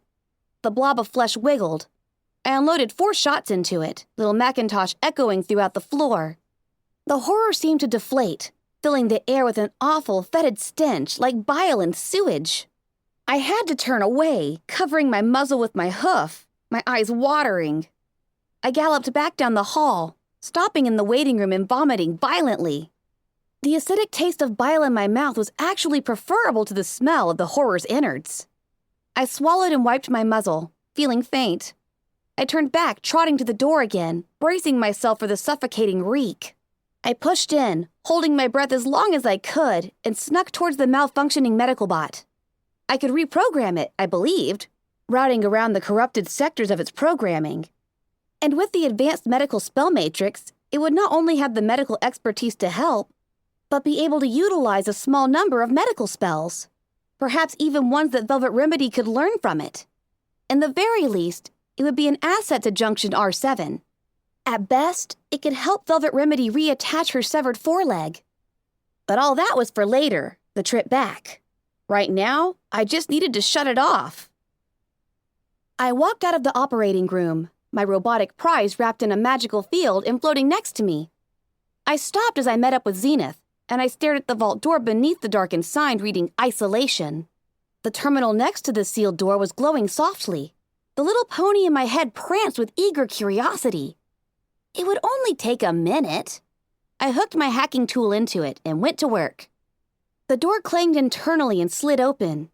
Inside was a small room with filing cabinets, a desk, a glowing terminal, and a huge, reinforced window which looked into a slightly larger chamber. The chamber had a single operating table positioned below a ceiling-mounted robotic medical array. A spider-like mass of arms holding scalpels, bone saws, and torturous-looking medical tools protruded down towards the form still strapped to the table. It was one of the flesh horrors, only this one was dead already, the flesh putrescent. Its tongues had been severed, its body sliced open and partially dissected. There was one other difference. Stretched and distorted over the rear of this aberration's mutated flesh was the deformed remnants of a cutie mark. I heard some pony gasp in horror. I think it was me. The observation room was virtually untouched by the centuries. The quake from the megaspell had cracked the window, but it had held. The paint on the walls was peeling. The ceiling sagged a little, covered in spiderweb cracks. The room beyond, however, was missing a corner. The ragged edges suggested massive water damage. I wondered if this was caused by the split in the pipes above the nurse's station, but there was a similar damage in many parts of the building. I approached the room's terminal and hacked into it. There was one audio file still remaining. The others had been corrupted or purged. I asked it to play, and a mare's voice, a ghost from the past, came from an overhead speaker. This is Sunny Days, Mary Pony Consultant to the Ministry of Arcane Science. It is now 2 days since the accident that ended Peachy Pie's life as we knew it. 18 hours since I had to order the brainstem of this thing severed. Previous attempts to put the creature down through lethal injection proved futile. Even now, we are still reading life signs. This thing just does not want to die. But there is no brain function anymore, and hopefully the rest of the body will get the hint. I've ordered the autopsy halted until then. I take comfort in knowing that my childhood friend died 2 days ago, and that there was nothing of her in this abomination. I finally managed to get an audience with the Ministry Mayor Twilight Sparkle. I have learned that the Ministry of Arcane Science is using my old facility to craft something called the Impelled Metamorphosis Potion. According to Twilight Sparkle, this IMP will likely become the deciding factor in the war. It is clearly her hope that through magical augmentation, we can bring the war to a swift conclusion. The zebras have been engaging in mystical and alchemical augmentations for years now, and it sounds to me like the Ministry of Arcane Science is determined to beat them at their own game. I questioned Ministry Mayor Twilight Sparkle about the contents of the barrels now being stored in the caverns underneath Splendid Valley. She revealed that these barrels contain effectively the very same transformative magical brew that the Ministry of Arcane Science is testing for use on pony volunteers. According to the Ministry Mayor, the process for creating IMP is extremely delicate and demanding, and apparently her standards are even more so. Any batch that is flawed in any way, any batch that isn't absolutely optimal, is sealed up and discarded. In Twilight Sparkle's own words, if she is going to ask ponies to trust their bodies to IMP-induced transformation, how could she dare give them anything but the most perfect version of the potion possible? The Ministry Mayor was absolutely horrified to hear of the accident and appalled as I told her what had happened to Peachy Pie. She put a strict moratorium on any further attempts to move the barrels. It looks like Ministry Mayor Fluttershy is going to have to find a different avenue of negotiation with the Diamond Dogs. Personally, at this point, I'm tempted to just start shooting them. I know that's horrible of me, but I've just spent 2 days seeing the best friend I've ever knew reduced to something worse than any nightmare. And all because we're trying to appease a bunch of dogs. The worst part is that part of me blames Peachy Pie. She shouldn't have been down there. She'd come to work sick the last 4 mornings. I told her to take sick leave. Practically ordered her to. But she never could stand to be doing nothing. Part of me wonders if she slipped, or if her judgment was slightly impaired. And I hate myself for asking that. She deserves better. Peachy Pie was the best friend any pony could ever have. Her husband is outside. He wants to see the body. I have no idea what to tell him. All I know is that I absolutely can't let him see this. I stumbled out of the isolation room and collapsed against the wall, breathing heavily. Little Pip, Zenith asked, her voice deep with concern. She had heard Sunny Day's recording too, and I could see the sadness in her eyes and hear it in her voice. But she didn't know what I knew, didn't realize what I did. She could tell the recording was affecting me far more than it did her, even if she could not sense the revelation behind it. Taint on the other hoof, Homage had said as DJ Pone 3, is a zebra of very different stripes. No pony knows exactly what the taint is or where it comes from, but we know its mutative effects on monsters and the fatally malignant repercussions on ponies. I knew what taint was. I knew where it came from.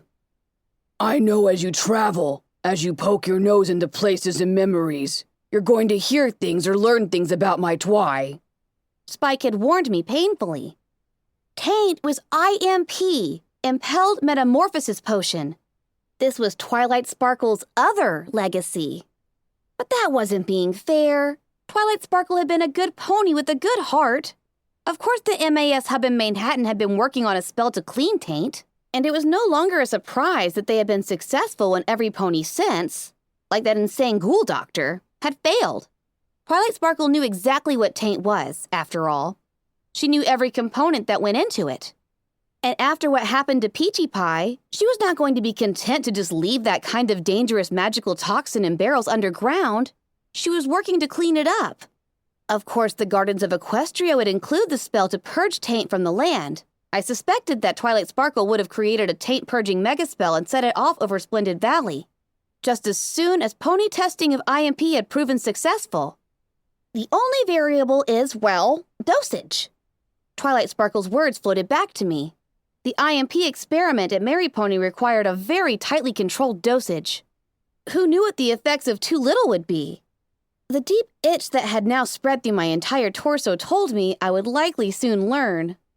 But that was when they discovered that Twilight's magical byproduct, shall we say, had started eating through the barrels. Rarity had told Rainbow Dash. Sunny lost a pony trying to move them when several tore open like they were made of nothing but the covering paint. That horror on the other side of that window was what became of any pony who suffered massive exposure. If that creature had been created from a few barrels, I was thankful that I had never seen Trixie herself inside that vat. And if you got it just right, that was how Trixie was creating the alicorns. I wondered how long had it taken her to find the correct amount, and how many failed experiments she had cannibalized before she struck on the perfect dose. My eyes went to the hole in the corner of the far chamber. Peachy Pie had been sick each morning for days. The medical equipment was still picking up anomalous life signs after the creature should have been dead. I knew where the other horrors had come from. Zenith and I galloped all the way back to the roof. I slammed through the door, stumbling and panting. We've got what we came for. Velvet Remedy was looking decidedly bad, but I thanked the goddesses that she was conscious.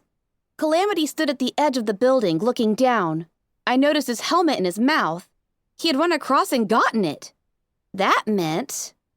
I looked to the building across from us. All the hellhounds were gone. The antenna array was smashed to pieces. I crept to the edge, casting a glance first to the Griffin Chaser, too. It still looked like a mess, but I could see the work Calamity had done. Calamity set down his helmet. In case y'all missed it, they're telling us to surrender. Looking down, I saw the hellhounds surrounding the building, some carrying energy weapons, a few dozen carrying torches. Most were armed only with their claws. Standing on a dilapidated wagon was one particularly large female hellhound holding a megaphone. You come down now, she barked, her voice carrying. Final chance. I had really hoped we could treat Calamity's wing and Velvet Remedy's leg here, but that was no longer an option. Come on, Calamity, let's go. I don't get why they ain't swarmed us yet. Grimly, I answered, I do, and trust me, you are much happier not knowing. He turned from the edge, picking up his helmet again and walking towards Velvet Remedy. His eyes looked older than they had the day before. Not your fault. Velvet Remedy insisted to the Pegasus as he laid down next to her. He set down the helmet and nuzzled the charcoal unicorn. Yes, it is. I'm the one who got his wings shot, and I'm the one who wanted to snipe the hellhounds. Y'all faced all this shit to help me, and I ain't gonna forget that, not ever. Suddenly, the whole building shook. A thunderous rending boiled up from beneath us. A massive fissure tore across the roof a few yards back from the south side edge, and the entire southern wall of the hospital collapsed with a monstrous roar. Luna eclipsing orgasms? The goddess-damned hellhounds were taking out the fucking foundation.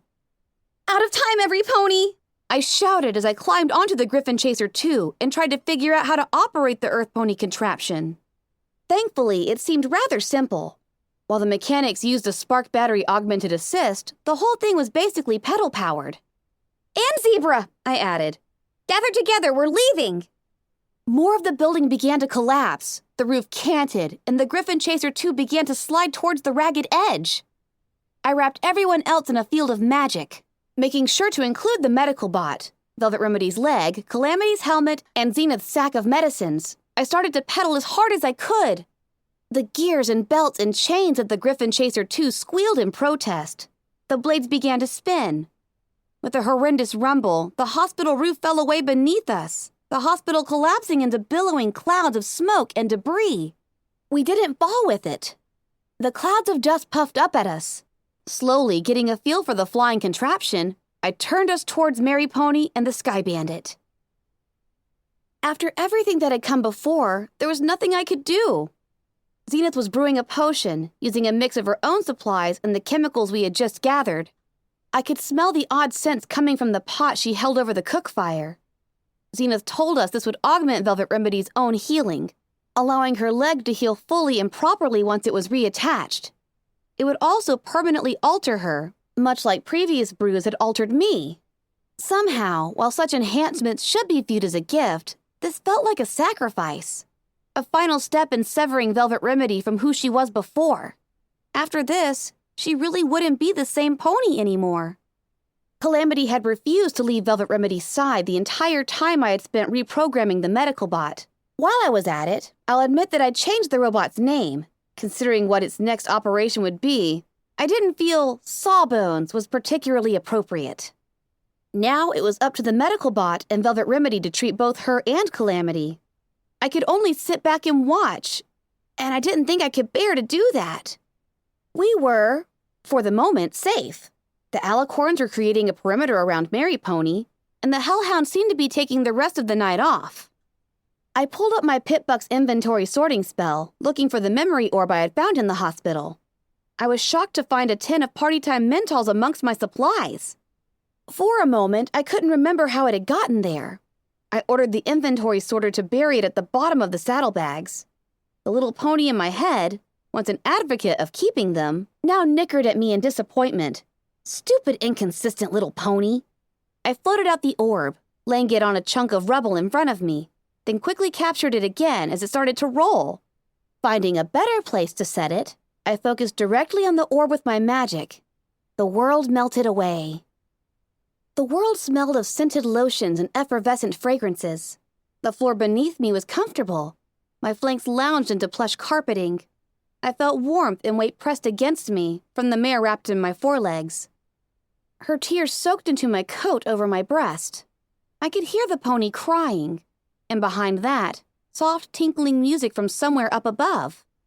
And in the other room, a familiar mare's voice was saying, I mean, that's wonderful news, right? Why don't you sound happy?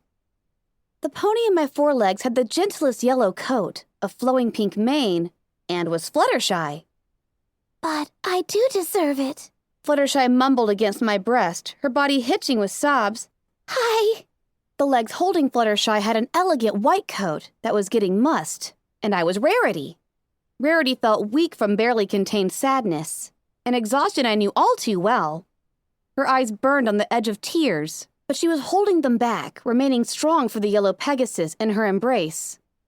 Fluttershy wailed meekly, I am a traitor. I don't believe that, I heard my host say gently. Rainbow Dash was. Fluttershy turned her face up to me, her eyes overflowing with tears. Rarity, I gave mega spells to the zebras.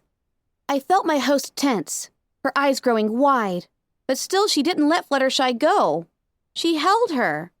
Her voice shocked, but her tone non-judgmental as she asked, Why would you do that? Fluttershy gave a wretched squeak, as she felt Rarity tense. Her expression told me she expected to be rejected, pushed away, maybe worse.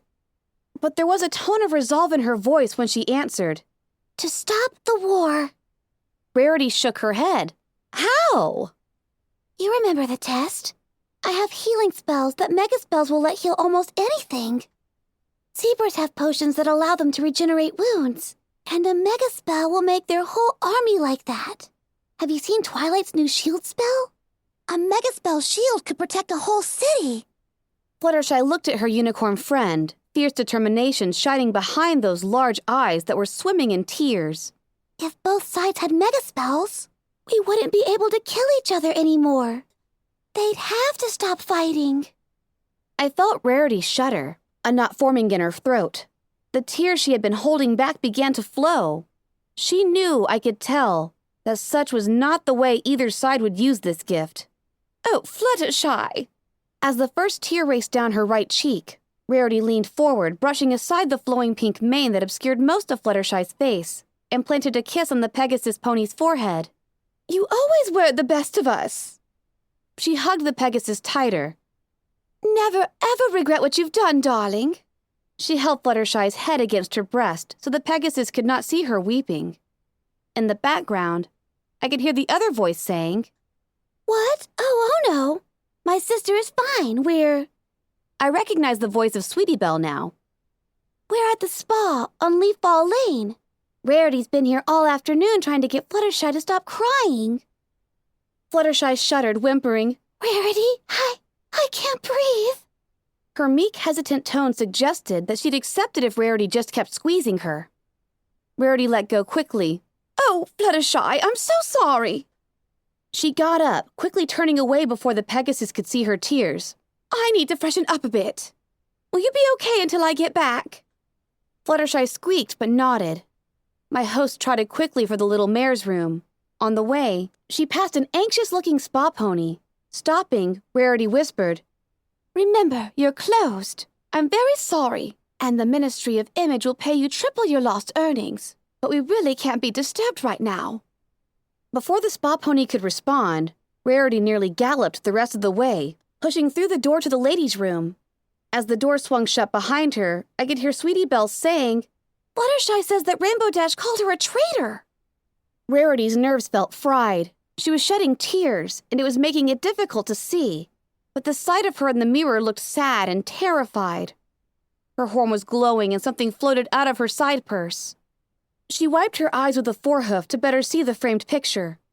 It was the ministry mares, all together looking much younger, maybe my age. They were looking disheveled but happy, wearing once elegant dresses that appeared to have been worn through a wrestling match. There was Spike, too, but not Spike as I had ever known or imagined him. Baby Spike. They were all gathered around a round table covered in what looked like donut crumbs. I don't think I can take this anymore. I was nothing before you. You're the best friends a pony could have. The best ponies ever. Rarity choked up. And it feels like I'm losing all of you. Rarity's whole body shuddered. She looked up at the mirror and was shocked by what she saw. Turning on the sink, she splashed water onto her face and tried to wash away any trace of her sadness. Looking back up, she drew herself up tall. Stop feeling sorry for yourself, Rarity. Fluttershy needs you. Her horn glowed again, opening her purse and lifting up the picture. The door pushed open. Rarity returned, a natural-looking smile already forced onto her muzzle. Her eyes widened upon seeing Sweetie Belle looking mournful. Sis, I'm sorry to interrupt, but... Yes? Rarity said with a hopeful cheer I know she didn't feel. Applejack's been in an accident.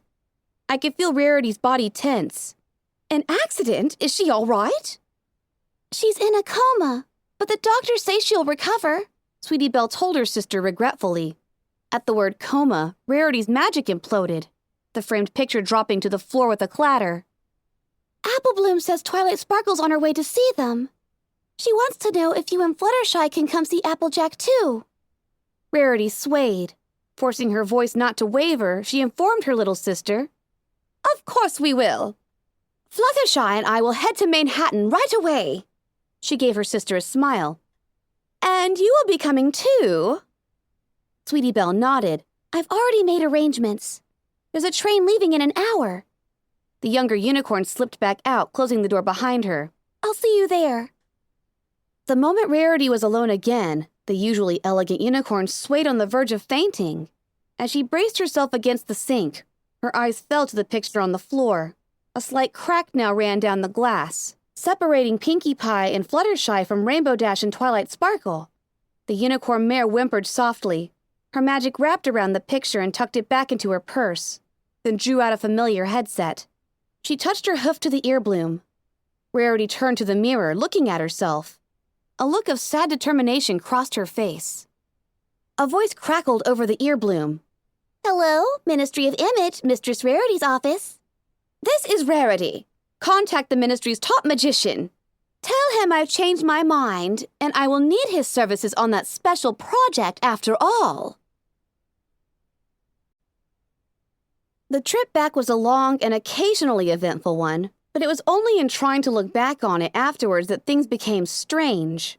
Calamity's wing had been mended beautifully, but at our insistence he made regular stops to rest. Velvet Remedy fared both better and worse. Her foreleg was encased in a thick, rigid cast that prevented her from walking. She was extremely weak and in dire need of rest and recovery. Velvet, go to sleep, Zenith intoned, carefully using our unicorn companion's name. Breath of the Phoenix takes time to do its work. Goddesses, Velvet, I chimed in. You're worse than, well, all of us when you give us medical ponies orders. Velvet Remedy ignored us, instead cooing at Pyrelight and nuzzling her wing softly. Hear that, Pyrelight, darling? Zenith's little brew has made me part Phoenix. Isn't that wonderful? It is just a name. Zenith sighed. Velvet Remedy continued to play with Pyrelight, who fluttered about my beautiful friend with unconcealed joy at her survival. The Balefire Phoenix kept perching on Velvet's cast, which I couldn't imagine was really helping. I itched, and I really didn't like that. I swore to myself that the very first thing I would do upon returning to Timpani Tower was find homage and promise whatever I had to in order to get that taint-purging spell cast on me.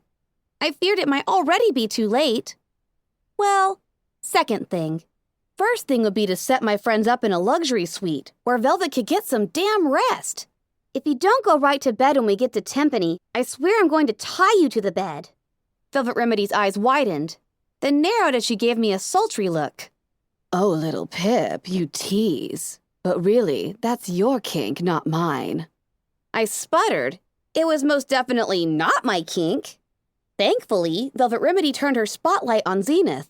Yesterday, when that siren went off, were you hearing it just in your ears? Velvet Remedy asked. The zebra gave her an odd look. I didn't blame her, finding the question equally strange until I heard Zenith's answer. How else would I be hearing that dreadful noise? She seemed to consider. I have felt sounds before, low vibrating rumbles, but this was no such sound.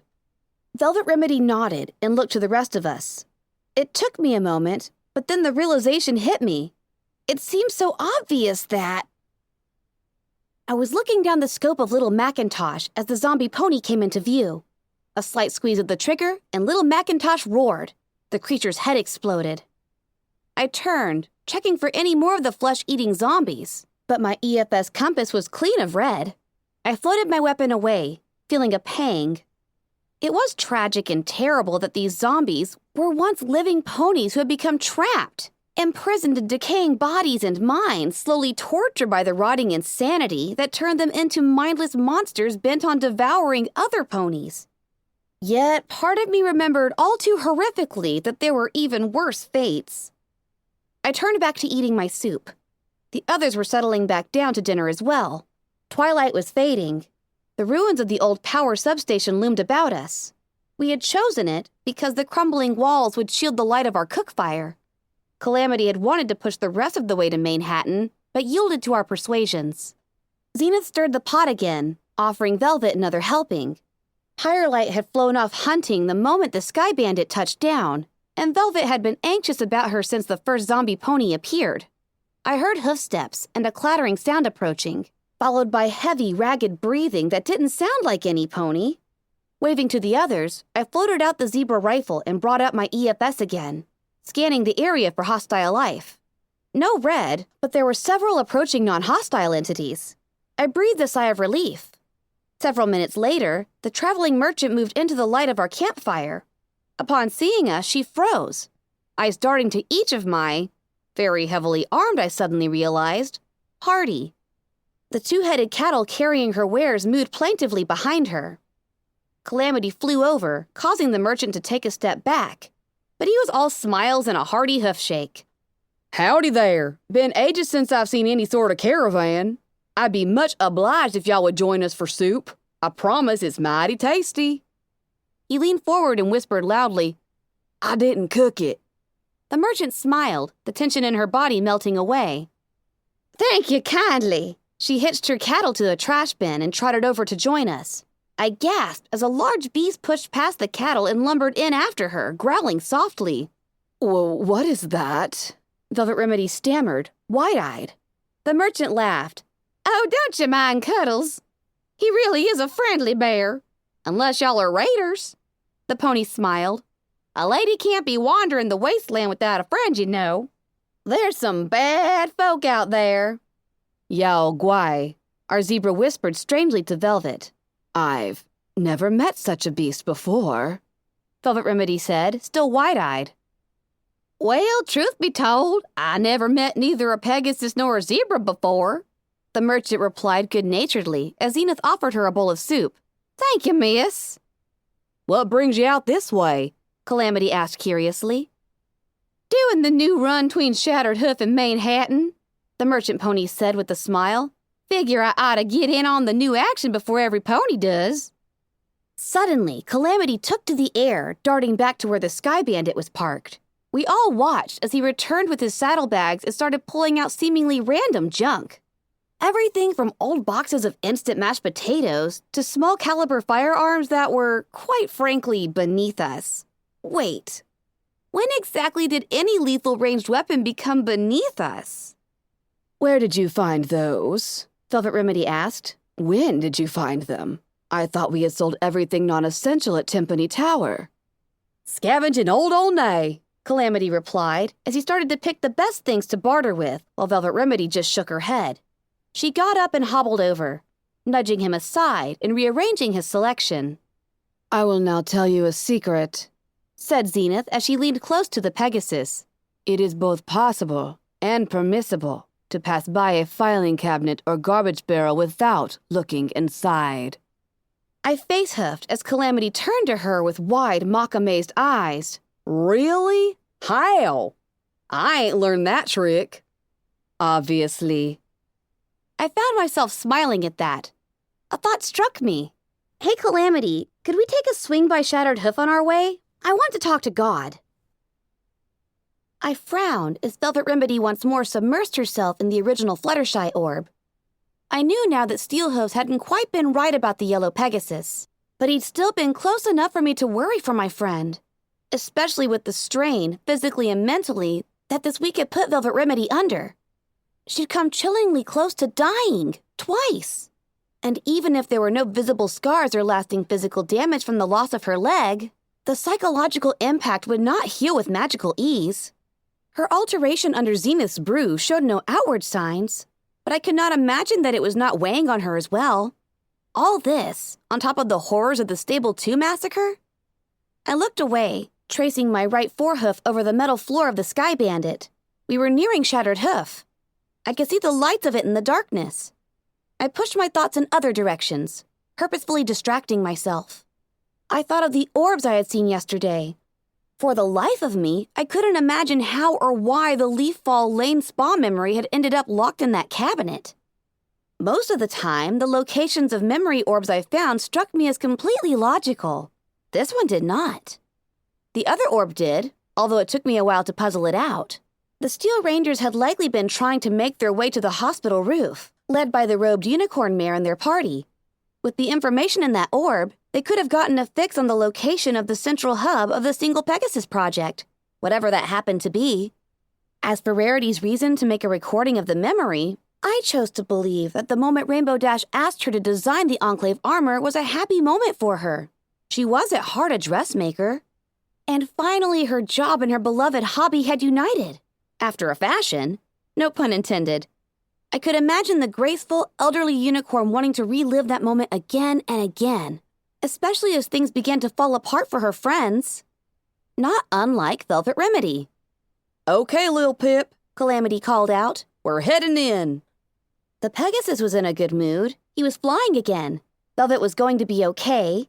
And he'd even gotten to chat with the caravan merchant and barter. Or, more precisely, watch Velvet Remedy barter. I had been surprised how many little items he had managed to scavenge from old Olney, while the rest of us were focused on just moving through. I wasn't the only one with the vice. Incoming griffins, Calamity called out. I brought up my EFS and verified that they were friendly. A moment later, Blackwing and her talons flew into view, circling and pulling up alongside us. Little Pip and friends, she said. I felt my cheeks redden. Why was it never Calamity and Friends or Velvet Remedy and Friends? I wondered for what seemed like the millionth billionth time. Of course, by now I knew the answer. I had homage and my companions to thank for it. Yay! Blackwing, I said, brushing off my embarrassment to talk to the griffin. I was hoping to see you. I have something I need to ask you for, and I hoped we could come to an arrangement. Oh, The griffin merc raised an eyebrow. this should be good. I woke up finding myself staring at the familiar ceiling of Dr. Helpinghoof's clinic. Only this time, at least, I wasn't bound. I knew better than to get up too fast. Instead, I cleared my throat loudly. The voices beyond the partition stopped, and a shadow approached. Dr. Helpinghoof pushed aside the partition and eyed me curiously. when I said that I could make a tidy profit off of you, I did not mean that as an encouragement. Velvet Remedy pushed past him, wobbling as she tried to walk with just 3 legs. Her eyes were narrowed and her voice was cross. I was completely expecting this. I can't believe you, She nearly shouted. after everything we've been through. You used them again? I had to, I said evenly. It was the only way. The only way to make sure Red Eye listened. But it was just a one-time thing, and I sought treatment immediately. I leveled a gaze at her. On my own, I could point out. One time, of course, until the next time you decide you need them. Velvet seethed. Little Pip, haven't you learned anything? You can't do just one time. I winced. She was right. I was playing with fire even though I knew I was soaked in whiskey. Please, I know this is bad, but it was really important. I know this will make it harder for me, so I'm going to need you. Let me see, She demanded. Dr. Helpinghoof had politely backed away. See? your goddess-damned inventory sorter, Little Pip. Velvet Remedy barked. I want to see for myself that you didn't keep any. A shot of fear went through me. I lifted my pip book for her to see, praying that I actually had tossed the damn tin of party time Mentals into a burning trash barrel the moment I trotted out of the encampment. I prayed that my addiction and the little pony in my head hadn't somehow played tricks with my memory. I was going to be doing too much of that on my own. Okay, fine. Velvet said as she looked through my inventory and, thankfully, found no sign of PTMs. And you better believe I will be going through your things back in the room. And quite regularly from now on. I nodded. Thank you, Velvet. You've proven you can't be trusted. She snapped, her words wounding me. Even more so because I deserved it. Dr. Helpinghoof's assistant trotted forward, smiling indulgently. Velvet Remedy looked to the white unicorn buck with the candy red and scarlet striped mane. Will it hurt? Velvet asked, sounding worried. Shooting me a dark look, she added. Not that she doesn't deserve it a little. Turning to the white unicorn, Velvet admitted. She's been through so much. I don't want her to have to suffer any more. Don't worry, The unicorn said. she won't remember any pain. Turning to me, she asked. Are you ready to do this? I nodded. Let's get it over with.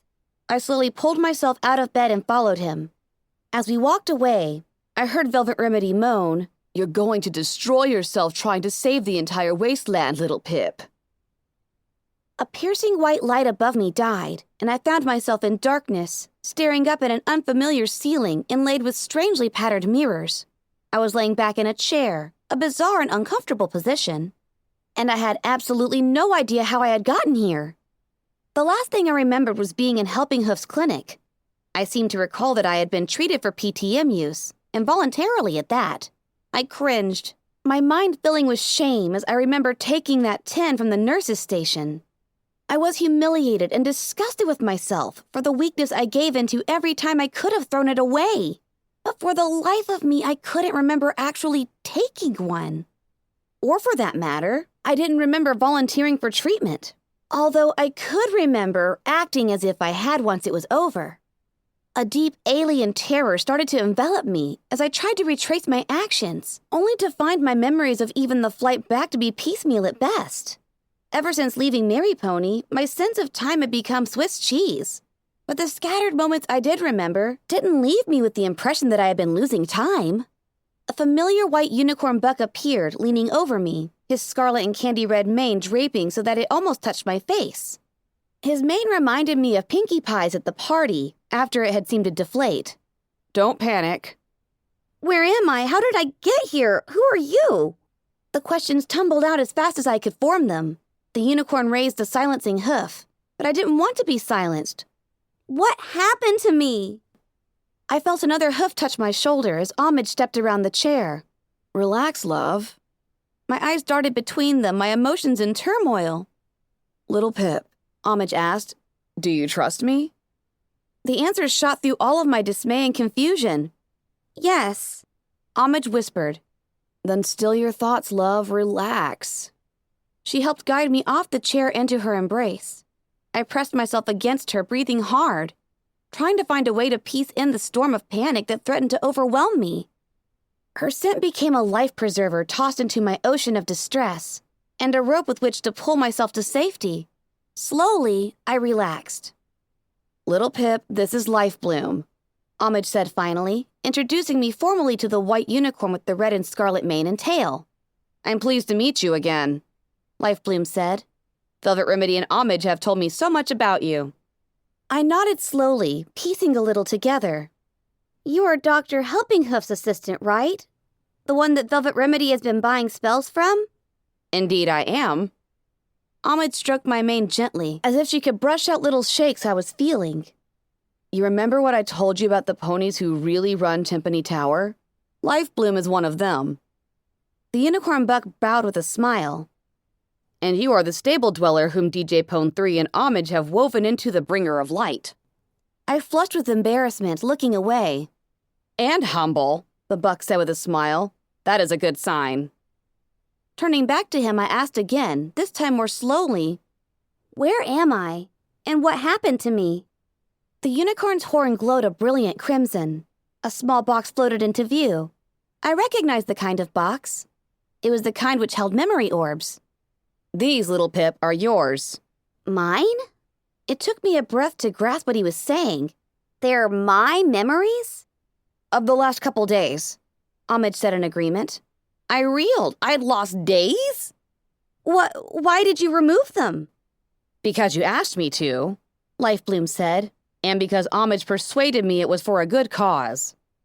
Life Bloom is a bit of a magical protege. Takes to new spells like no pony I've ever seen. He's the only unicorn in Timpani Tower to have mastered the old memory spells, once used by the Ministry of Morale. Homage informed me.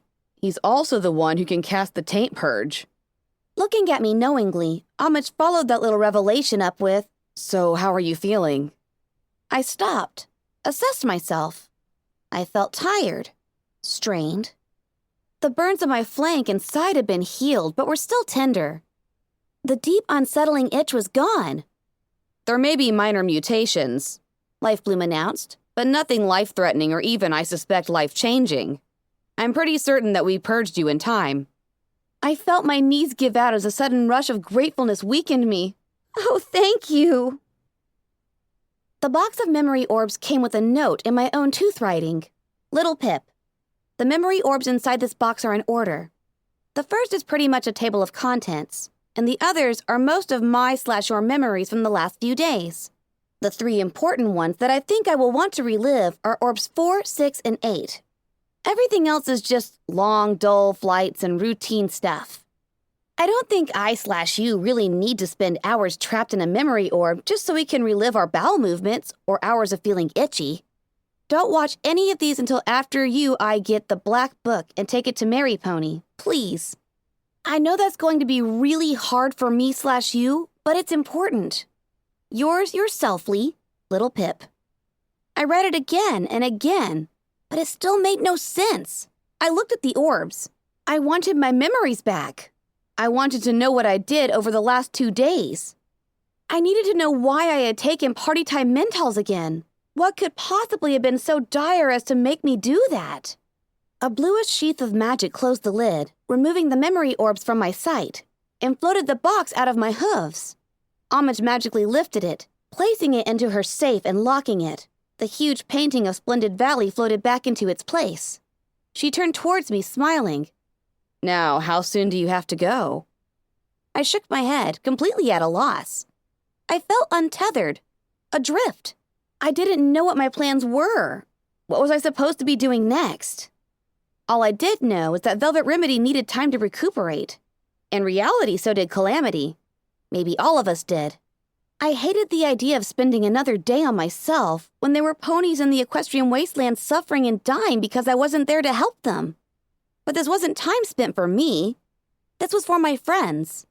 And I couldn't do anything without them. I needed them now more than ever. I think we can take a day or two, I said hesitantly. But no more than that. Homage smiled. Perfect. I'll start dinner. I remembered something. 31? How could you do that to me? Because I know your body like the beautiful instrument it is, she called back as she made her way into her kitchen. And I can coax the most beautiful music from it. I felt myself go weak. Not what I meant. I looked around, wondering suddenly where Zenith was. Hello, me. Welcome to my memories. I was looking at myself in a full-length mirror. I could see Lifebloom and Homage moving about in the background. The room was dark and strangely shaped, with an odd chair in the center beneath a shining spotlight. Mirrored inlays on the ceiling caught the light as it bounced back off the chair, making the lines of mirrors seem to glisten. This is just the table of contents, I told myself. It's okay to watch just this one. I felt utterly confused, and I needed at least a little context. If you are not me, then these memories are not for you. I felt myself say with what was actually my own mouth. It was supremely weird. I was writing me. Please do not watch any more of them and return them immediately to DJ Pone 3 or his assistant at Timpani Tower. The deep itching was gone. I had stood in front of this mirror saying these things after Lifebloom had used the Taint Purge spell on me. Now, assuming I am me, and this is supremely weird, and I thought writing the note felt bizarre, I paused, apparently regathering my train of thought. Did I usually ramble like this? Okay, the first big thing you need to know. I stopped again. I felt my body deflate with a sigh. Damn it, little Pip, I said, stomping. I'm watching this before I told me to, aren't I? I felt a rush of embarrassment as I realized I had caught me. Celestia, rape your cunt with the burning sun if I can't even take simple instruction from myself. Do I have no fucking self-control? I felt myself stomp again, felt myself huffing. The entire memory was too surreal. Damn it. Okay, sorry for that if I'm watching this when I should be. If so, I owe myself an apology. Taking a deep breath, I started again. I'm going to make this short, just in case I'm the kind of idiot I'm afraid I am. I gave myself a dark look, then continued. First, by now you've already figured out that there are two kinds of memory spells. The first records a memory, like the spell Enchanted into a Recollector. The second extracts a memory completely. That's the kind that the Ministry of Morale used when they weren't being gentle. I felt myself frowning, and the little Pip in the mirror frowned back. Second, I've got a plan for dealing with the goddess. I've told every pony their parts, and just their parts. I'm the only pony who knows all of it. Unfortunately, we can't do anything about the goddess if we can't even reach Mary Pony. And if I go in knowing the plan, Trixie can read it right out of my head. Game over. So... I felt myself lift a foreleg and make a sweeping motion as the little Pip in the mirror did exactly that. Crap. I knew I was right. Other me, that is. Ugh. So for the love of Celestia and Luna, for the love of Homage, don't watch any more of the damn memory orbs until after you take the black book to Mary Pony. I stomped with a huff. Seriously, I'm so disappointed in me. Then sheepishly I added, that is assuming I should be. If I really held out like I told me to, I really have egg on my face right now, don't I? I felt utterly guilty and pissed at myself. Now, the fourth memory orb is my conversation with Blackwing. I'm sure I'll need to know the deal we struck. The sixth one, I'll need to know for entirely different reasons. That's the one where I took a party time menthol. I'm beginning to question if that was the right call, but I really needed to be at my most persuasive. You'll see. The eighth memory orb was being greeted by homage as we returned to the tower. And that one I know I'll want to relive again and again. I gave myself a wink. Footnote, maximum level. Quest perk added, touched by taint 1. Exposure to taint has altered your physiology. When under the effects of advanced radiation poisoning, 400 plus rads. Any crippled limbs will automatically regenerate. Chapter 32. Conversations in the Calm Before. We could form our own secret society. Well, I had just barely floated the painting of Splendid Valley back into place when Homage came in. Well, what? I asked, hoping I didn't sound as guilty as I felt. did you sneak around behind my back and break into my safe to look at your memories, even after both I and you told you not to? Oh, goddesses. It was bad enough that I had disappointed myself. But just how deplorable was it that I broke into Homage's private safe to do so? I hated my curiosity and I hated myself for being so weak. I looked to Homage, wondering what to say. Should I admit it? Would it hurt her? Did she already know? Little Pip, Homage said in a sad yet stern voice. I don't know what upsets me more. That you broke into my safe and tried to undo everything you worked so hard for, or that you actually considered lying to me about it. But my heart broke. You paused to think. Homage frowned. It doesn't take that long to think of how to say yes. My gaze fell to the floor. I think you'd best sleep elsewhere tonight. I felt my blood freeze. I looked up to Homage's eyes, pleading. The beautiful little gray unicorn gave me a soft, sad smile. I was there when you made your little speech to yourself. I knew you were probably going to do this, and so did you. I hoped you could be better than that. Her words hit me like a buck to the gut. But I'm not angry at you for failing, just disappointed. I would rather she be angry. Disappointed hurts so much more. I could handle being yelled at, but the idea that I have failed and saddened Homage. Homage looked at me tenderly. Before your worries take you to dark places, I'll tell you up front, this doesn't change my feelings for you at all.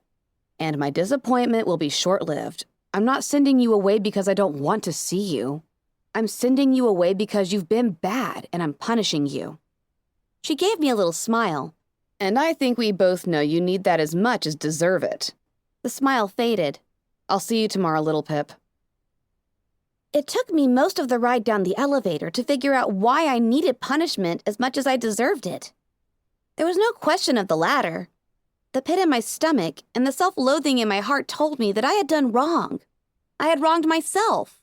And far worse, I had wronged her. My voice in the darkness. And with that, even if she forgave, I would never be able to accept forgiveness until she had punished me for it too. I couldn't move on while my tail was twitching. I needed something to fall on my head, or I'd always be looking for it. I wasn't entirely sure how I'd come up with that analogy.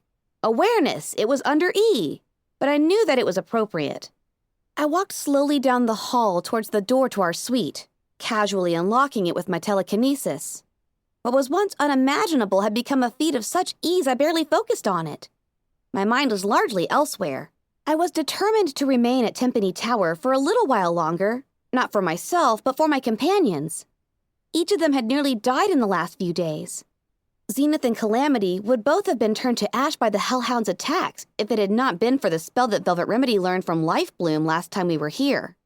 Each had suffered fearsome wounds. Velvet's injury still left her in a cast, despite the most powerful healing magic and best care the Wasteland could provide. Nor was I untouched, but I feared for them more than myself.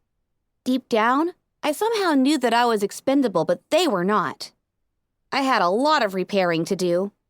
I wondered if I should try to get them counseling. Or should we work through this alone? I wasn't sure where best to begin or even how much I may have already done. Was I doomed to spend the next days repeating discussions we'd already had but that I didn't remember? Seeing my friends look at me awkwardly as I initiated difficult conversations for a second time? Couldn't I have at least left myself some notes? Of course, as they say, hindsight is, well, no. Even that didn't really apply. My hindsight was perforated. Even worse, I was smart enough to realize that I shouldn't be trying to put the pieces back together. If I thought about things too much, I might be able to reconstruct lines of logic that I didn't want to have in the forefront of my brain when I next confronted the goddess. I suspected that Trixie's telepathy didn't extend much beyond reading my surface thoughts. If it had, I think things would have gone a lot differently in Mary Pony. Or perhaps she could, but it just required a level of focus the goddess couldn't commit to while maintaining connection to all her alicorns. The fact that Calamity had been able to surprise her about something he had been looking at told me she wasn't nearly as on top of her current thoughts as she wanted us to believe. Still, if I knew the plan or even suspected what I was up to, there was no way I could avoid thinking about it while I enacted it. These thoughts so preoccupied my head that I did not even notice the sounds as I entered the room, but the sight stopped me dead. Calamity and Velvet Remedy, together, in bed, intertwined, moving, doing. I shouldn't be here. Leaving now, bye. I had become rather exceptional at stealth. I was able to slip out fast and smooth without making the slightest peep, without being seen. The click as I closed the door behind me sounded louder than Little Macintosh. I froze. My whole body was tense, my nerves covered in ice. My mind was reeling. I couldn't begin to formulate feelings of my own about what I had just walked in on. I was still panicking. On the other side of the door, I heard voices. My heart was pounding. "Did some pony just open the door?" she asked cautiously. "I locked it," he responded. And then, in almost perfect unison, "Lil Pip!" I ran, as fast and as silently as I could. As I raced down the hall, I could swear I heard Zenith's voice float out of nowhere proclaiming, "Doomed!" I clopped my hoof on the door to Twilight's Athenaeum. Part of me knew I was supposed to be banished from Homage's company for the day, but I wasn't looking to get away with anything, just to get away. I needed a place to hide and a place to stay the night, and Homage came to the forefront of my thoughts. No pony answered. The door was locked, and I wasn't about to unlock another anything without permission. I dashed up the stairs to the balcony and lifted my hoof towards the door to the emergency broadcast station. Was she busy? Would the beat of my hoof interrupt a recording? Did I have the right to take that risk? And what would she have to say to me? How could I ask her to make an exception for me because I had managed to invade the privacy of even more of my friends? Doomed indeed, and I deserved it. I put down my hoof. I'd just spend the day wandering aimlessly around Timpani Tower, avoiding every pony and waiting until the final hour of my exile was over. Not a problem. I could go half a day without getting myself into trouble. I heard a chime in the atrium below. The elevator door slid open. I crouched flat on the balcony as I saw Velvet Remedy and Calamity step out into the atrium, Calamity helping support Velvet with one of his wings. Oh, goddesses! I couldn't face them right now. I backed up against the MASEBS door, hiding. "You think she's upset?" Calamity's voice sounded below. I could hear the odd thump of Velvet's foreleg cast as she moved awkwardly into the atrium. "Well, I wish she'd just see this as an opportunity to get back at me for some of my teasing." Velvet Remedy's voice floated up to me. Her chocolatey smooth voice had a slightly harried timbre. "But I doubt that she will. The poor girl had a crush on me for ages, and while I've been under the impression that she was over it, I worry she might still feel hurt." Did I? I wasn't sure. I was still too wrapped up in the fear of being caught. And now I worried that I might feel like that. It would be unfair and selfish. I had a relationship with Homage that left me exhausted, to be honest. What right did I have to begrudge anyone else a relationship of their own? Especially my two closest friends, I should be happier than ever for them. I honestly don't think you give Little Pip enough credit. She's got too much heart to let jealousy eat away at her. Or us. I reckon I got more to worry about in that regard from your bird. It dawned on me that I wasn't feeling happy for them. I didn't think I felt jealous. I wanted to be a much better pony than that. If I was jealous, I didn't deserve the friendship of either of them. But no, I didn't think it was jealousy either that I was feeling. It was concern, an achingly pessimistic worry. Calamity's voice rose up from below again. Do you think she's here? Seems awfully quiet. Yes, now that you mention it. If she was in Homage's company, I'd expect we'd be able to hear her. At least that is what Zenith would have me believe. I buried my face in my forehead, suddenly blushing. There was absolutely no way this could get more awkward and humiliating. I mean, 31. Celestia's mercy. Okay, I was wrong. Now it couldn't get worse. That's a lot, right? Calamity asked in buckish ignorance. Yes, that's a lot, Remedy said. I could almost hear her rolling her eyes. Did you? Oh no. Did Calamity really ask that? I heard the soft smack of Velvet Remedy's hoof. Good for her. You do not ask a lady that, Calamity. She scolded. Then in a smaller voice she admitted, Yes, twice. Twice? Oh, the big idiot. And then she was. I felt my ears burning as I realized my Pegasus friend was trying to do the math. How the hell did she have time to come to Splendid Valley? Indeed, Velvet said with a slight trace of bitterness. Clearly, Homage's cutie mark should be Little Pip. Obviously, that's what she's best at doing. I wanted to melt into the wall and disappear into some void beyond. I wanted the moon itself to come crashing down through the ceiling and crush me. I didn't want them to find me, and I didn't want to be hearing this private conversation. And the mere thought that they might discover I had been unintentionally eavesdropping made me die inside. I heard a splash. One of them had stepped into the fountain's pool. After Mary Pony, I finally understand the alicorn in this room. Velvet's voice mused, changing the subject. I've been wondering how and why Twilight Sparkle would have chosen such a decoration. When we do find her, Calamity stated slowly, I think you ought to do the talking. Oh, and why is that? Well, y'all are just better at it than me. Little Pip will want to know about what we are now and all. I just mess it up. And just what are we now? Velvet said silkily. Damn it. Calamity sighed in frustration and confusion. That's just the question I was trying to avoid. Slowly, he admitted, I don't know. Velvet's voice was gentle and kind. You're Calamity, and I'm Velvet Remedy. Just like we were before, only more intimate. I heard another splash. I'm not going to push for us to be anything more than you want us to be. I'm never going to tie you down or demand a commitment that you aren't looking for.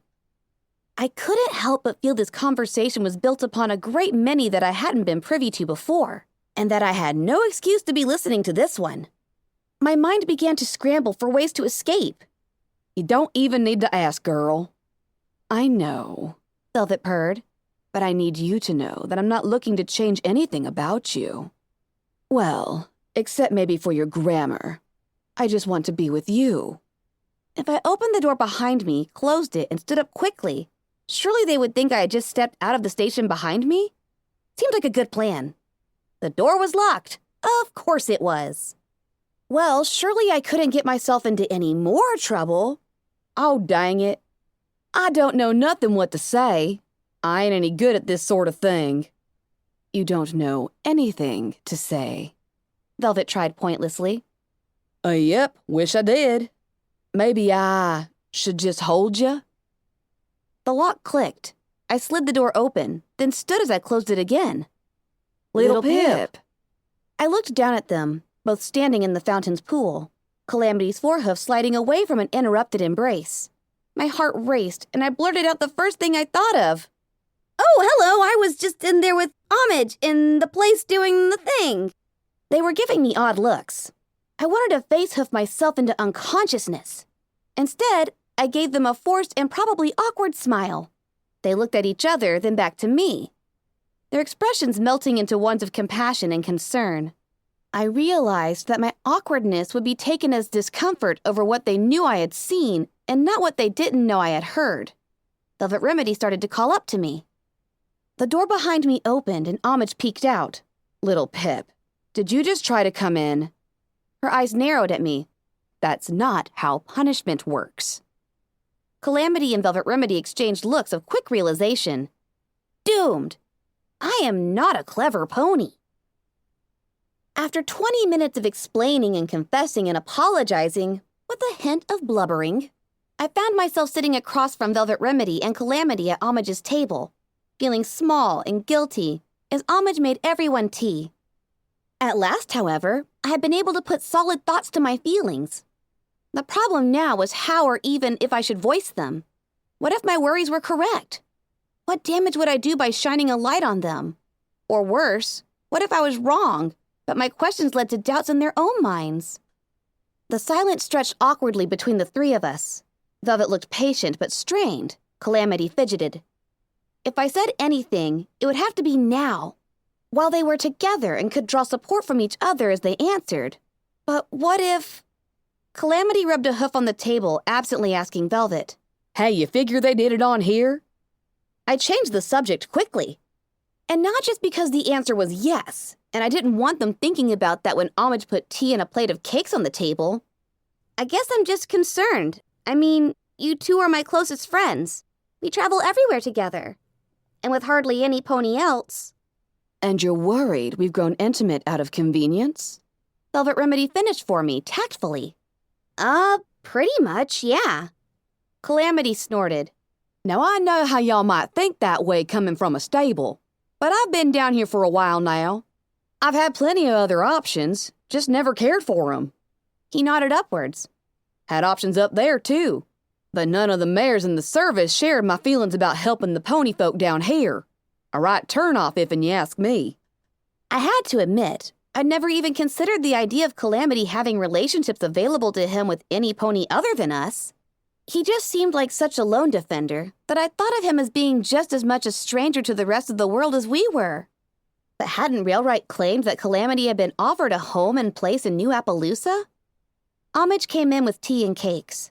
She smiled and gave me a little kiss on my horn, which suddenly felt pleasantly warm as she floated a cup of tea onto the table in front of me.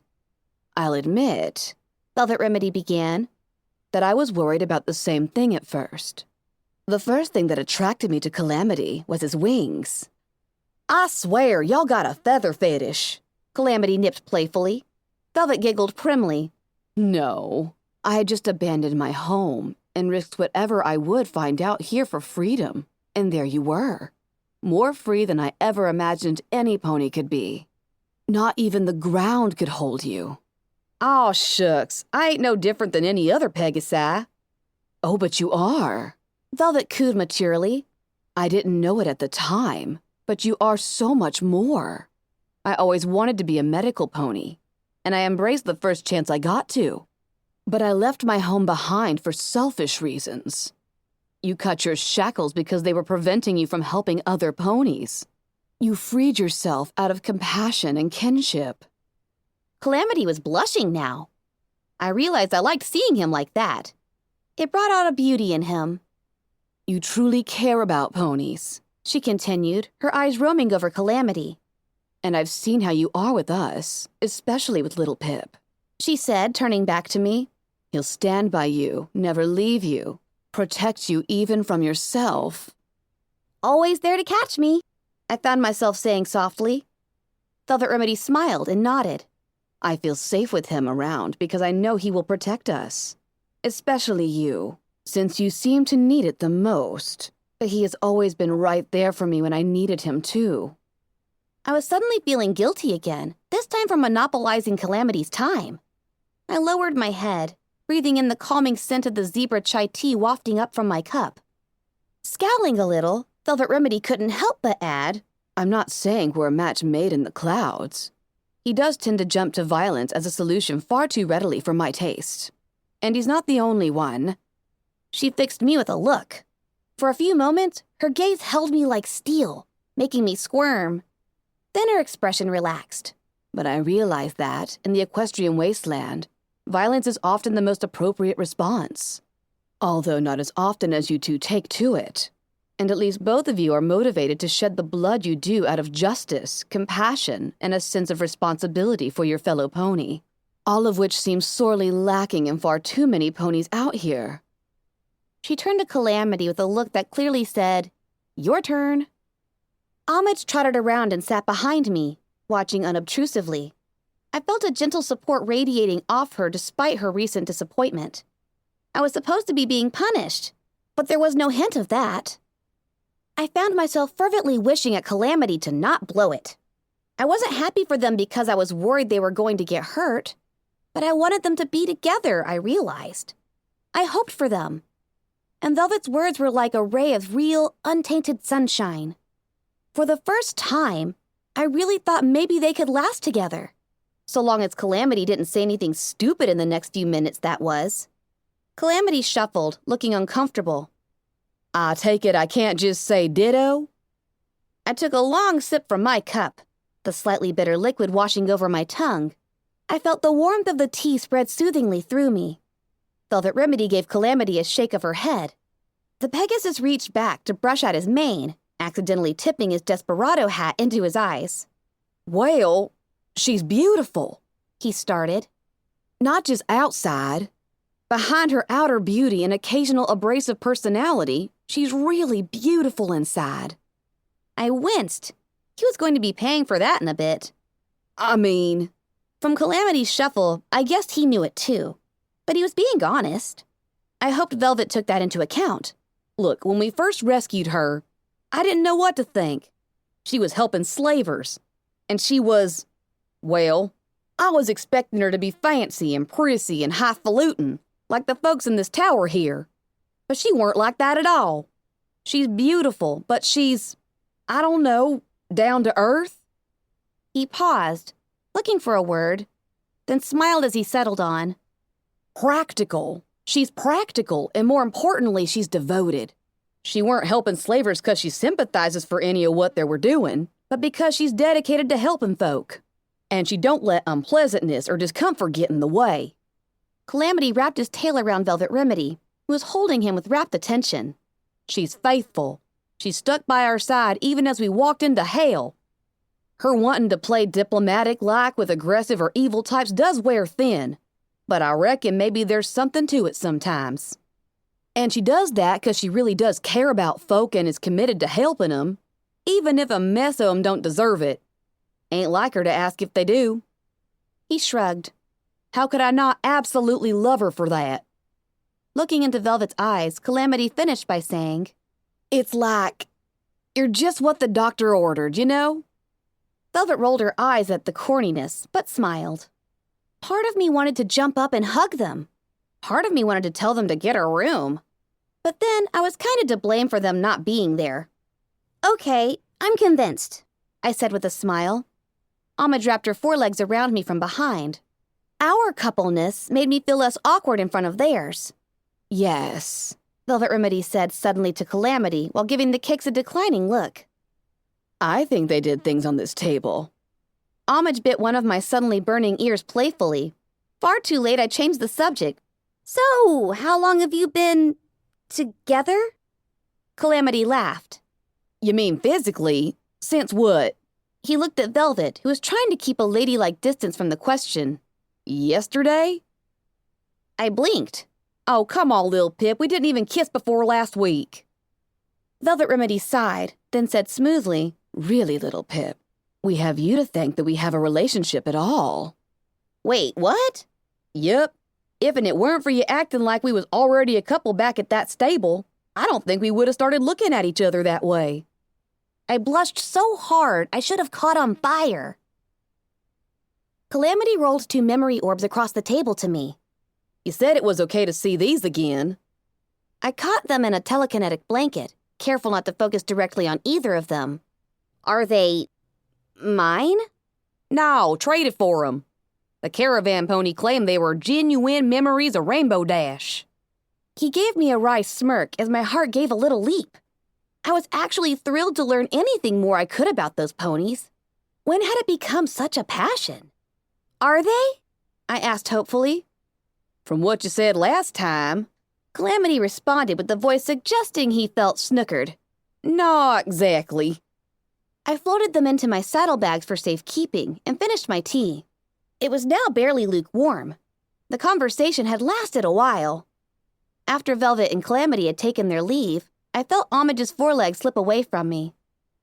The cups, saucers, and plate of cakes lit up with the glow of Homage's horn and began to float themselves back to the kitchen sink.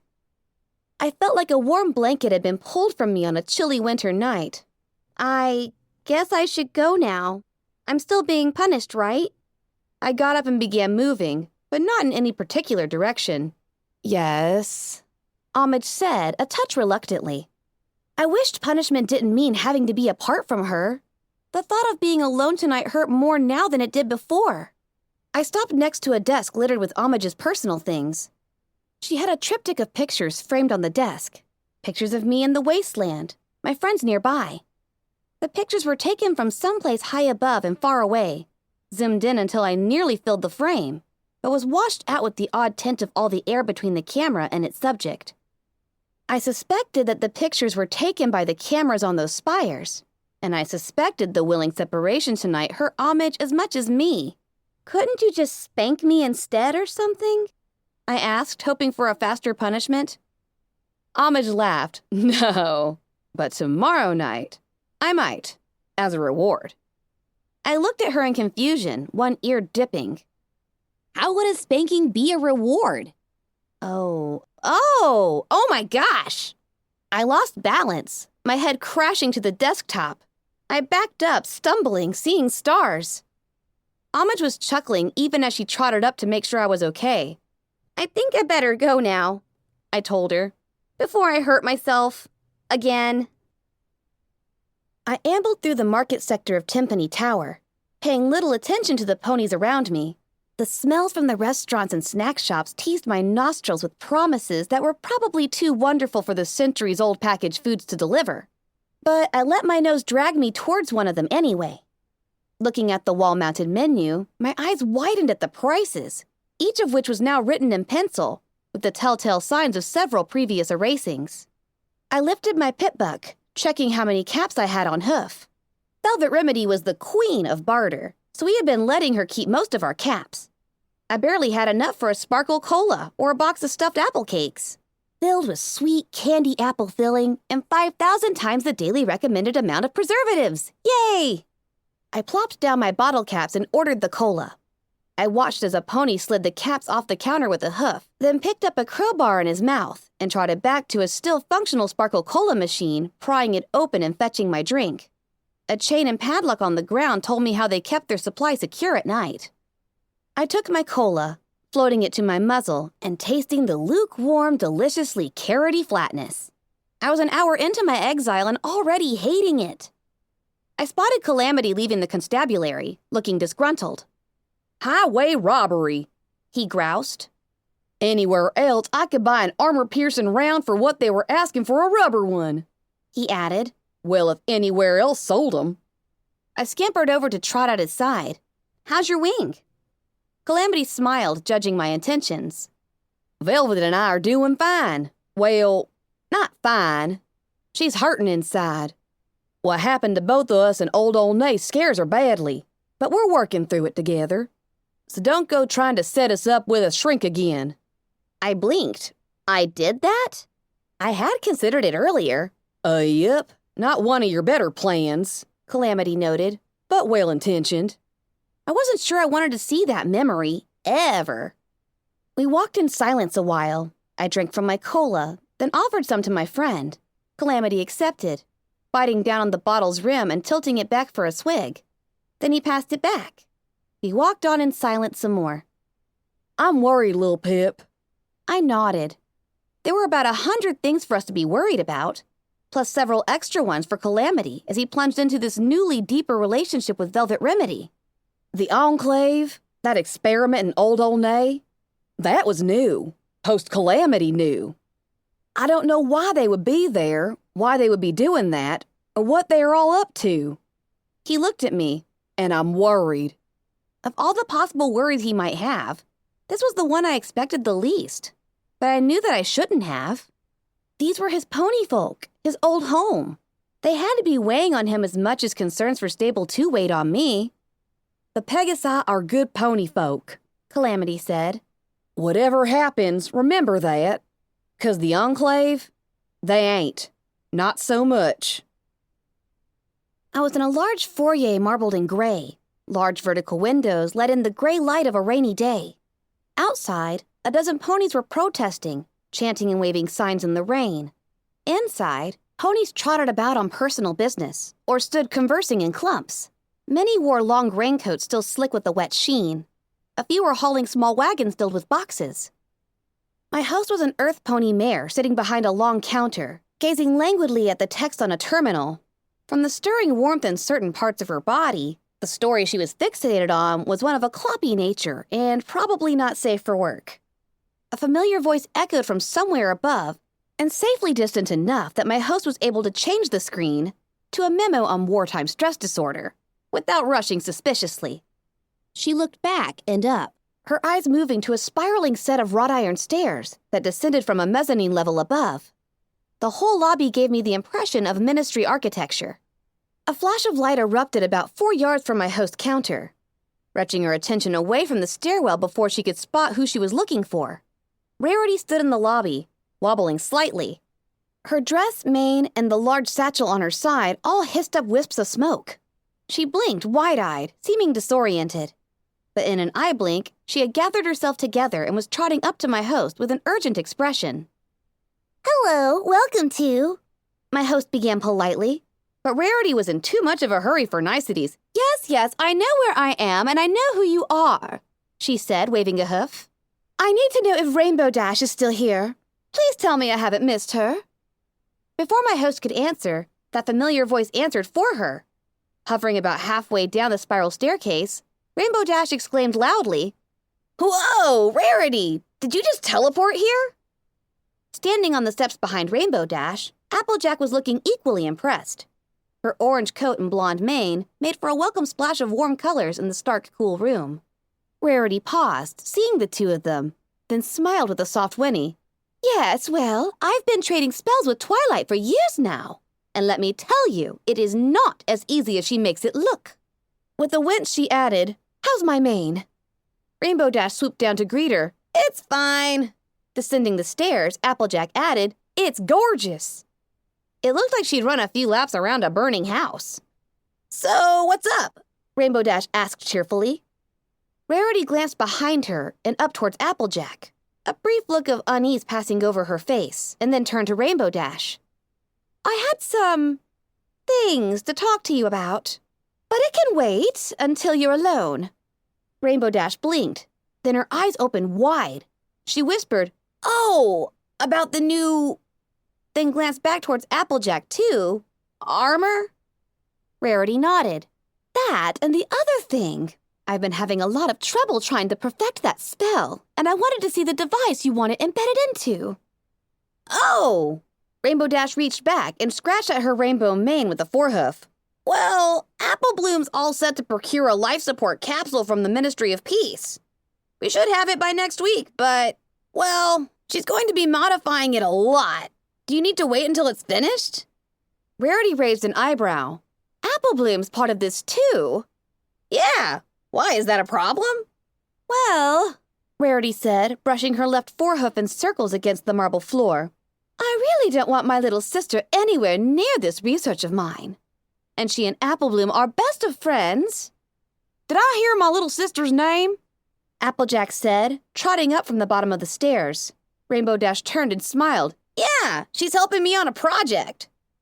I thought the Ministry of Awesome didn't actually do anything. Dash snorted and puffed herself up. They don't do anything that isn't awesome, you mean? Rarity and Applejack exchanged looks of doubt. Anyway, Rarity said a little too hastily, I really should be going. Wait, Applejack said. You mean you teleported all the way over here just to go? She frowned. How come I get the feeling I'm undesired company? Unwanted? Rarity gasped. Oh, heavens no! If anything, I want more Applejack. I snickered inwardly and was glad my eavesdropping host didn't do the same. We don't see nearly enough of each other anymore. It feels like it's been ages since. She paused, then chimed up. Idea! We're together right now. Let's do lunch. Rainbow Dash shrugged. Sure, why not? Applejack chimed in. Well, I've got about an hour before I gotta be at a meeting for all of the governors of the Ministry of Technology. And there is a new apple fritter place that the Caramel Apples kids have just opened up, which I've been meaning to try. Sounds perfect. Rarity clapped her forehooves with a demure squee. Wait, aren't those the same brutes who tried to kill you with an elevator? Applejack's eyes narrowed. That ain't never been proven. Still, the idea of you spending time in a room with that lot. Yeah, Rainbow Dash jumped in. Want me to come with you? If they're planning anything funny, I'll make 'em think twice. I can handle myself just fine, Dash, but I do thank y'all kindly for the offer. Seeing her two friends still frowning, unconvinced, she sighed and added, Besides, Sergeant Steelhooves has already offered to be my personal escort. Have I met this guy? Rainbow Dash asked suspiciously. Are you sure you can trust him? Applejack sighed. I don't think you have, but he served with my brother. He trusted him, and so do I. A smirk scrawled across her muzzle. Besides, I don't plan on being there too long, just enough to give my speech. I've been practicing it all day. Want to hear it? Rarity's eyes widened at the thought of listening through an entire speech by Applejack, or perhaps just alarmed at having to do so in a public lobby while her mane was frizzy. Maybe over lunch? She suggested. Sure. Rainbow Dash encouraged Applejack with considerably more volume. Let's hear it. Okay. Applejack paused, stood straight and tall, cleared her throat, closed her eyes. Y'all are fired. Rarity and Rainbow Dash stared. Applejack opened one eye and blushed. Well, how was it? That's it? Yep. She blushed some more, looking a bit proud of herself and yet a touch worried. Awesome! You tell him, AJ. Rainbow Dash grinned wildly as Rarity stomped on the floor with applause. Dang, now I want to go just to see their faces. Hey, Rainbow Dash! A voice called out from the doorway, causing her head to whip around. 3 elderly Pegasi trotted into the lobby. One of them, a light gray buck with a short-cropped age-grade mane that fell over his eyes, hadn't been wearing a rain slicker and shook himself, spraying water everywhere to the shouts and grumbles of the ponies in the lobby around him. "Hello, welcome," my host began to say, but her words trailed off as the 3 Pegasus pushed their way up to Rainbow Dash, ignoring every pony else, including her friends. Hey, Rainbow, remember me? A mustard-colored buck asked, stepping forward in front of the others. He was an unusually large buck, his rain slicker only covering half of his flank, revealing most of a large orange basketball for a cutie mark.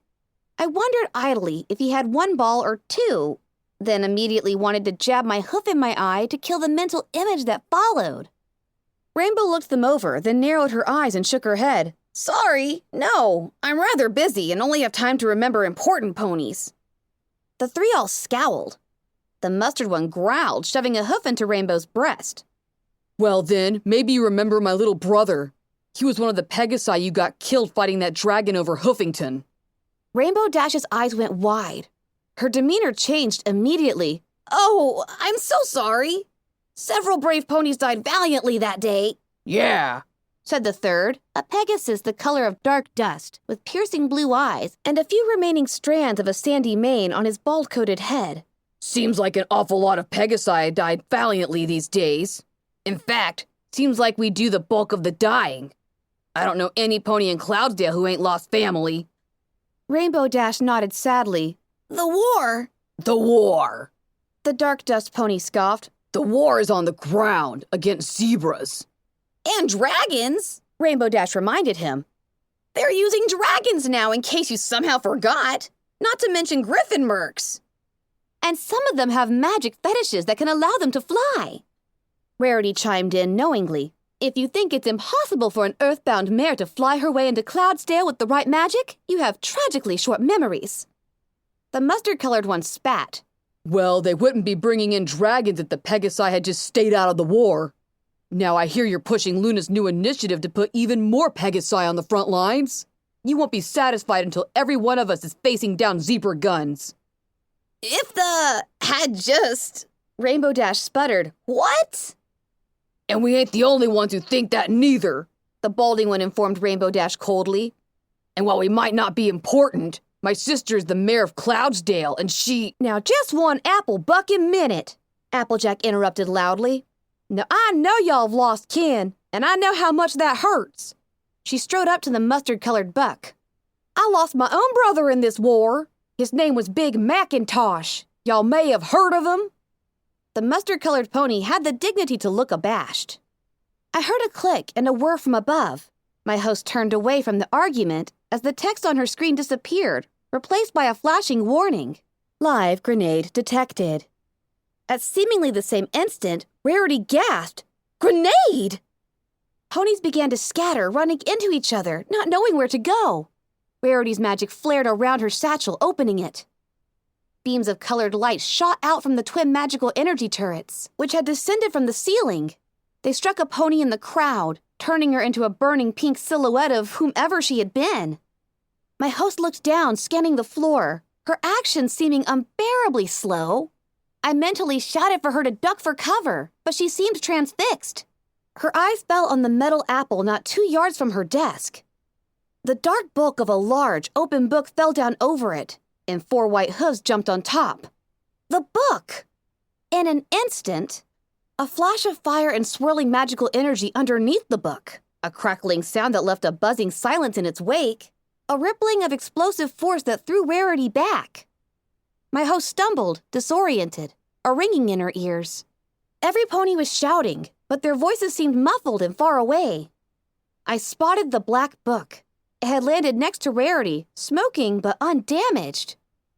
I felt conflicting waves of horror and relief. How could any book survive smothering a magical energy grenade? What kind of book was this? And yet, thank the stars it wasn't hurt. That book was dangerous, but it was valuable. Just looking at it, I knew how useful it must be. Rainbow Dash was fast. She flew up to my host, breaking her out of her fear-induced paralysis with a clop of her forehooves. "Lock this place down!" she shouted over the ringing in my ears. "Gather the witnesses and call the Ministry of Morale. Some pony saw something, even if they don't know it." Applejack was trotting around, calling out, "Is every pony okay? Any pony hurt?" She turned to my host and lifted a hoof as she shouted, her voice sounding like it was coming to me through yards of thick cotton. But at least the buzzing was quickly fading. "Call up the Ministry of Peace. Have them send counselors." My host nodded. Rarity groaned, getting shakily to her hooves and rubbing her ears. "Quick thinking, Rarity," Applejack said, dashing over to help her up. "I reckon you just saved a mess of lives with—" Applejack froze, staring at the black book. "Is that what I think it is?" Turning to Rarity, a dark scowl crossing her face, Applejack said, "You said you were going to get rid of that cursed thing."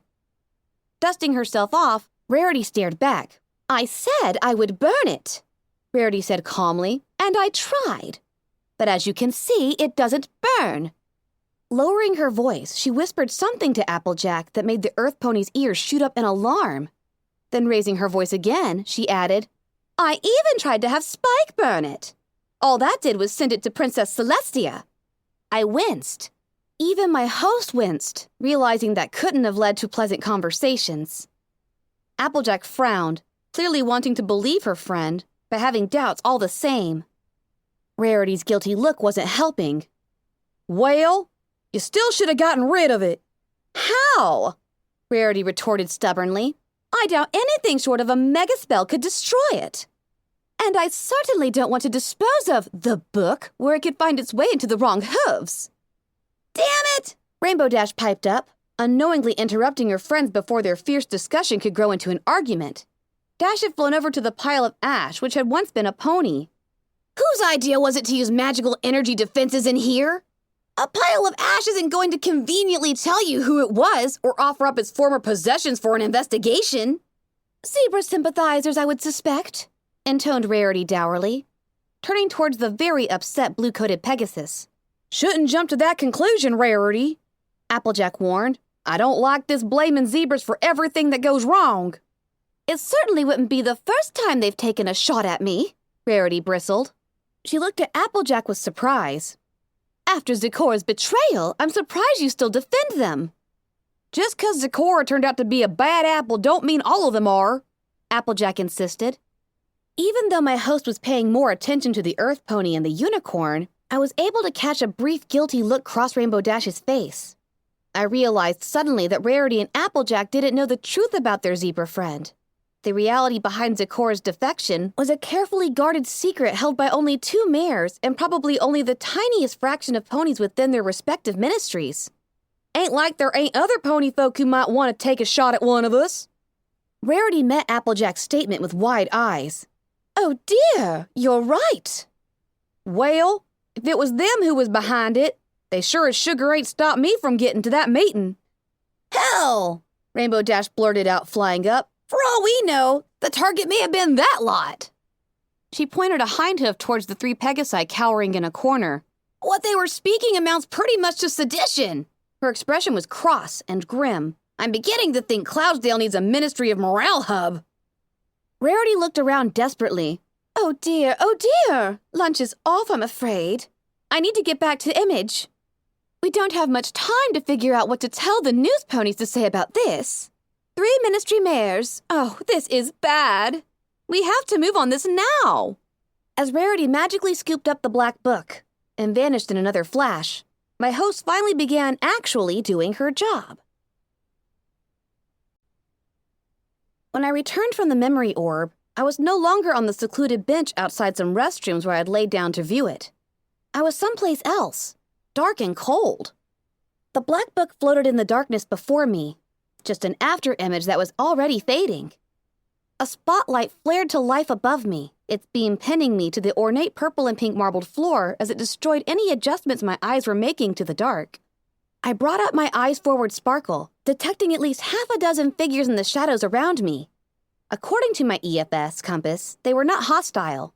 That only relaxed me slightly, considering I had apparently been abducted. "Hello?" I asked, not trying to keep the annoyance from my voice. "Who are you, and what do you want?" I immediately suspected they wanted me to do something. Some task to perform, some new distraction that would further divert me from my date with the Canterlot ruins. If so, they were in for disappointment. I chose when and if I strayed off task, and I'd done too much of that already. There was a clock ticking. There was a bomb poised to destroy this very tower and every pony in it. And I didn't have time for games. A pony trotted forward, concealed in a full robe. Under his hood, his face was cast into black shadow by the light from above. But the folds of the hood made it clear that he was a unicorn, and enough light bounced up from the marbled floor to recognize a mottled brown coat. "Greetings, little Pip," said a familiar voice that I couldn't quite place. The voice had the tones of a refined gentle stallion, but shied away from sounding too haughty. "We apologize for the rude awakening." "We who?" I asked, but I already knew.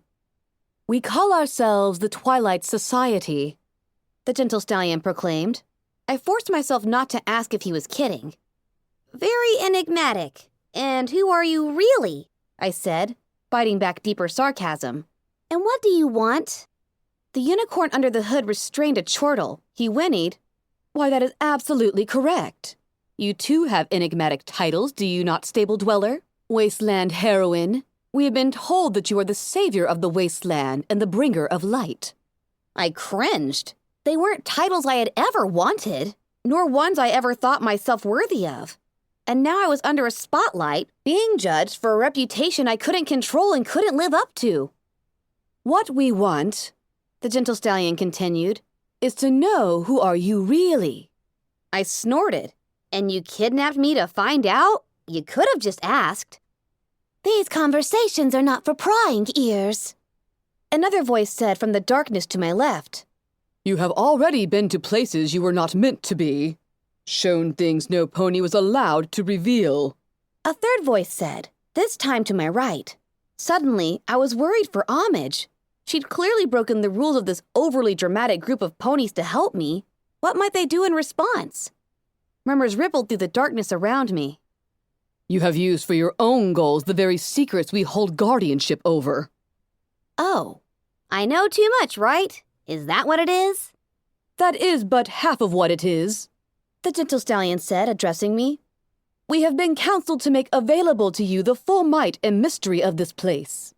We have not yet made our decision, yet you have availed yourself of our secrets anyway. You are a risk, claimed the voice from my right. not only to us, but to all that could one day be accomplished with what we guard here. I stomped. Bullshit! I've heard that crap before. 200 years, and you've done nothing with what you have. I turned, advancing towards the source of the voice on my right. A cloaked pony hiding under a hood as he hid in the shadows. He backed up, bristling nervously. You're hiding your secrets away because they're special, I spat. And they make you feel special and important. Not because you're ever going to put them to use to make a difference. Timpani Tower is a bastion of civilization in the wilderness. The gentle stallion commented serenely. I would suggest we have done quite a lot. Yeah, it is. But that isn't you, is it? I rounded on him. The only damn one of you doing any good at all is... I paused before I said her name. Is DJ Pone 3. At least she can keep a secret, nickered yet a fourth voice from somewhere behind me. We are only the most recent inheritors of these secrets. You are unwise to judge us by the failures of those in generations past, the gentle stallion said. I frowned, biting my tongue. He had a point. And perhaps you are right, the gentle stallion said earnestly. Perhaps it is time for us to make greater use of what is hidden here. But to do so carries great risk, not only from the greedy and wicked outside our gates, but from within. Who can we trust to guide the use of this power and these resources? Who can we know will not become corrupted by it? I sighed heavily.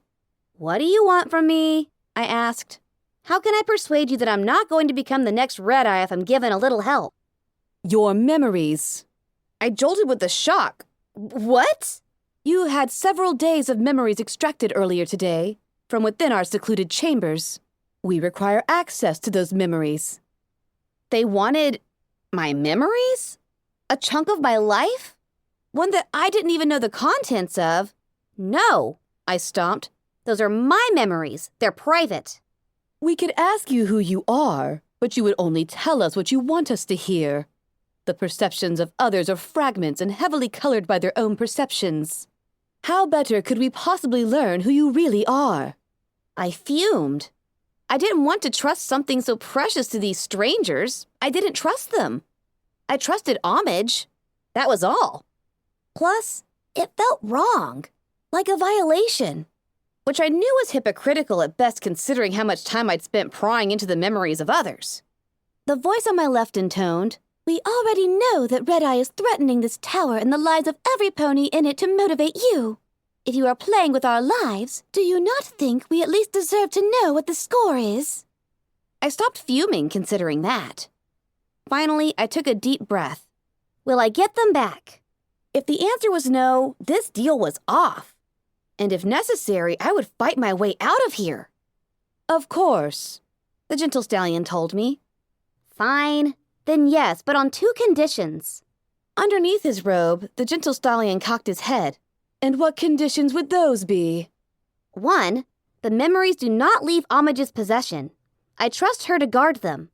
So far, I have no reason to trust any of the rest of you. Agreed. And 2? Homage continues to live here as long as she wants, save from any repercussions for having helped me or for revealing what she did. More murmurs. Unhappy ones. Non-negotiable, I said. I hoped I had this card to play. What if they decided that they weren't that interested in me after all? But the gentle stallion answered, "Agreed." I felt a sigh of relief. Conditionally, I felt my heart skip a beat. The robed pony elaborated. No actions will be taken against Homage until all of us have had the opportunity to view the memory orbs. Should what they reveal of your character and methods persuade us to deem you an asset rather than a threat, then no action will be taken against her, and a record of her misdeeds will be expunged. If, however, your memories prove you are a menace to our society, or to this tower as a whole, then Homage will be judged accordingly. I knew that by agreeing to this, I would be putting my memories in jeopardy, running the risk that I might never see them. But in the end, what else could I do? My memories were a small price to pay compared to the potential rewards. I prayed that I had at least a shred of the sort of character that DJ Pone 3 attributed to me. I was relying on myself to have been a decent pony. I was given the memory orb again and instructed to lose myself in it while they returned me back to the bench they took me from. All of which seemed utterly silly to me, but I went along anyway. I suspected Lifebloom was with them, and that made me feel just a touch safer, if only because Homage and Velvet seemed to think well of him. When I came out of the memory orb for the second time, the feeling of déjà vu was almost enough to make me wonder if I had imagined the Twilight Society. I wondered how often ponies in Timpani Tower suddenly found their days interrupted, and what the Twilight Society used when there wasn't a convenient memory orb in play. Revisiting the orb in the wake of my odd abduction had left me thinking about secrets, about the dissemination of information. Covert operations depended on secrecy for the safety of those involved. But it seemed cruel for Rainbow Dash and Pinkie Pie to leave Applejack and Rarity in the dark about Zecora, believing that a close friend of theirs had betrayed them. Was it necessary to cause them that pain? Could they have been trusted with that secret? Everything I had seen suggested that Rarity was well practiced in keeping secrets, but Applejack? How convincing could the bearer of the element of honesty be if put into a position where she had to maintain a lie? Was it better for every pony, and one zebra, that she not know? I packed up the memory orb, checking my pit buck to make sure the other one was still with me, and all my equipment was still in its proper place.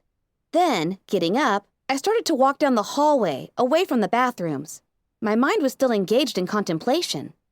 Likewise, it was clear from several previous memories that the mares knew the truth about zebra religion, or at least knew enough about their beliefs regarding Nightmare Moon to try to use that against them. But Steelhooves had been blindsided by the idea. Clearly, a decision had been made by the heads of government to not inform the general population or even the lower ranks. I found myself second-guessing that decision, even though I could understand why. How demoralizing would that knowledge have been? Would knowing have served any positive purpose? Littlehorn was such a painful horror, the massacre of a school full of pony children, that it left a black and weeping wound on the psyche of Equestria. Littlehorn had surely been a point of no return for both sides. At that point, I wondered if the ponies would have been any more capable of surrender than the zebras were. A zebra dropped in front of me. I jumped back. Already floating out little Macintosh, my heart pounding. But recognition struck and relief passed over me. Zenith, you scared me. Flustered, I hastily slid little Macintosh back in its holster. You broke my train of thought. Brave little pony, She intoned. Where have you been? hiding. She said simply. When they took you, I followed, but they did not seem to hurt or threaten you, so I did not act. I suddenly felt a lot better about the day's strange interlude. At the same time, I realized that I needed to speak to Homage and let her know what was coming, if she didn't already. I'm going to see Homage, I said, not adding if she'll let me. Are you okay following? I remembered the zebra's discomfort with my Homage, and wondered if that was why I hadn't seen her all day. Well, that and her ability to hide like a living stealth buck, and on the ceiling no less. If you wish. I stopped. Well, what do you wish? It does not matter. Zenith informed me. I am not welcome here, so I cannot do as I wish. For too many, my stripes make me the enemy, or worse, a demon from the past, responsible for all the misery in this world. That's unfair. It does not matter that it is unfair. It still is. She looked down. Sometimes, I feel as if I'm an earth pony, and that my stripes are really great wounds. A punishment for some great wrong the ancestors of my ancestors were connected to.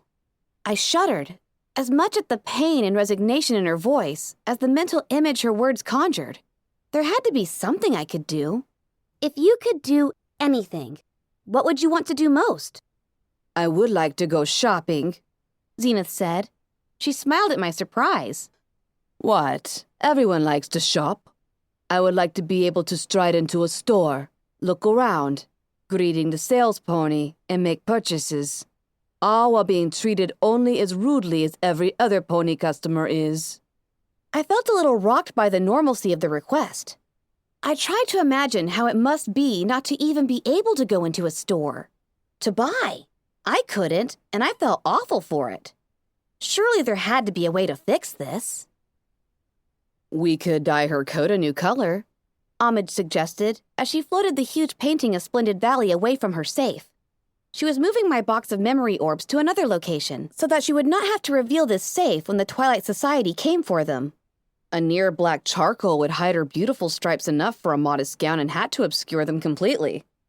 Although for the life of me, I can't imagine wanting to do that. Homage turned and smiled warmly to Zenith. You're gorgeous the way you are. Zenith scowled. I'm being honest, Homage insisted. I'm sure my little Pip has drank in the sight of you at least once. Haven't you, little Pip? She asked, deliberately putting me in a humiliating spotlight. All the worse because I immediately thought of staring at Zenith's flanks back in stable 2. See? Homage laughed. That burning face means little Pip's been watching you.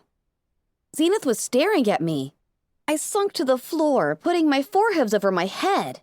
After a few excruciating moments, Zenith replied, I'm a zebra, and a scarred one at that. Yes, Homage agreed, unlocking her safe, and a beautiful, sexy mare of a zebra at that. A simple glamour should then mask your zebra-ness from notice, Homage suggested as she swung the door of the safe open. But are you sure you want to hide who and what you are like this?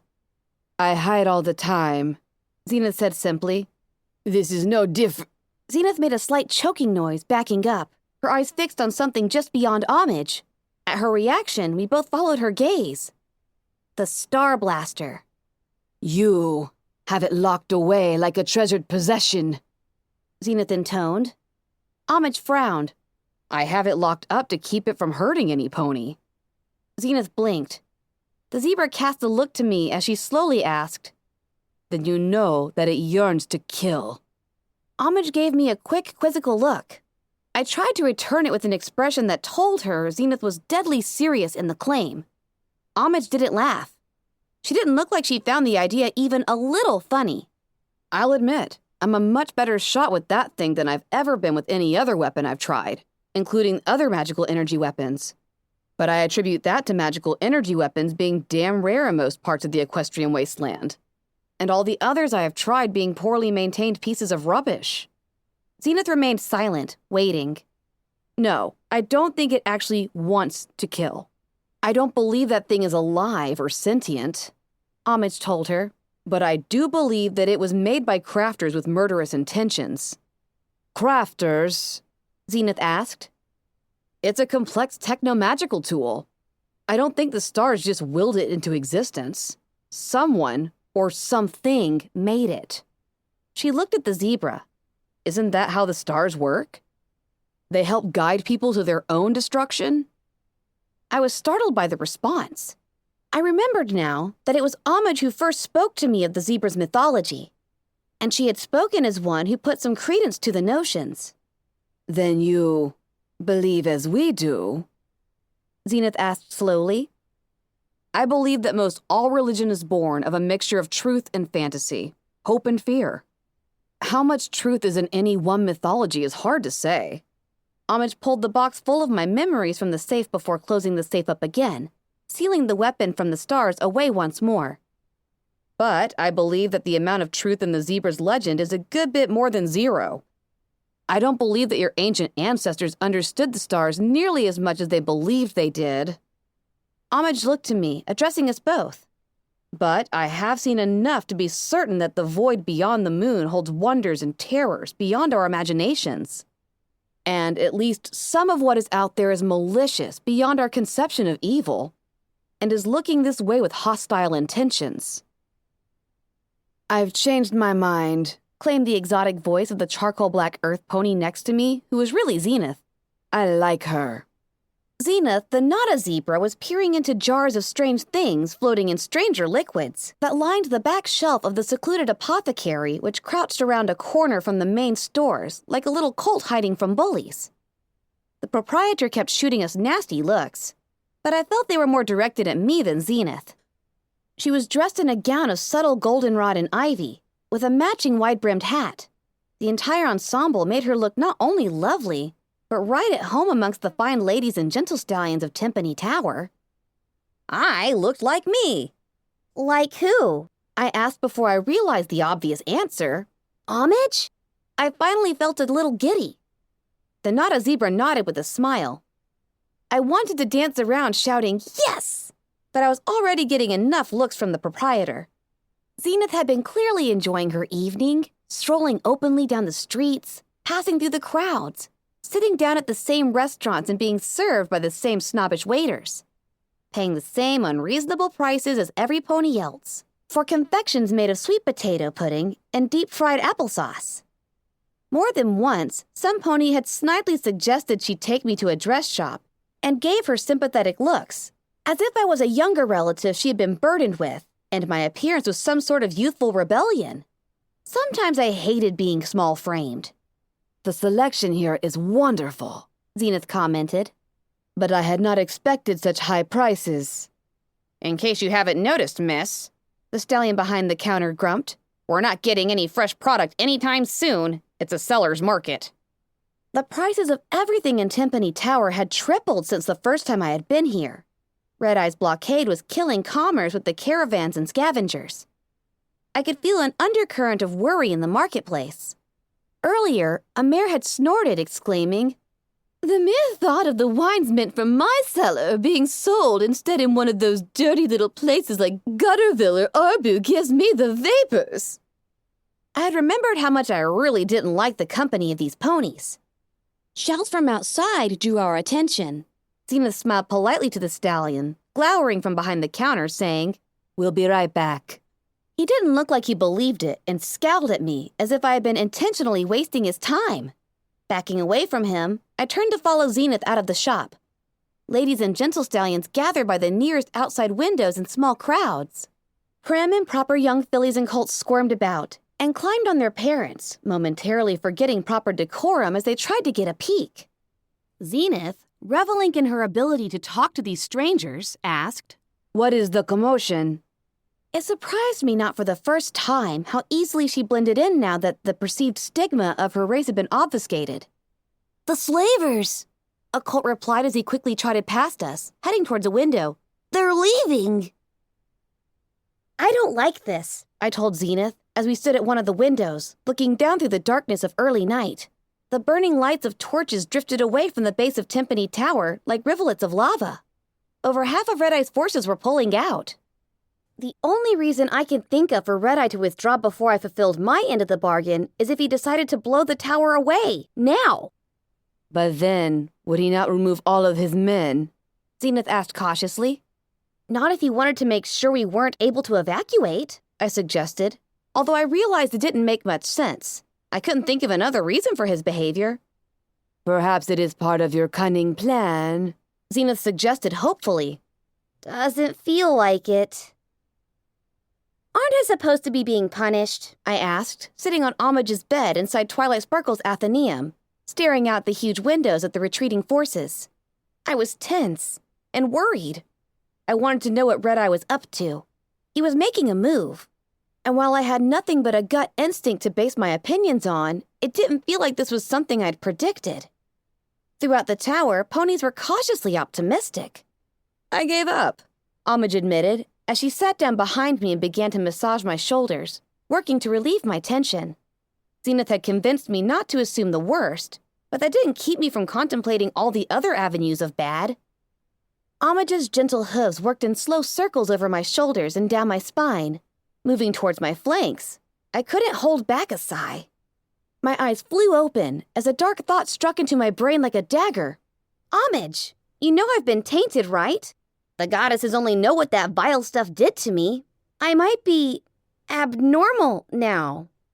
Homage giggled softly. Not at all the response I expected. Love, she said, sending a thrill up my spine. We've already had this conversation. Oh, I said, feeling embarrassed. Homage planted kisses up the length of my mane. The highlights. Both Dr. Helpinghoof and Lifebloom have given you a look over. There's a tiny mutation, but it is benign. Nothing to worry about. She gave one of my ears a nibble. The fact that you risked taint for me and the ponies of this tower has not gone unnoticed. Or unappreciated, especially by me. I felt relief. The dagger in my brain melted away. I've even checked you over myself quite thoroughly, and you are definitely still my little Pip. My ears shot up as she whispered, "Orb number 8. I held Homage in my forelegs, nuzzling her softly. She leaned into me, her body warm, her breathing pleasantly heavy. "Homage?" I asked with trepidation. I didn't want to spoil the night. Yes, love? Homage's sweet voice panted gently up to me. Are you doing all right? After that? Oh, yes, she giggled. I tickled her absently, enjoying the ability to just touch her. You know what I mean. Things here have been rough lately. And a few days ago, what you had to do to save us. Homage sighed and curled around to look at me, even though we couldn't really see each other in the darkness. After all you've been through for me, you're still more worried about me than yourself. That was a dodge, and I wasn't going to let her get away with it. Doesn't change the question. Joke Blue is usually the one doing the shooting, Homage admitted. I have only taken a life a few times, not counting beasts and robots. But each time it was to save some pony, although sometimes that pony was myself. She reached a hoof up to brush my muzzle. I don't like it. I don't enjoy it. And I'm really no good at it. But I don't regret it. The next morning, a light rain had begun to drizzle, spotting the windows and making the gray-on-gray of the Manhattan ruins into a monochromatic haze.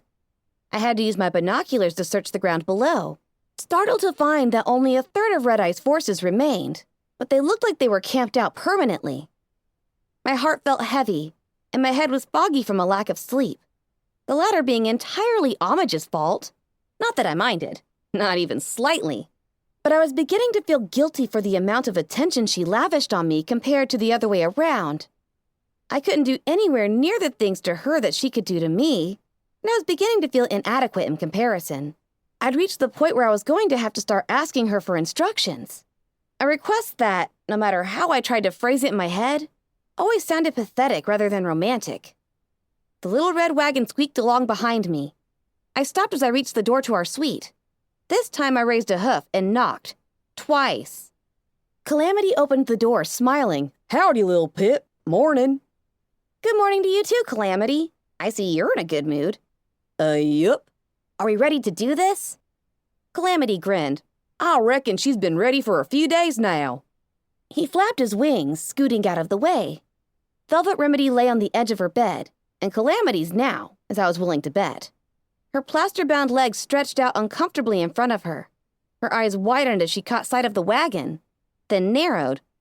What exactly is that for? Today's the big day, I said sweetly. Ready to go to the clinic and get that cast removed? I can remove it myself, Velvet Remedy insisted. And you're not hauling me around in that. I wrapped her in a telekinetic blanket and floated my unicorn friend into the air. Put me down. Doc's orders, Calamity reminded Velvet. Helping Hoof wants to get a good look at your leg to make sure everything healed proper.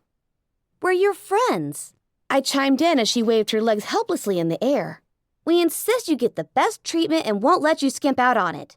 You've always given us the best care and often shortchanged your own. Not this time. I floated her down onto the wagon. She tried sticking her legs down and pushing away, but with her cast it was a losing battle. Finally, she tucked her 3 good legs in and settled into the little red wagon. You're enjoying this, aren't you? Yep, I said with a smile.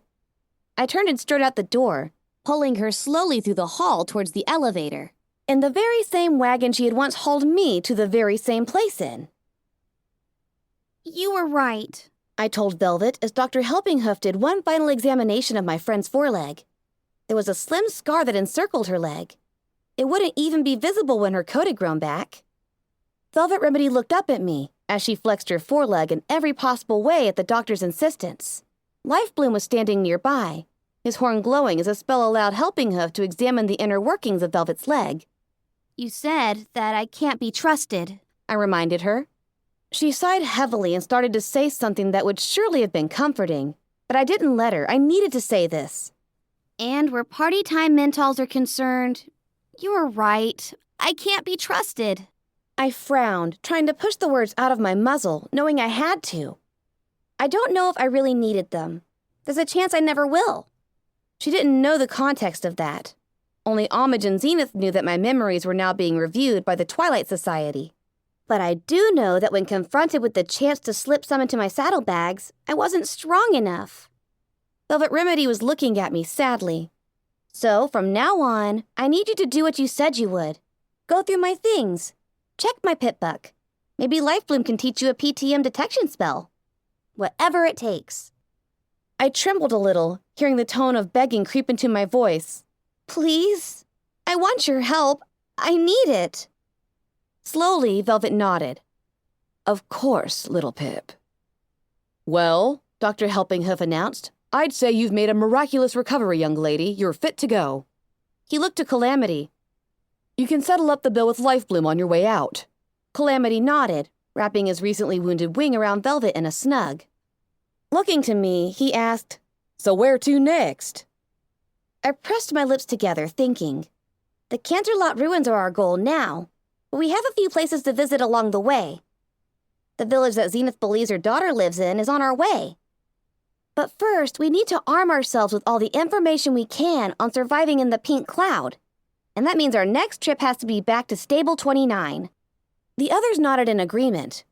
We need steel hooves. It was a particularly beautiful day in Ponyville. The sun was shining, pouring a warmth down on the equestrian village that cheered both the land and the soul. Only a few clouds spotted the sky. And a mint green Pegasus flew about overhead, belatedly kicking them away. Below, brightly colored ponies trotted about their daily business, often stopping to give a neighborly hello to those they passed on the street.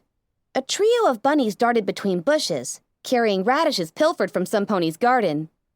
Oh my, Fluttershy said, watching through strands of solid pink mane as the bunnies darted between her legs. For a moment, she seemed ready to break away from the other pony she was walking with to fly after them. New feller's doing all right, Applejack commented, looking up into the sky. but it just ain't the same without Rainbow Dash. That's what I wanted to talk to you about, Twilight Sparkle told her, floating a letter out of her saddle pack. I got a letter from the princess today. She says that Rainbow Dash isn't on a vacation. She's signed up for the new Equestrian Sky Guard.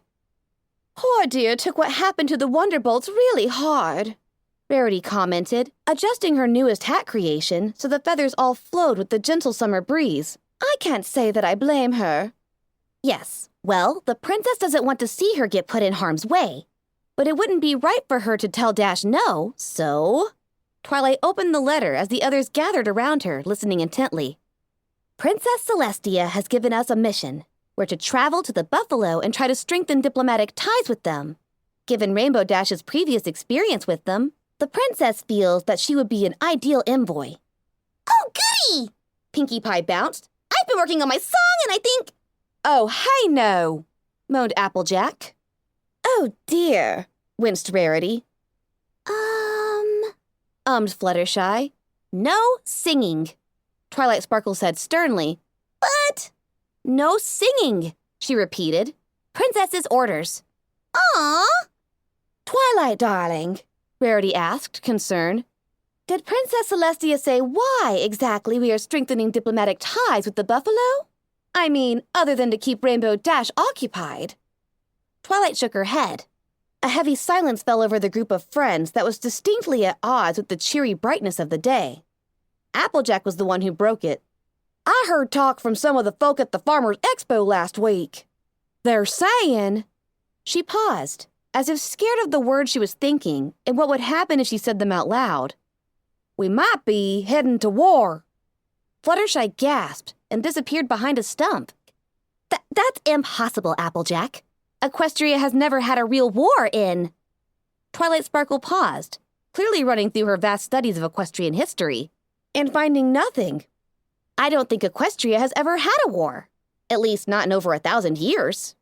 Yeah, well, we all know how mighty stubborn ponies can get when their livelihoods are being threatened. Only this time, I fear it ain't gonna be pies they're throwing. Big Mac brought home one of them newfangled firearms to take care of the cockatrice that's been attacking our pigs. Applejack was interrupted by an upset squeak from Fluttershy. who had finally managed to come back out from behind her stump. He wouldn't. Sorry, Fluttershy, Applejack said apologetically, but that thing was killing our pigs. Sometimes you just gotta take care of dangerous predators the hard way. You should have told me. I could have stopped him for you, Fluttershy said, uncharacteristically raising her voice just a smidgen. Now your pigs will stay dead forever, you know. Only a cockatrice can reverse its own magic.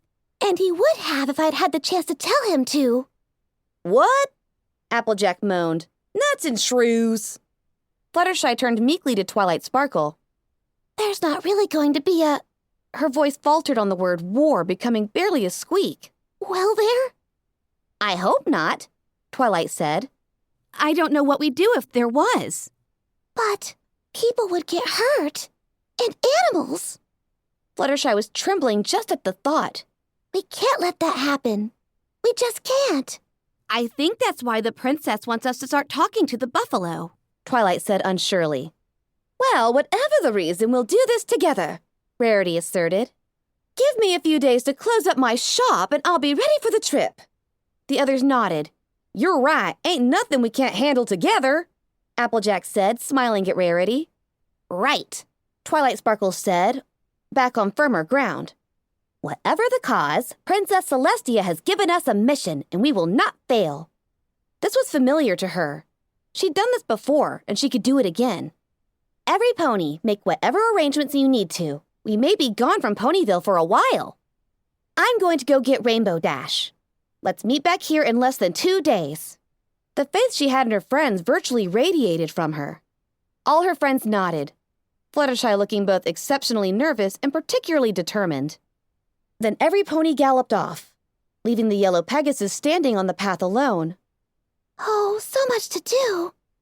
But we must not fail. We must not, she fretted. Who will take care of my animals? Can I help? My host asked, flying up to the distraught yellow Pegasus. Oh, Fluttershy jumped, then crouched meekly looking around until she spotted me. Oh, hello, Ditsy-Doo. I didn't see you there.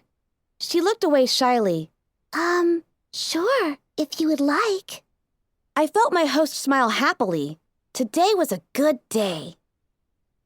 Footnote, maximum level. Chapter 33, Crusaders. I am impervious to such corrupting ambitions. Rain. What had started out as a light drizzle in the morning was a gusty downpour by early afternoon, with ambitions towards a brutal deluge by the evening. The Manhattan ruins matched the clouds above in a montage of gray on gray, made hazy by a screen of precipitation. Raindrops bombed the puddles on the roof of Timpani Tower, swelling them until their edges pushed together, kissing and coupling into miniature lakes. Zenith's hooves splashed through them as she carried the last of our supplies across to the Sky Bandit. I watched as she rose up on her hind hooves and passed the bag to Calamity, who stored it inside. My gaze lingered on her, taking in the stripes that covered her back, rippling a little as the muscles beneath her coat moved. I had to agree with Homage. I liked her better this way. As pleased as I was to give her the opportunity to shop and mingle amongst the ponies of Timpani Tower, I was happy to see her stripes again. Removing the dye had been a little more difficult than I had anticipated. It would have taken weeks for her coat to resume its color naturally, or multiple herbal baths that would have depleted supplies Zenith insisted were best kept for other uses. So we sought out Life Bloom, hoping he might know a spell that would remove the false coloring. Fortunately, he did, and he offered to teach it to us for a small fee. Velvet Remedy jumped at the opportunity. She was certain that the spell should fall within the boundaries of her magical prowess. Cosmetic magic was at least tangentially related to the medical and entertainment spells that came natural to her, after all. I recalled how easily she had cleaned the Sky Bandit with her magic once. I expected this to be even easier. But while Velvet was capable of casting the spell, it proved surprisingly taxing for her and yielded somewhat limited effects. The dye had faded only enough to turn Zenith's once white coat a muddy gray. I gave it my best effort, but in vain. My horn would not even deign to glow as I poured my concentration into the spell. In the end, we had to pay Life Bloom to cast it himself. You're staring at her ass, aren't you? Homage whispered into my ear, startling me just as my gaze had slid down to linger on Zenith's rear. My ears shot up in alarm, and I felt myself blushing as I stammered, What? No! I was just plotting, that's it. With the plan and the plot and things. Homage chuckled. Sure you were. Adopting a musing tone, the gray unicorn teased softly. Next time, I'll try to give you those instructions you wanted. I blushed harder, thankful that she wasn't speaking loudly enough for my friends to hear. Although I'm not sure how. You're such a delightfully sensitive thing that when I demonstrate on you, you have a hard time focusing on the lesson. Luna's mercy! My ears were burning. And I'll admit it would be difficult for me to concentrate as well. Homage leaned close and whispered in my ear. Maybe bringing in a third party would be in order? Zenith, perhaps? I felt myself splash into the puddle before I realized my legs had gone out from under me. The rooftop water was cold and soaked beneath my armor, getting trapped against my coat and skin. Homage giggled. She was joking, of course. She had to be. As I picked myself up, my mind had already dug out half a dozen reasons why a threesome with Zenith was out of the question. Not the least of which being that the striped mare didn't like to be touched. But the little gray unicorn had planted the seeds of a fantasy in my head now, knowing it would not make my time away from her any easier. I shot Homage an annoyed glare, deciding this was probably her revenge for my having responded to one of her favorite toys with a lack of enthusiasm. You're just a little bit evil, I hissed. You know that, right? What's this? I asked as Velvet Remedy floated some sort of railing onto the roof of the Sky Bandit. Luggage rack, sorta, Calamity said as he landed on top of the rain-slicked passenger wagon and began to tug straps tight. I figured the way Steelhooves took on that Starspawn thing while standing on the roof worked out mighty good, setting up a mountain position for the pony to ride topside even if I need to do some fancy maneuvering. As Calamity pulled a little welder out of his saddlebags, the reward, I assumed, of recent bartering, Velvet Remedy primly added, It can also carry luggage. Putting down the welder and checking his work, Calamity suggested, I reckon it wouldn't hurt to put some armor on her, too. Would slow us down, and I had to take breaks more often. But some ablative plates would make her a whole lot safer. I got the feeling Calamity was expecting a fight I didn't know was coming. Was this part of the plan to deal with the goddess? Something I had made sure I wouldn't be aware of? Or maybe this had to do with his new concerns regarding the Enclave. If it was the former, we would be better off if I didn't ask him about it. Pressing the issue would leave him in the uncomfortable position of having to lie to me. Worse, I could cause him to slip and give away something important. I would just have to trust him. My thoughts flicked back to the memory orbs I had viewed yesterday. According to Calamity, I had told him it was safe for me to view them. Had I known about them, I would have been driven to distraction by curiosity. But I had not been aware of them until Calamity had set them on the table and sent them rolling towards me. Now I wondered if this was just a gift to myself, or if there was some piece of information in those orbs I felt I needed to know. The first orb held a potential wealth of information. 2 elements stood out amongst the others, the first being the vision of the Black Book. Clearly, the Black Book was itself a soul jar. At first I wondered if Rarity herself had made it one, but I dismissed the idea quickly.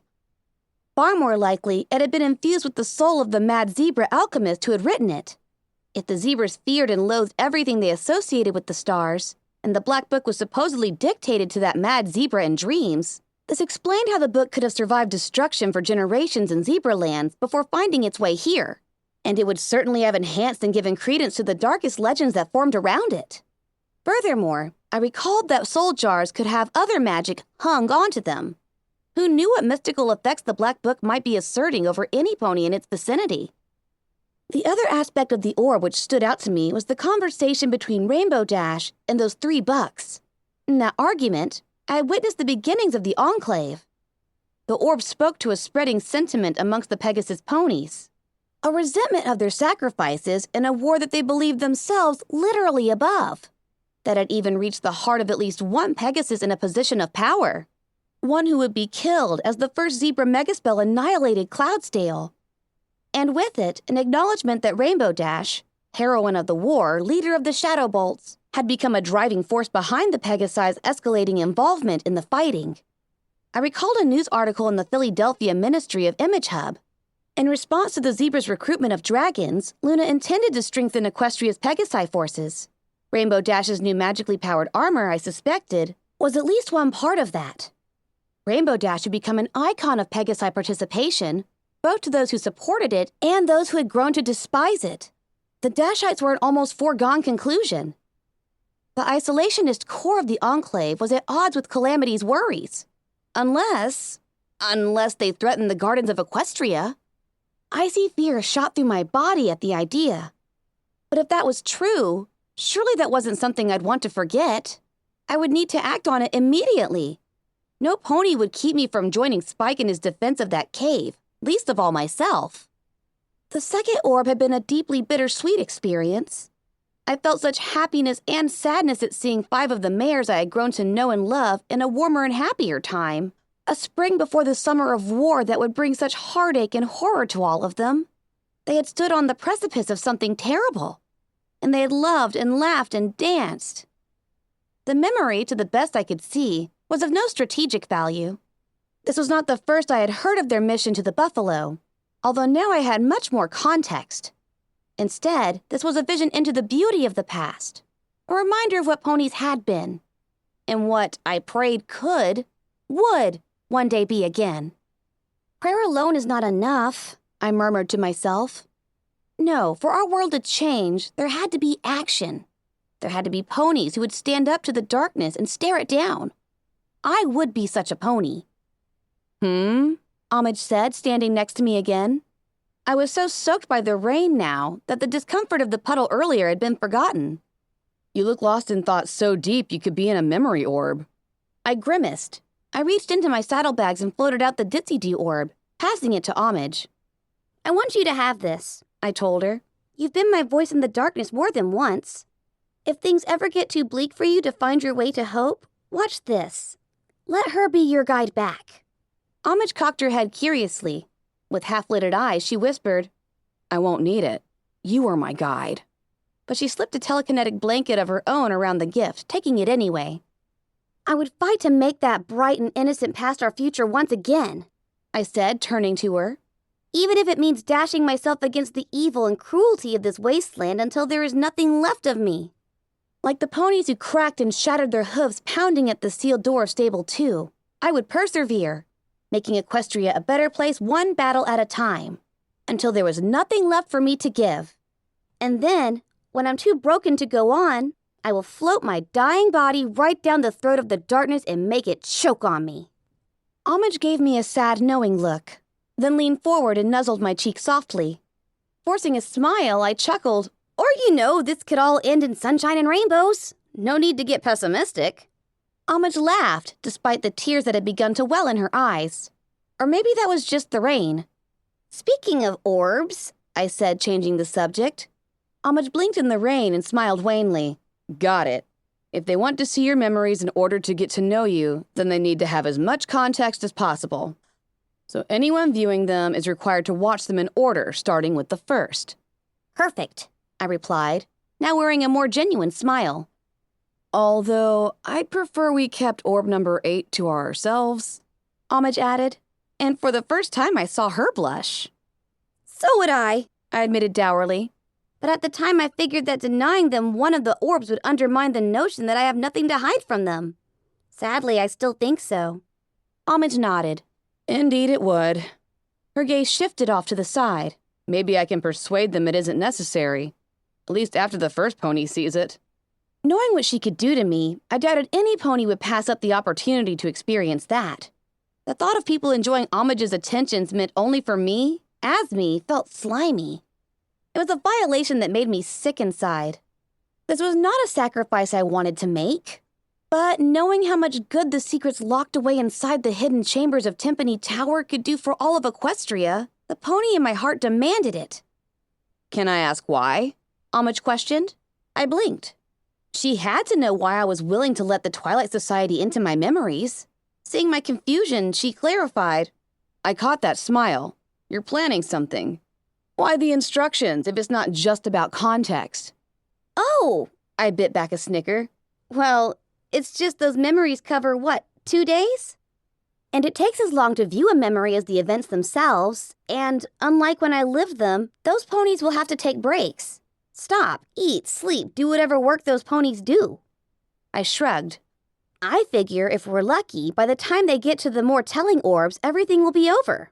And if not, well, at least I will have forced a whole bunch of hoity-toity ponies in Timpani Tower to eat zebra cooking and like it. Homage broke into a laugh. The mare threw her arms around me, hugging me so fiercely we both fell into the small lake that had formed on the roof. I splashed her. She splashed back. The two of us lay there in the cold, pooling water, kicking waves and sprays at each other, until I could swear we were wetter than the rain was. Give up? She squealed. Absolutely not. My finishing move was to telekinetically grasp about a barrelful of the water, hovering it over her head.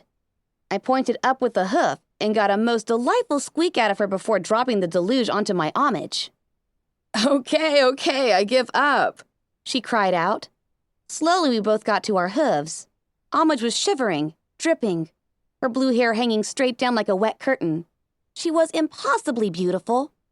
Ready to go? Velvet's voice called out kindly from within the Sky Bandit. I turned to see that Calamity had finished attaching the mounting on the passenger wagon's roof and was already harnessing himself to the front. I looked back to Homage. I've got to go. I smiled. But you will never be far. I'll be tuned in, listening to your message of hope. I gave her horn a soft kiss. DJ Pone 3. The somber mood of our former conversation seeped back, making my sopping coat feel all the chillier. Promise me you'll see me again. Pinkie Pie swear.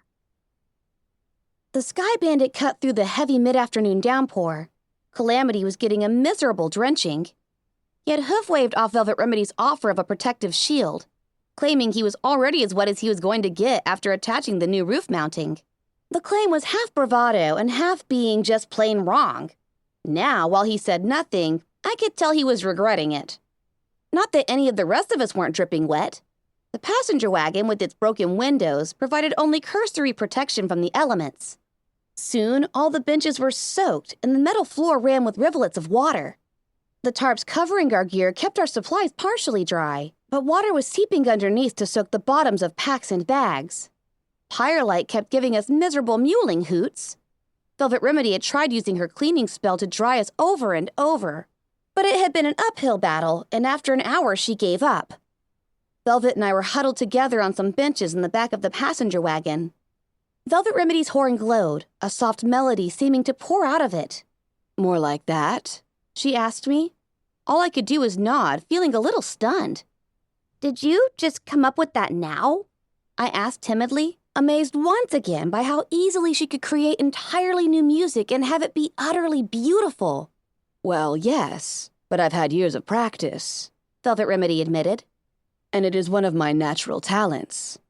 Giving me a motherly look, she advised. Before I can create the music for your song, Little Pip, you should really come up with some lyrics. At least enough for me to know the rhythm and meter you wish to use. I gave a deep sigh. The idea had sounded so good in my heart last night and so easy in my head this morning. I wanted to create a song that expressed my feelings for Homage. Not something sappy, but an honest, earnest outpouring of my heart.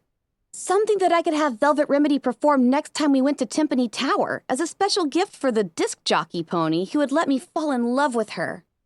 With Velvet Remedy by my side, I had thought I could have something at least halfway decent by the time we reached Stable 29, but I'm just no good at lyrics. Coming up with words is, I sighed, really hard. Let me help, Velvet suggested, listening to what I had so far and politely trying not to wince. Within a few hours, Velvet and I had put together a few passable lines, stringing them into what could be a full verse. Or the two halves of two different verses. I wasn't sure yet. In the warmth of your embrace, I found acceptance, and I know our moments through all my adversities. In my darkest hour, will save and anchor me, and I will kiss the orb that holds these memories.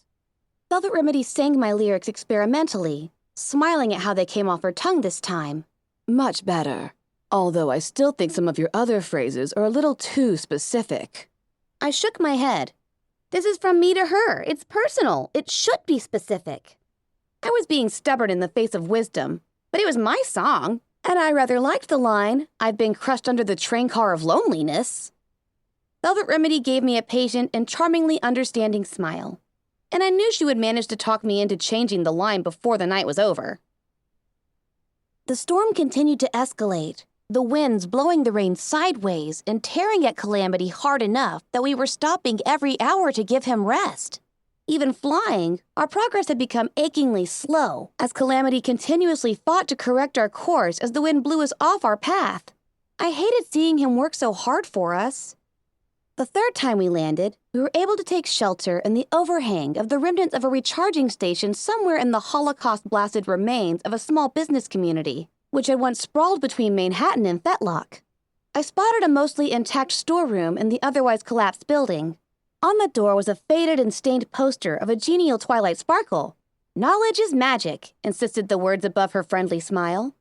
And in smaller font beneath, "The Ministry of Arcane Sciences is looking for a few bright minds. Together we will save Equestria." Equally ancient graffiti scrawled across the poster. Partial words, "Ite the many," drove me to imagine the poster had been moved, the rest of the rebellious words left behind on a wall somewhere. Calamity unhitched himself and trotted into the supply room to have a good shake, while the rest of us started digging through our supplies for the boxes of Pony Joe's donut holes and cans of sweet potatoes, which would be our dinner. I eyed the boxes dubiously. I had overcome my squeamishness for eating the 200-year-old food, but I still planned to give the donut holes a pass. Calamity returned as Firelight was giving the cans a warming and slightly radioactive breath bath. He was less soaked and unsurprisingly more laden with scavenged goods. I'm gonna swap out the spark batteries while we're sitting, Calamity announced as Velvet Remedy magically cleaned away the rest of the water from his fur and feathers. I don't want us losing them in the middle of the storm. Velvet Remedy gasped. Don't you dare. You've already worked hard enough. And now you're finally dry. You will not immediately go wallowing around in the mud under this wagon. You rest. One of us will change them out for you. By necessity, that meant me. But I was more than happy to be volunteered. Well, Calamity looked thankful for the offer and the chance to rest his sore and aching wings. I figure maybe we ought to hunker down for a bit till the storm loses some of its rage. We all readily agreed. I knew from experience that rain in the equestrian wasteland could last for days, but I hoped the worst part would pass within a few hours. The burning white flash of nearby lightning turned the world into a stark light and black shadow. Calamity looked over his shoulder and said something more, but his words were drowned out by a pealing roar of thunder that shook bits of debris from the cracks in the overhang. Minutes later, I squirmed under the Sky Bandit. The slosh sliding under my body wasn't exactly mud, but a gritty mixture of water and ashes. I tried not to think of who I might be laying in. Surely most of the ash was from incinerated buildings, right? As I telekinetically removed the screws on the plate covering the spark battery array, I heard a familiar marching music leaking through the storm. An approaching sprite bot. The music grew louder as the floating radio drew near, the tinny quality of the music more noticeable through the white noise of the rain. A burst of static killed the music. The sprite bot went silent. "Hello, Watcher." Hey, little Pip. Been a while, and I can tell you've been busy. I laughed ruefully as I thought of just how much I'd been through since I'd last spoken to Spike. "How are things at your house?" I asked, an itch of paranoia preventing me from referencing the cave more directly. "Are the, unwanted house guests giving you any more trouble?" Actually, they've been really quiet recently. I don't know if they're preoccupied or just avoiding the place. Changing topics. You haven't by any chance found any others, have you? Wow, this conversation was awkward. "No, not yet, but I'm looking." Thanks. We were either dancing around something or we really had nothing to say to each other. I felt a resurgence of pain caused by realizing I was not the heroine that Spike had been looking for. I was not one of the ponies who could make everything right. For a brief, sparkling moment, I had thought I knew my purpose, only to have that hope dashed against the cold rocks of an unforgiving reality. But then, the Gardens of Equestria wasn't going to make everything right with the wave of a hoof and a rainbow of good intentions. Even after it purges the taint from the world, the mutated monsters that taint had created will still be left behind. The alicorns, those things from the hospital, if any survived, bloat sprites, hellhounds. Even after it washes the tint from the air, the world will still be trapped under the depressing bleakness of the constant cloud cover. Even though it will rid the world of radiation, it will not exorcise the evil that has festered in the hearts of so many ponies. Raiders and slavers will not disappear like poisons in the soil. In short, there was so much more to do. And I didn't have to be destined to be something great or important or vital. I just had to do something good. And if I could help a little towards something as great as the gardens of Equestria, that was just icing on the cupcake. The pause had stretched out to uncomfortable lengths. Finally, Watcher said, Well, I guess I should be going then. Wait, I said, suddenly having a question. Can non-ponies ever be bearers of the elements of harmony? Maybe I need to widen my search. No, I don't think so. Oh, well, it was worth asking. I searched my mind for anything else to say. Finally, the star spawn in the room couldn't be avoided any longer. Watcher, I know what happened to Twilight Sparkle. Silence. Thunder rumbled in the background. Then, Oh? Spike was silent a little while longer before finally daring. Please tell me she went quickly, without pain. It was fast, wasn't it? A rock lodged in my throat. As I felt my ears pace back, I was thankful that I was beneath the Sky Bandit, the passenger wagon shielding him from my expression. I opened my muzzle, but I didn't have the breath to speak. I couldn't tell him. He didn't deserve that. She was his closest friend. A sister, mother, and best friend all in one. And the weight of this horror was too much. The pain of knowing now, and knowing that maybe some part of Twilight was still in the goddess, alive but no longer herself or even sane, and had been for centuries. I realized I was going to lie to Spike.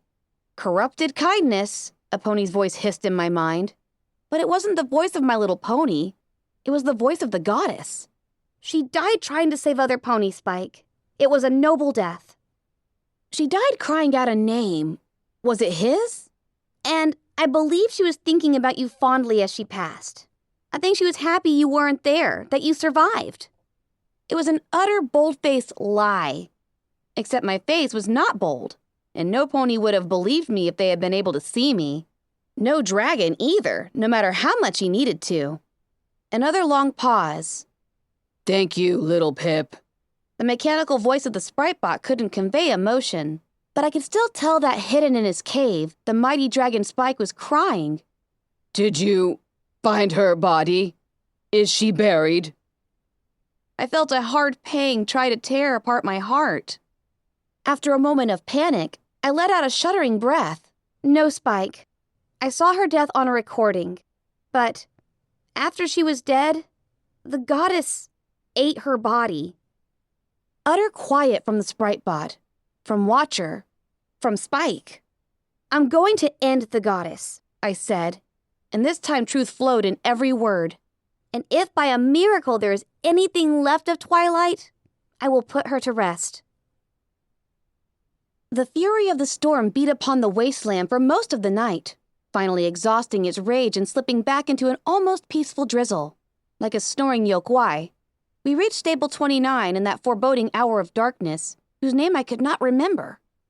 I gently told Pyrelight to stay behind and guard the Sky Bandit. Considering the plethora of monsters that we had encountered in Fetlock before, it was a reasonable precaution. But in truth, I just didn't want to bring a radioactive bird into the Outcast new home base. Outcast, their Steel Ranger armor bearing stripes of red, took battle stances at our approach. I saw them tense.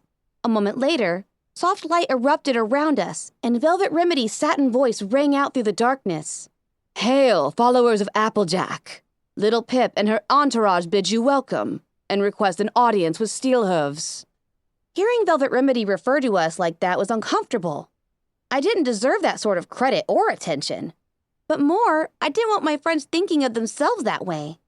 Still, as I watched the outcast relax, I was thankful for her diplomacy. Two of the former Steel Rangers trotted over to us, flanking us as we were guided towards the door of Stable 29. I recalled with a shiver my last visit here. Since then, new scorch marks littered the walls of the maintenance tunnel. Bullet casings littered the floor, and dark stains told the ferocious engagements between the Outcast and the Steel Rangers as they vied for control of the stable and the Crusader computer inside. One of our escorts motioned to the other guard, who stood at the control mechanism for the stable door. A cable ran from the guard's magically powered armor to the controls. She didn't even need to throw a switch. With a teeth-hurting grind and a hydra-like hiss, the huge gear-shaped door was pulled open on its internal arm. We marched forward. As I set hoof into the stable, part of me couldn't believe I was returning here. I remembered vividly the events and emotions of my previous excursion into this place. As we walked, I was relieved to see that the outcasts had taken the time to clear the bodies away, and young knights were making headway on the rest of the detritus that littered the floors of the atrium.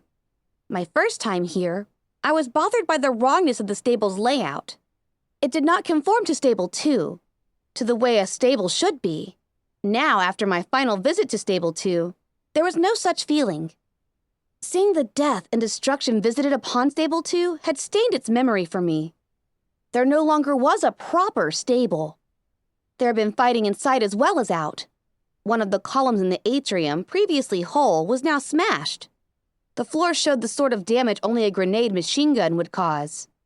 I spared a glance towards the clinic, shuddering a little as I remembered the atrium guns pinning us in there. Those turrets were now replaced by models bearing the Outcast colors and 3 apple symbol.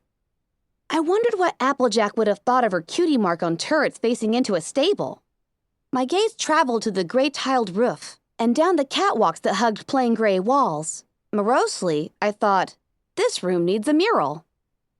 The 2 outcasts led us up the stairs to the second level. I glanced at the bulletin board as we passed. The old messages and notices had been cleared away. The board itself had been bleached clean. Its ghastly message written in pony blood existed now only in memories. The final resting place of Vinyl Scratch, the little pony in my head reminded me. The tomb of the original DJ Pone 3. I quickly chose not to dwell on that. Down that path lay dark things. We walked by a couple of knights, one hauling a trash cart, the other walking behind her, chatting amiably. This place could really use some colorful posters, not to mention a few throw rugs. Maybe some curtains. This place isn't exactly rich with windows, the other said pointedly, and I don't think Elder Steelhooves is the sort to embrace draperies. I covered a snicker with a hoof. True, but he'd probably go for the idea of posters. Good luck finding a good one for us now. All the Ministry of Wartime Technology posters just say progress and have images of tech advancements. I've never seen one poster for them that featured their ministry mayor. As we passed, I found myself thinking of the 2 mayors whose ministries never boasted their image, Applejack and Rarity. One because her ministry didn't want to give her the honor, and the other because she did not wish to take the honor for herself. Steelhooves, whose love for Applejack had never faltered, had a statuette of the mayor, Be Strong, in his shack. I suspected that was the best image of Applejack they would find. Instinctively, I had assumed Steelhooves would have taken the Overmayor's office, but as our escorts turned us into the security station, I remembered that Stable 29 did not have an Overmayor's office. A ghostly touch of that sense of wrongness brushed the back of my mind. Steelhooves was pacing the room, speaking to a brown mare with a cropped yellow mane, whom I quickly gleaned was ex-Star Paladin Crossroads. She wasn't wearing Steel Ranger's armor, painted or otherwise. But then, they had to take it off sometime, didn't they? Except Steelhooves, of course. They're calling him Elder now, I thought bemusedly as I watched our former companion. Can't send a full detachment with him, Steelhooves was arguing. That would leave Stable 29 dangerously low on defenders. I did not yet know what this was about, but I recognized the dire necessity for the outcast to keep Stable 29. If the Steel Rangers took the stable, then all the outcasts drawn here for refuge would be galloping into a trap. And if we send only a small honor guard, it invites an attack, Crossroads retorted evenly. We can't ask our ponies to walk into that kind of danger with insufficient numbers. Steelhooves disagreed. They're Applejack's Rangers. Galloping into danger for the sake of another is exactly what we should expect from them, and what they should expect of themselves. Any one of us should be willing to rush to the aid of the innocent without thought for ourselves. But there are no innocents here to be saved. This is a prisoner transfer in hostile territory. This is different, Crossroads insisted. and you know that. The outcast flanking us stood silently and at attention. I felt I should clear my throat to announce our presence. Not out of impatience, but to make sure the two leaders of this new faction were fully aware their discussion was not private. I didn't feel like I was politely waiting. I felt like I was eavesdropping. If the Steel Rangers open fire on our paladins, then they risk catching their own elder in the crossfire. Steelhooves countered, but then seemed to have second thoughts about his argument. Actually, if the Steel Rangers were to kill Elder Cottage Cheese in an attack, that might actually be better for us in the long run. Letting him go free is only going to borrow future trouble and death for the outcast. Crossroads sighed and smiled reasonably. True, but we shouldn't allow ourselves to think that way. Remember, we're the good ponies. Steelhooves nickered in response. Howdy, y'all, Calamity called out. Who you taking where now? I caught Velvet purr something under her breath. Our escorts bristled a bit at the audacity of Calamity's interruption, but as Steelhooves and Crossroads turned to face us, Crossroads gave us a smile. And you must be Calamity, Velvet Remedy, that zebra, and of course Little Pip.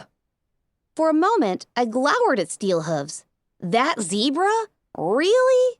But then Zenith spoke. Your reputation spreads, little one. And my indignation deflated. There was, after all, a touch of fair turnabout at play. I didn't believe for a moment that was why Steelhooves referred to Zenith that way, but if I spoke up, he could argue it was, and I could not win that argument. Velvet Remedy stepped forward and dipped her head in greeting. We are, and our zebra companion's name is Zenith. We are pleased to finally meet you, Crossroads. Steelhooves seemed to look us over in lieu of a more formal or familiar reunion, then told Calamity, Elder Cottage Cheese of the Manhattan Steel Rangers is currently under house arrest. We have negotiated an agreement to return him to the Steel Rangers at Buckland Cross. Buckland Cross? I asked out of curiosity. Why don't they just come here to get him? Calamity wondered. Crossroads frowned. For the same reasons, I suspect, that we are disputing how many of our own to commit to the delivery. Elder Cottage Cheese devoted most of his knights and paladins to the assaults on Stable 2 and 29. The forces holding Buckland Cross are depleted enough to explain their refusal to divide their forces. Then you hardly need to worry about them attacking here. Them, no. Steelhooves paced. Others, yes. We can expect a counterstrike by forces sent from Philadelphia at any time. Their elder was killed in Stable 2. They will not forgive that. And they may receive reinforcements from other contingents. Crossroads shook her head. Huffington is still dark, and Trottingham is such a mess that the elder there will be hard-pressed to devote forces to any place else. Unless the Steel Rangers abandon Trottingham entirely. Steelhooves pointed out. At this point, that might be their best strategic option. But even if they left now, it would be difficult for them to rally with the Philadelphia forces in enough time to attack before our ponies have returned. Hard, but not impossible. Calamity whinnied, whispering to Velvet. I almost want to tell him to get a room. I shook my head. But, this would be it. One of the security intercoms let out a burst of static, followed by a stallion's voice. Elder Steelhooves, sir. My apologies for the interruption. The Elder Cottage Cheese is demanding his medical chair. In the background, I could hear the grumpy yet cultured voice of a very elderly stallion. Still an elder, and you traitors will show proper respect. I will not be hauled back to my citadel in that capsule like a piece of luggage. I will return with my head held high. Medical chair? I asked. Steelhooves groaned. Crossroads trotted to the intercom switchboard, glancing briefly at the map of lights above to determine which button she needed to press to speak back to them. Velvet Remedy whinnied softly. Oh, Pip. I wasn't sure why she said that at first. But when I noticed which light was blinking on the map, I realized they were using the Pip-Buck technician stall in the maintenance wing as a jail. I stared as the brown mare found her button, the pony in my head trying to decide how I should feel about that. I dispassionately settled on, makes sense. Elder Cottage Cheese, it's raining. Crossroads nickered politely into the intercom. You could catch a cold, which you know would probably kill you. Your life support capsule is the only way we can ensure you will survive the journey. You traitorous lot have already killed me, the elder retorted. The Crusader mainframe in this stable was my last hope, and you have ripped that from me. Whether the finishing drop be from sword, drizzle, or cup of poison, I will face my end with dignity. Crossroads shook her hoof off the intercom, looking at Steelhooves with an expression of concern. Steelhooves marched over, accessed a terminal, then pushed Crossroads out of the way as he pushed the intercom button. Elder Cottage Cheese. His voice rumbled into the intercom. This is Steelhooves. This conversation is now being recorded. Please state your request again. Request? The elder responded with irritated civility. Yes, I require that my medical chair be brought here at once, and that your knights here assist me in transferring to it. I will return to Buckling Cross as a pony, not a parcel. Crossroads shook her head. We can't. Chances are he'll die. Steelhooves pressed the button again. You have been informed of the risk this poses to your health. If you refuse to travel in a life support chamber, you could expire. Is that what you want? Damn you, Steelhooves, yes. Now bring me my goddess-damn chair. Steelhooves looked back at Crossroads and gave a grunt of satisfaction, hitting another button. Will some pony please bring Elder Cottage Cheese his goddess-damned medical chair? Steelhooves, Crossroads gasped. But our armor-entombed companion made his decision. He is an elder. He has the right and the authority to make his own decisions. The familiar voice of Knight Strawberry Lemonade burst from the intercom. I'm on it. Star Paladin Crossroads looked grimly displeased with her new elder's decision. Honestly, I don't think the assisted suicide of an enemy elder is the best stone we could have laid in our movement's foundation. More tenderly, do you believe Applejack would have approved? I could feel Steelhooves' glower radiating from behind his visor. His response was slow in coming. I don't know. This is not the sort of decision she would have ever wanted to make. But there will be many such difficult decisions over the next several months, and the survival of our faction has to take priority. He added solemnly, Applejack would want us to help the ponies of the equestrian wasteland however we could, and we can't do that if we're crushed before we can get our hooves under us. Little Pip, what brings you here? Steelhooves asked once his discussion with Crossroads had ended and a few other interruptions had been attended to. I promised I would rejoin you, but as you can see, I have my hooves full. We need your advice, I told him. We have to go into the Canterlot ruins. We need to know what to expect and how best to survive. Crossroads gasped. You're going where? Why? Steelhooves was taken aback. Do you have a death wish, little Pip? It's not enough to throw yourself against raiders. Why are you driven to constantly find new and more extreme ways to punish yourself, risking your life and often the lives of those who follow you? That hurt. I'd do this alone if I could, but we have to get into the Ministry of Awesome in Canterlot, and I can't do that by myself. Yeah, Calamity stomped. We appreciate your not wanting to put us in danger, Lil Pip, but you can just cut that crap right now. You ain't pulling another one of your solo missions. Philadelphia was still fresh on every pony's mind. How bad is what we're trotting into? Velvet Remedy asked. Steelhooves gave a low nicker. Bad. Not like it used to be, but still bad. At least, am I correct that you know where you want to go and what you want to do? The Canterlot Ruins is not a place for sightseeing. I nodded. We have two objectives. Rarity's office in the Ministry of Image, and the secure vault in the Ministry of Awesome. Steelhooves nodded. Good. You have that in your favor, then. Once you enter the ruins, do not let yourself get distracted. His visor turned to stare at each of us in turn, ending with Calamity. Why? I asked, concerned that Steelhooves seemed to expect us to have trouble with that. Are there ponies still alive in the ruins who need our help? No. Steelhooves' tone was final. There is no pony in Canterlot who would meet your definition of alive, and no pony who is looking for rescue. Well, that's ominous, Velvet Remedy whinnied. Zenith surprised me, saying, All those with the minds to leave Canterlot have long since fled. Those who remain are Canterlot ghouls. but not the manner of ghouls that have sound minds. These are empty shells, filled with necromantic poison, retracing the last steps of their obliterated lives. Zombies performing rote tasks over and over, because that is all they can remember to do. The zebra frowned deeply. Other than attack, that is the one thing they all seem capable of. And they will move to slaughter any living thing whose presence they sense. Anything that is not one of them. Canterlot zombies, Velvet intoned. lovely. Your biggest threat is the pink cloud. Steelhooves informed us. It seeps into everything, corrupting, decaying, killing all it touches. Over the centuries, the cloud has thinned to a mere haze. Canterlot itself absorbed most of it like a sponge, and now it bleeds from the walls and the streets, slowly released as they decay. I nodded. This much I had heard before. These days, it is possible to survive if you are fast and careful. Some ponies can even survive hours of exposure at a time. But taking that risk is foolish.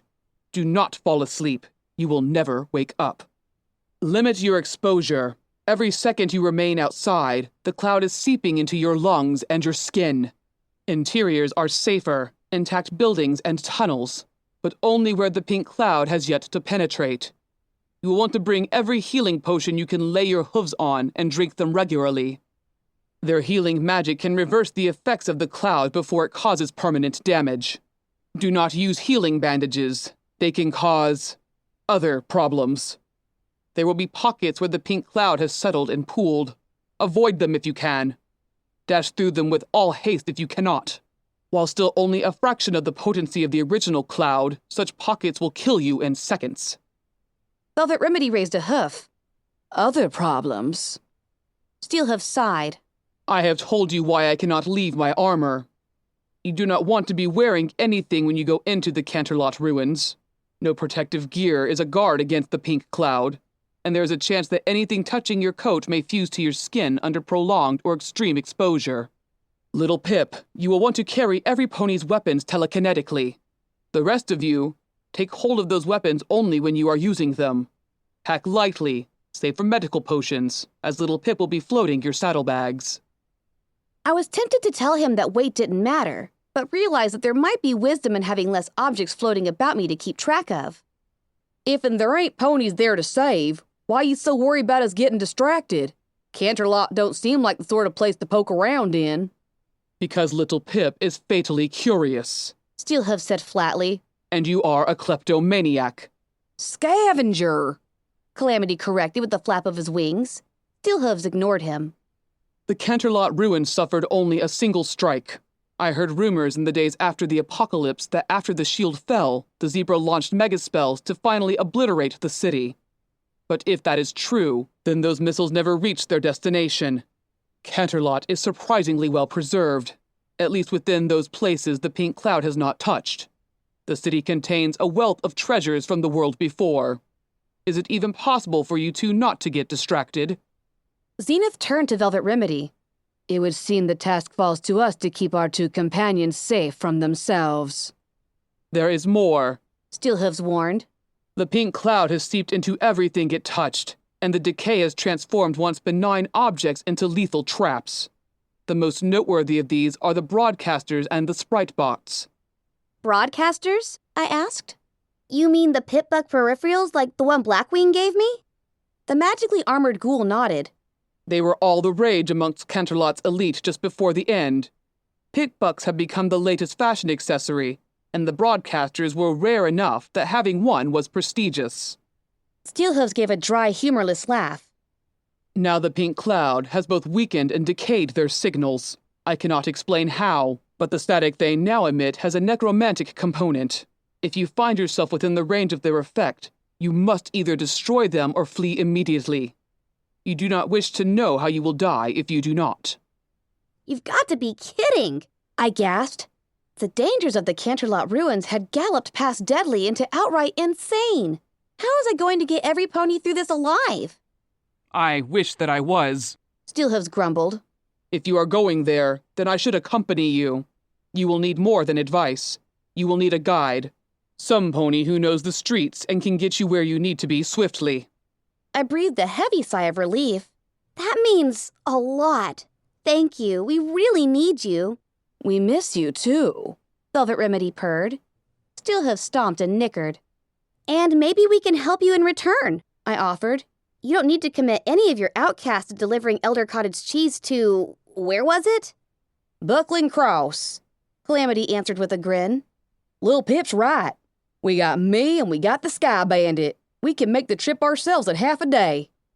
Crossroads, who had remained mostly silent during our reunion, spoke up. That is a splendid idea, but as much as we appreciate your offer, we couldn't have you do it alone. There will need to be representatives of Applejack's Rangers present for the exchange. Steelhoof seemed to consider this. No, there only needs to be one, so long as that representative is appropriately high-ranking. Was it my imagination, or did he sound ever so slightly happy? I shall go. Steelhooves was with us again. The little pony in my head gave a small squee. We were together once more. The door to the security station slid open, and I stepped out into the hall, Steelhooves close to my side. Alarms went off everywhere. What? I stumbled, looking around. We're under attack. Steelhooves spun on his hooves and pushed back into the security station. Star Paladin Crossroads, report. I don't know, sir. Crossroads said, zipping between the monitors and panels of flashing lights. Perimeter is secure. No hostile contact at the entrance. The outcast Star Paladin paused. Oh, damn. The attack came from inside. I'm reading explosions in the maintenance wing. Cottage. Steelhooves growled. He threw himself into the intercom switchboard. Ponies, report. What's going on down there? No answer. Cross, bring up the tags of every pony in Stable 29. And tell me we have the tag for Cottage's damn chair. My friends and I had re-entered the security station and stood watching as a glowing map of the stable began to light up with tag markers. I knew this procedure, although I had never witnessed it before. All pit bucks had a tag that allowed their wearer to be located. This is how the Overmare had intended to find Velvet Remedy, and why Velvet had tricked me into removing her pit buck. Steel Ranger armor was built with nearly the same technology. It made sense they would have similar tracking devices. But what about every pony not wearing their armor, like Crossroads? The stable map was flooded with tags now, but two stood out, because two were in a section of the stable that, according to the map, didn't exist. The empty space where the Overmare's office was supposed to be. One of those two tags flashed red. That's the Elder's chair, Cross stated. Where? I knew. The Crusader mainframe. I didn't know how he managed to get inside a room that not even Shadowhorn had known how to access. But then, I knew I shouldn't be surprised. Elder Cottage Cheese had clearly been in tight communication with Elder Blueberry Saber. And that Elder Citadel had been in the headquarters of Stable Tech itself. They had full schematics of all the stables. It would be easy for them to know things about each stable that the residents themselves did not. What the hell's he trying to do? Calamity neighed. He don't have that book y'all been fussing about, does he? Uploading himself into that machine ain't gonna save him. No, Steelhooves replied.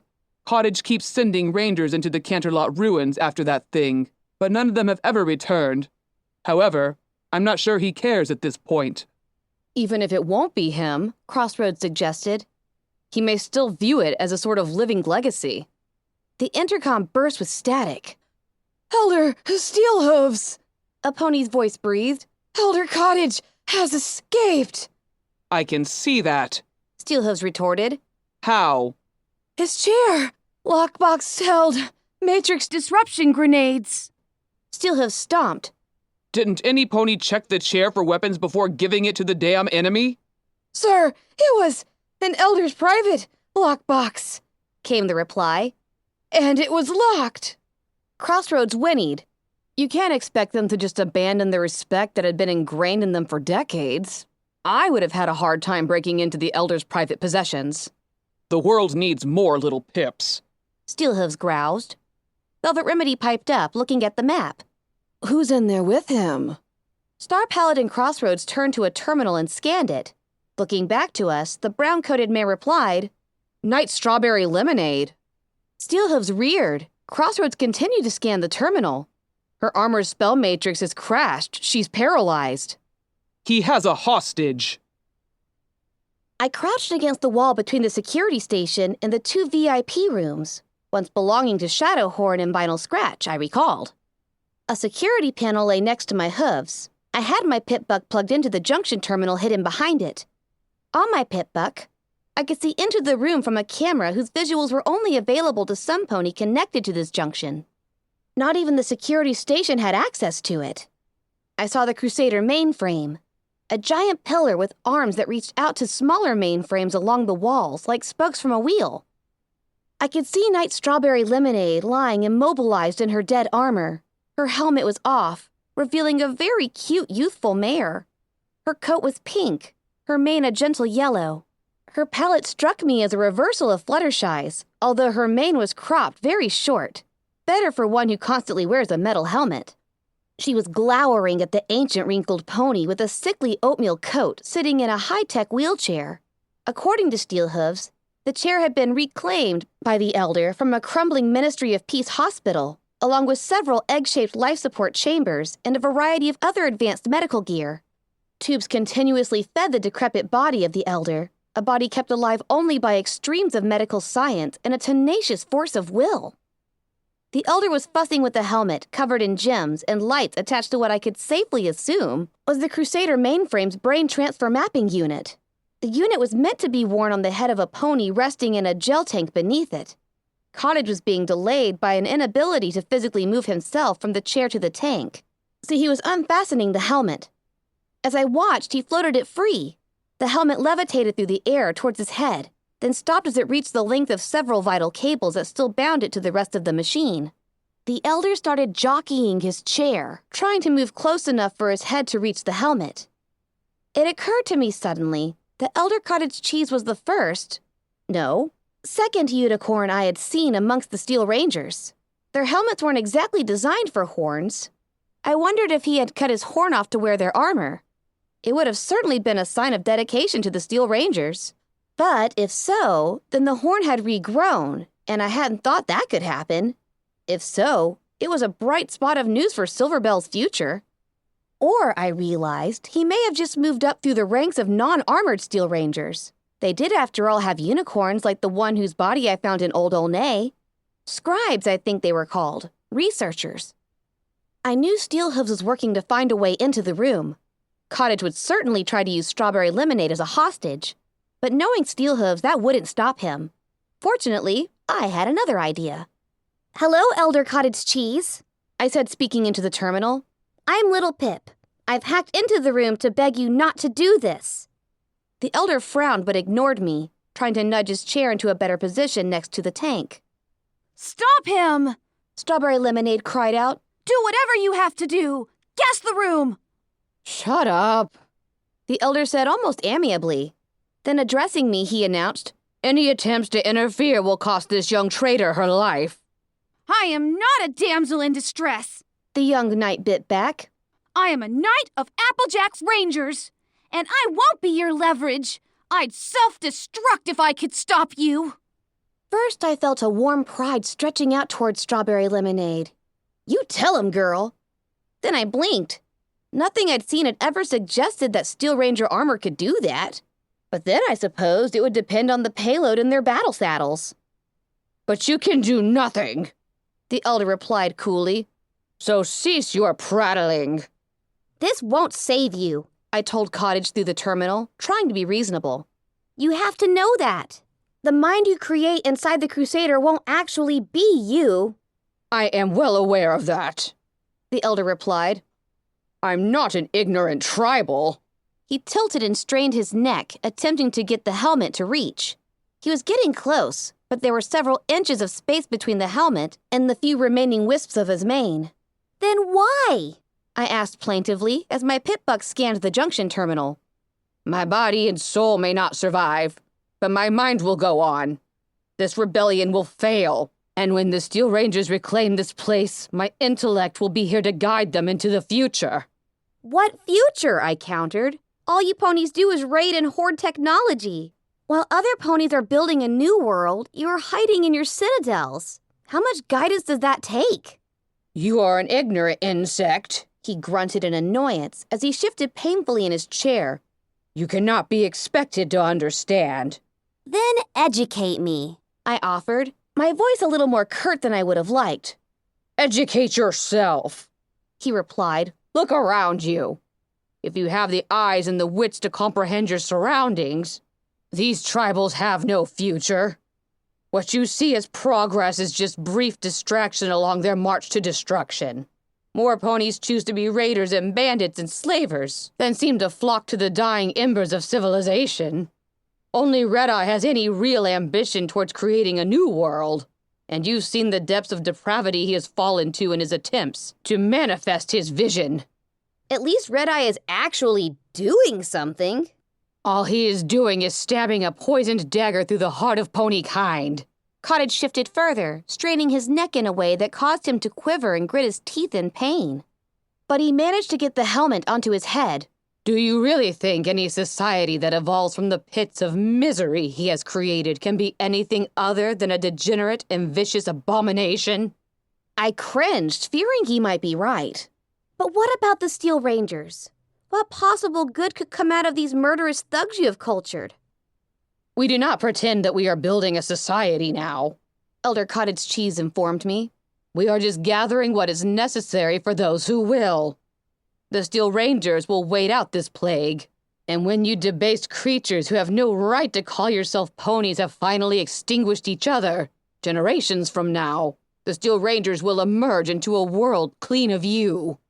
We will rise like a phoenix from the ashes, not the twisted blasphemy of a balefire phoenix, but a pure and true one, bringing with us all the glory and knowledge of the past to create a new world of proper ponies. And you will guide them. Yes, He grunted, starting up the scans for the mental transfer mapping. You will rule them? indeed. And what will keep you from becoming a tyrant? For that matter, what will keep you from making the same mistakes as old Equestria? All you are preserving is the knowledge and science that they had when they fell. Nothing you are saving will prevent ponies from falling again. The device began to hum. The gems on the helmet began to glow. The lights began to flash. I will, The elder claimed confidently. my intellect, my judgment, unfettered by the emotion and the selfish desires that have brought ruin to the ponies of past and present. It is, in retrospect, better that I never did acquire that book. I will be wiser this way. You would be heartless, I mused sadly, lacking in compassion, lacking in any of the virtues that make ponies worthy of saving. It is the virtues of our hearts that make us something good, that can make us something great. The elder started with alarm. Wait, what are you doing? Stopping you, I told him gently. The vice president of Stabletech gave Shadowhorn the codes to shut down this crusader completely, if it should ever pose a threat. I should have used them before. I'm doing so now. No! I'm truly sorry, Mr. Cottage. But there is no place in this wasteland for a cold, ever-living despot who would rule this world through soulless vision. I sent the code. The lights of Stable 29 went dark. Footnote: maximum level. Chapter 34, Edge of Night. Alrighty, what do you say we get on out of Creepy Town? Darkness. Everything had gone black. Even the junction terminal was completely dead. Well, fuck. Okay, not entirely unexpected. The message left for Shadowhorn by Scootaloo warned that shutting down the Crusader mainframe would shut off all the automated systems. And since the Crusader mainframe ran virtually everything, that meant all the systems were automated. I had stopped Elder Cottage Cheese. I just hoped I hadn't cost the outcast their base in the process. I turned on the lamp of my pitbuck. Its light seemed somehow ghostly in the reigning quiet. Checking my pitbuck's automap, I was pleased to find that interfacing with the junction had revealed the entrance to the Crusader mainframe secure room. I pushed myself up and started towards the entrance. With speed, I could get there and reboot the spell matrix in Strawberry Lemonade's power armor before Steelhoof's finished cutting his way in. I fought a niggling sense of panic. If I just broke the stable, I was going to be in so much trouble. The quiet didn't last long. Shouts echoed down the halls. As I trotted into the atrium, I passed the two knights I had overheard talking earlier. They were galloping towards the security station, the spotlights on their helmets cutting swaths of illumination, one of them still pulling a trash bin behind her. Emergency lights came on throughout the stable, bathing the halls a pale orange. I exhaled in relief. Thank you, Apple Bloom, for thinking of everything. Hello, residents of Stable 29. A sweet-sounding mare's voice called out over the stable loudspeakers. My name is Sweetie Belle, and I was one of the founding ponies of Stable Tech. I cast a look at one of the speakers as I passed by. What was this? If you are hearing this, it means that the Crusader mainframe that has been running Stable 29 since it was sealed was shut down moments ago because it posed a threat to the ponies under its care. Sweetie Belle's voice was calming. I slowed to a walk. Emergency subsystems have been activated to take care of vital life-sustaining and security-related systems, the voice of Sweetie Belle informed us. Unfortunately, these subsystems have a limited lifespan and will only function for 5 years. For ponies trapped in a stable beneath an irradiated hellscape, 5 years would have been a major problem. For us, it was virtually a gift from heaven. I'm afraid you will have to figure out what to do from here on your own. But don't panic. You are good ponies, and you can do more than you think, if you just put your minds to it. I know you will do just fine. Good luck, my little ponies. I rounded the corner into the maintenance wing, only to see a machine gun turret lowering out of a sliding ceiling panel, silhouetted hellishly by the orange emergency light behind it. I slid to a stop, eyeing the turret. Calamity had shut down all the security turrets last time we were here. But the subsystems must have brought them back online. Still, without the Crusader trying to wipe out the stable's population, they shouldn't be hostile, right? The turret clicked, beeped, and spun towards me. Brat-tat-tat-tat-tat-tat. I dove back around the corner as bullets sparked off the walls. What the fuck? A new automated voice came over the speakers, this time an anonymous mare. Crusader mainframe emergency shutdown successful. Security subsystem attempting to discern the nature of the emergency and provide assistance. I heard more gunfire from deeper in the stable. Analysis, dead water talisman. Celestia tier emergency. Contacting nearest Stable Tech supply house for delivery of replacement talisman. Contact failed. Supply house not responding or no longer exists. Attempting to contact secondary supply house.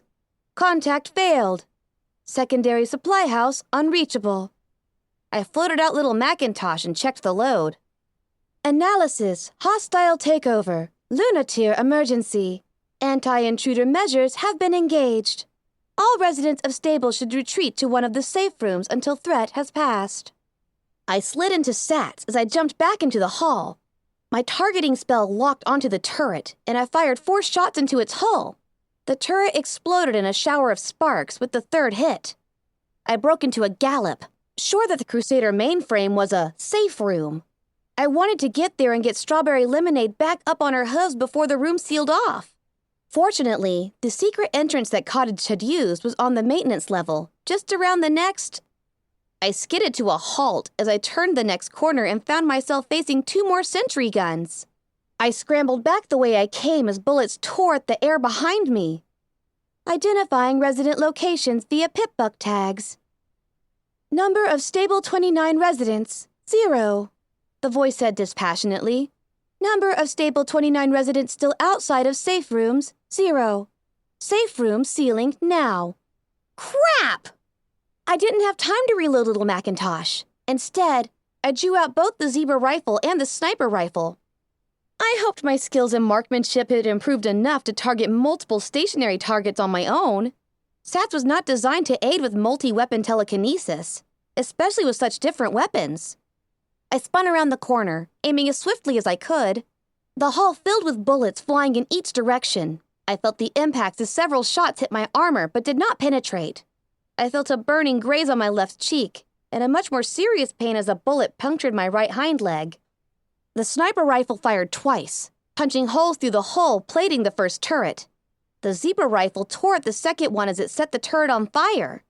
The turret exploded, taking its wounded twin out with it. I wobbled, pain lancing up my hind leg.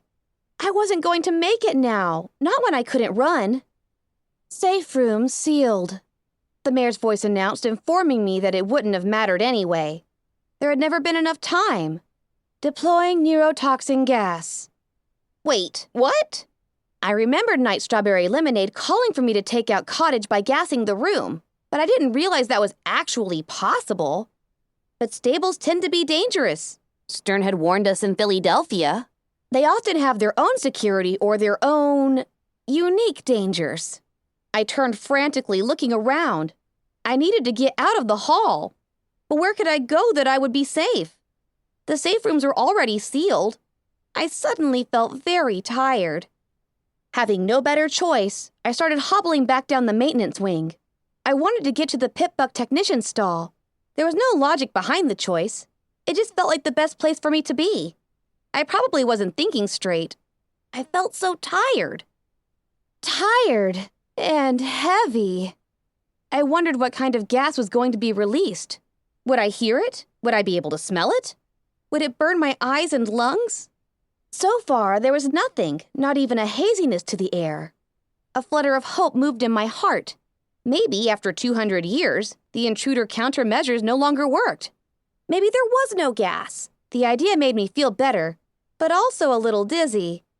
Dizzy and tired and heavy. Oh no. And then I was falling back in the darkness again. I didn't even feel my body hit the floor. I woke up in the Stable 29 clinic. Not my favorite room in any stable, and particularly not in this one. Welcome back, little Pip. Steelhoof's deep voice rumbled. We're situated to leave for Buckland Cross whenever you are. My mouth felt dry and cottony. My voice rasped as I asked, "Why am I not dead?" I could feel a throbbing pain in my right hind leg, beneath the compressive wrap of healing bandages. The toxin was designed to incapacitate, not kill. The voice was Velvet Remedy's, but I barely recognized it. She sounded as bad as I did. Either Stable Tech didn't want to trust the threat analysis of their subsystem was something that could wipe out the stable, or they expected the inhabitants to want prisoners. She sounded like she was quickly reaching the same level of dislike for stables that I had. I can't believe they gassed the clinic. Well, I grunted, unsurprised that Velvet Remedy's response to the power shutdown had been to push her way to the clinic. The place ponies would come to help. Maybe they just gassed the atrium. After all, there is that big hole where the window used to be. I pushed myself upright. A nauseating wave of dizziness nearly knocked me off the gurney I had been laying on. Ugh. I looked to Velvet Remedy. Are you okay? I won't be singing again for a few days, Velvet said dourly. She looked a little haggard, but thankfully uninjured. But otherwise, yes, every pony is fine. She added. And Zebra. And the Rangers? Environmentally sealed armor with rebreathers. Steelhoof said, sounding a touch proud of Applejack's technology. Gas never got us. Well, those of us in our suits, that is. Cross? I asked, my throat hurting. Strawberry? Both fine. They were in stable safe rooms. I rebooted Night Strawberry Lemonade's armor myself. I nodded. Made sense security would qualify. Or at least the armory. And Star Paladin Crossroads would have had plenty of time to step into it before it sealed. From the tone of Steelhoof's voice, I guessed that Strawberry Lemonade had shown more thanks than he was comfortable with. I wish I could have seen it. Was any pony shot? Well, you were. Velvet Remedy rasped snarkily. Then with a more somber tone, Yes, a few others. Mercifully, no fatalities. But there are some ponies here who won't be walking around again for a few weeks. In one case, I'm afraid, the damage was permanent. The weight of the damage I had caused pushed me back down onto the gurney. I stared at the ceiling, wondering how many ponies had been hurt and how long they would be in pain. Good work with Cottage. Steelhoofs told me, although I certainly didn't feel like I deserved any congratulations. The Elder is still alive, but comatose. His fault, not yours. We have him in his life support pod, ready for delivery. Comatose? I whispered as a dull pain settled over me that had nothing to do with my injuries. Will he ever? Probably not. Steelhooves replied bluntly. He made it sound like a good thing. I'm sorry. A lump caught in my throat as I stared up to a night stallion laying on a gurney. He'd been shot up pretty badly by one of the suddenly active turrets in the men's dormitory. He hadn't been in his armor. He'd been off shift and had been curled up to sleep, only to wake up as bullets tore into his back, screaming in pain as two of his fellow rangers leapt to destroy the turret. I imagined myself in his place, and I wondered if he'd ever be able to sleep easily again. For what? The stallion asked bitterly. Hey, ain't your fault. I blame Cottage if any, pony. I didn't. Blinking back a tear, I put a hoof on his shoulder. Is there anything I can do? Think you've done enough, he retorted, then looked apologetic as I winced. I nodded and turned to go. Calamity and Zenith were trotting down the hallway towards me. I stopped in shock as I saw Zenith's horn. For a moment, I thought the zebra had been transformed into a unicorn. Badly. But I quickly saw the straps holding the metal plate to her forehead, the curving wicked horn jutting out of it. I chuckled despite my melancholy.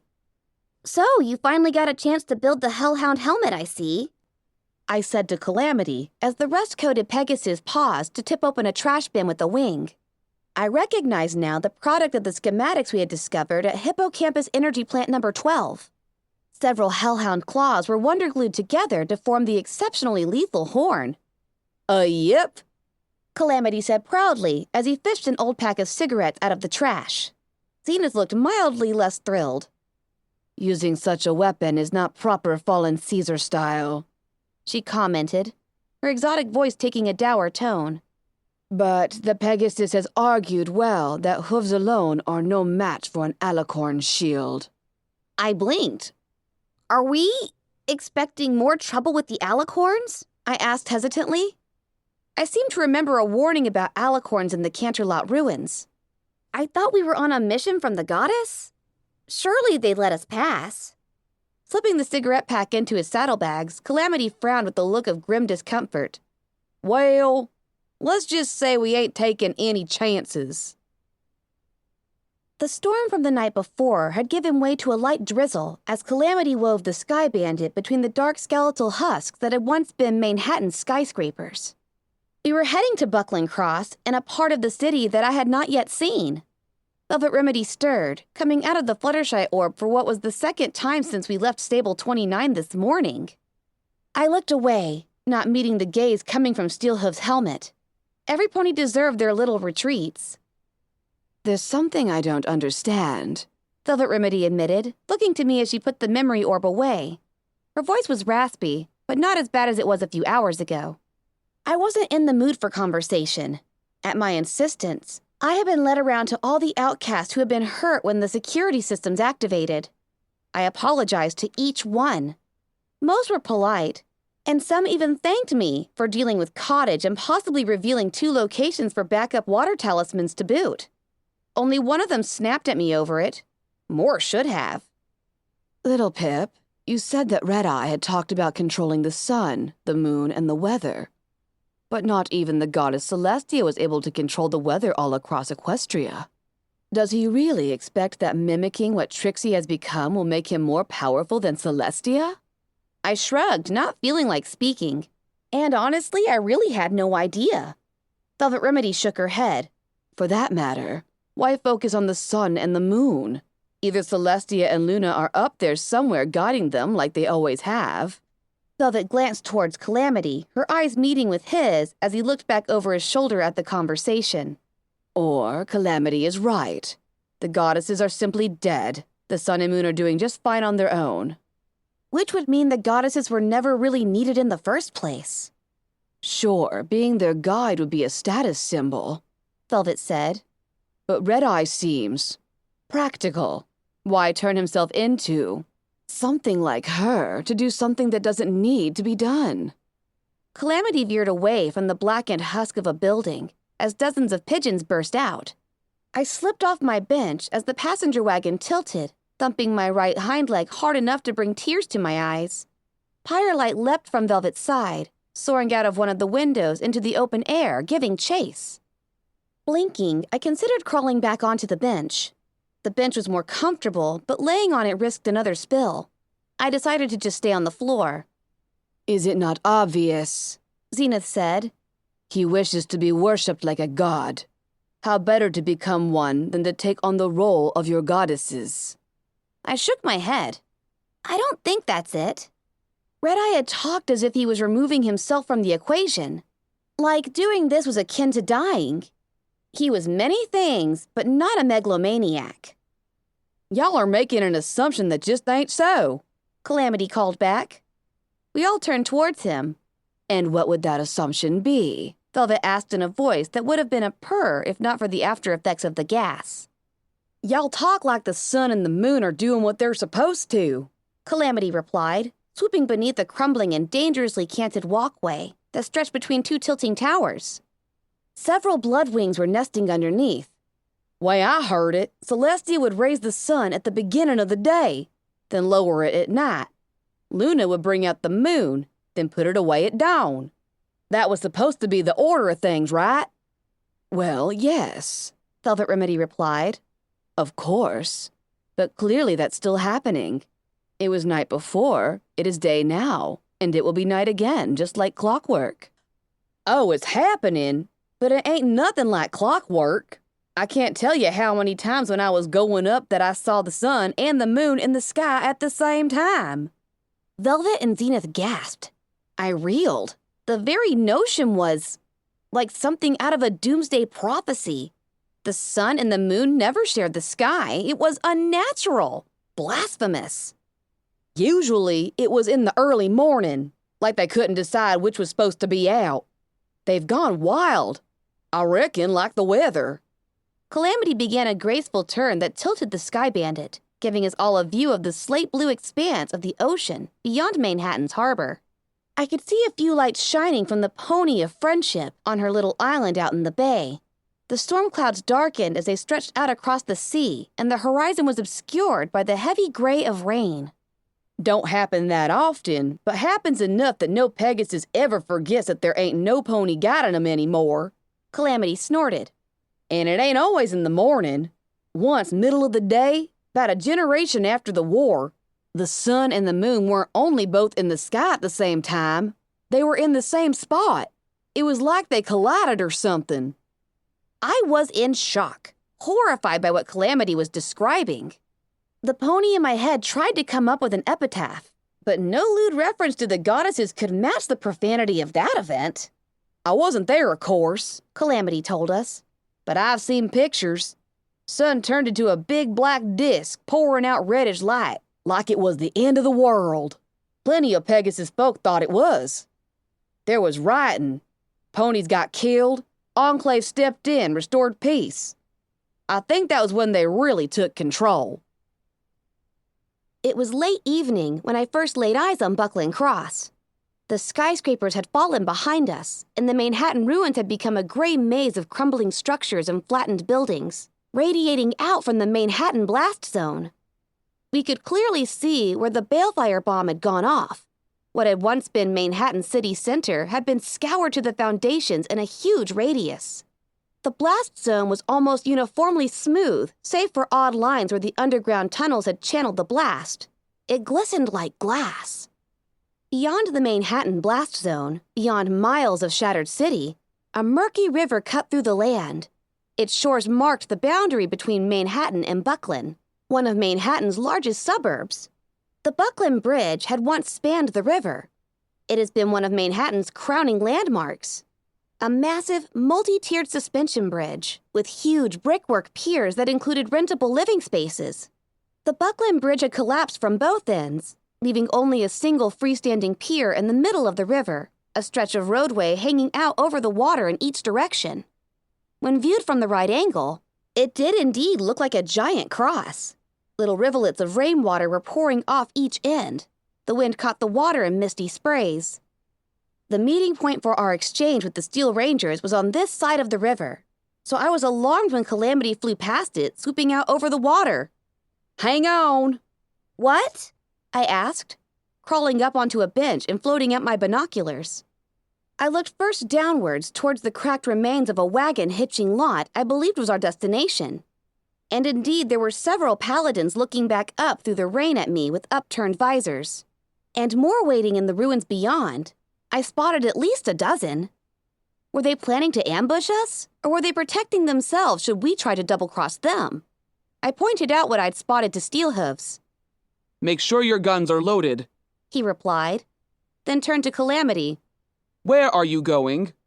I turned my gaze to Buckling Cross, noting more Steel Rangers moving between the wreckage of wagons and defensive barricades.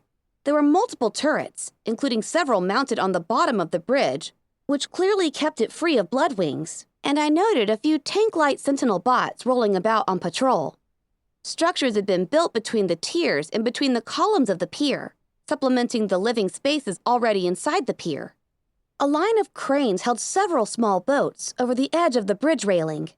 All in all, the Steel Rangers' Manhattan Citadel looked cramped but ridiculously secure.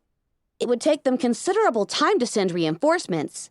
They would have to do so by boat. I noticed other boats in the river, small light craft pushed over the water by huge fans. A hoofful of them skimmed about like insects near a small settlement huddled along the shore in the dim shadow of Buckling Cross. Once in the old Equestria, the buildings had been a strip mall, apparently dominated by two competing coffee shops. The two shops had fought to out-advertise each other, accumulating in each building a giant billboard over their respective corners of the mall. The billboard for Java's Cup had collapsed, crushing through the roof of the adjacent Sunny Suds laundromat. The opposite billboard had suffered severe damage from smoke and age, leaving only 4 letters of the sign clearly legible: Arbu. The residents of Arbu had ringed the asphalt field that had once been the mall's complimentary parking with passenger and delivery wagons, using scavenged plates of scrap metal to fortify the barricade. It was a passable defense, but in comparison to the fortifications of Buckling Cross, the little village looked like a target. Several of the signboards from above the strip mall shops, including a sign for Java's Cup the size of a schoolroom chalkboard, had been cobbled together to create a gate, which could be opened and closed through a system of chains and pulleys.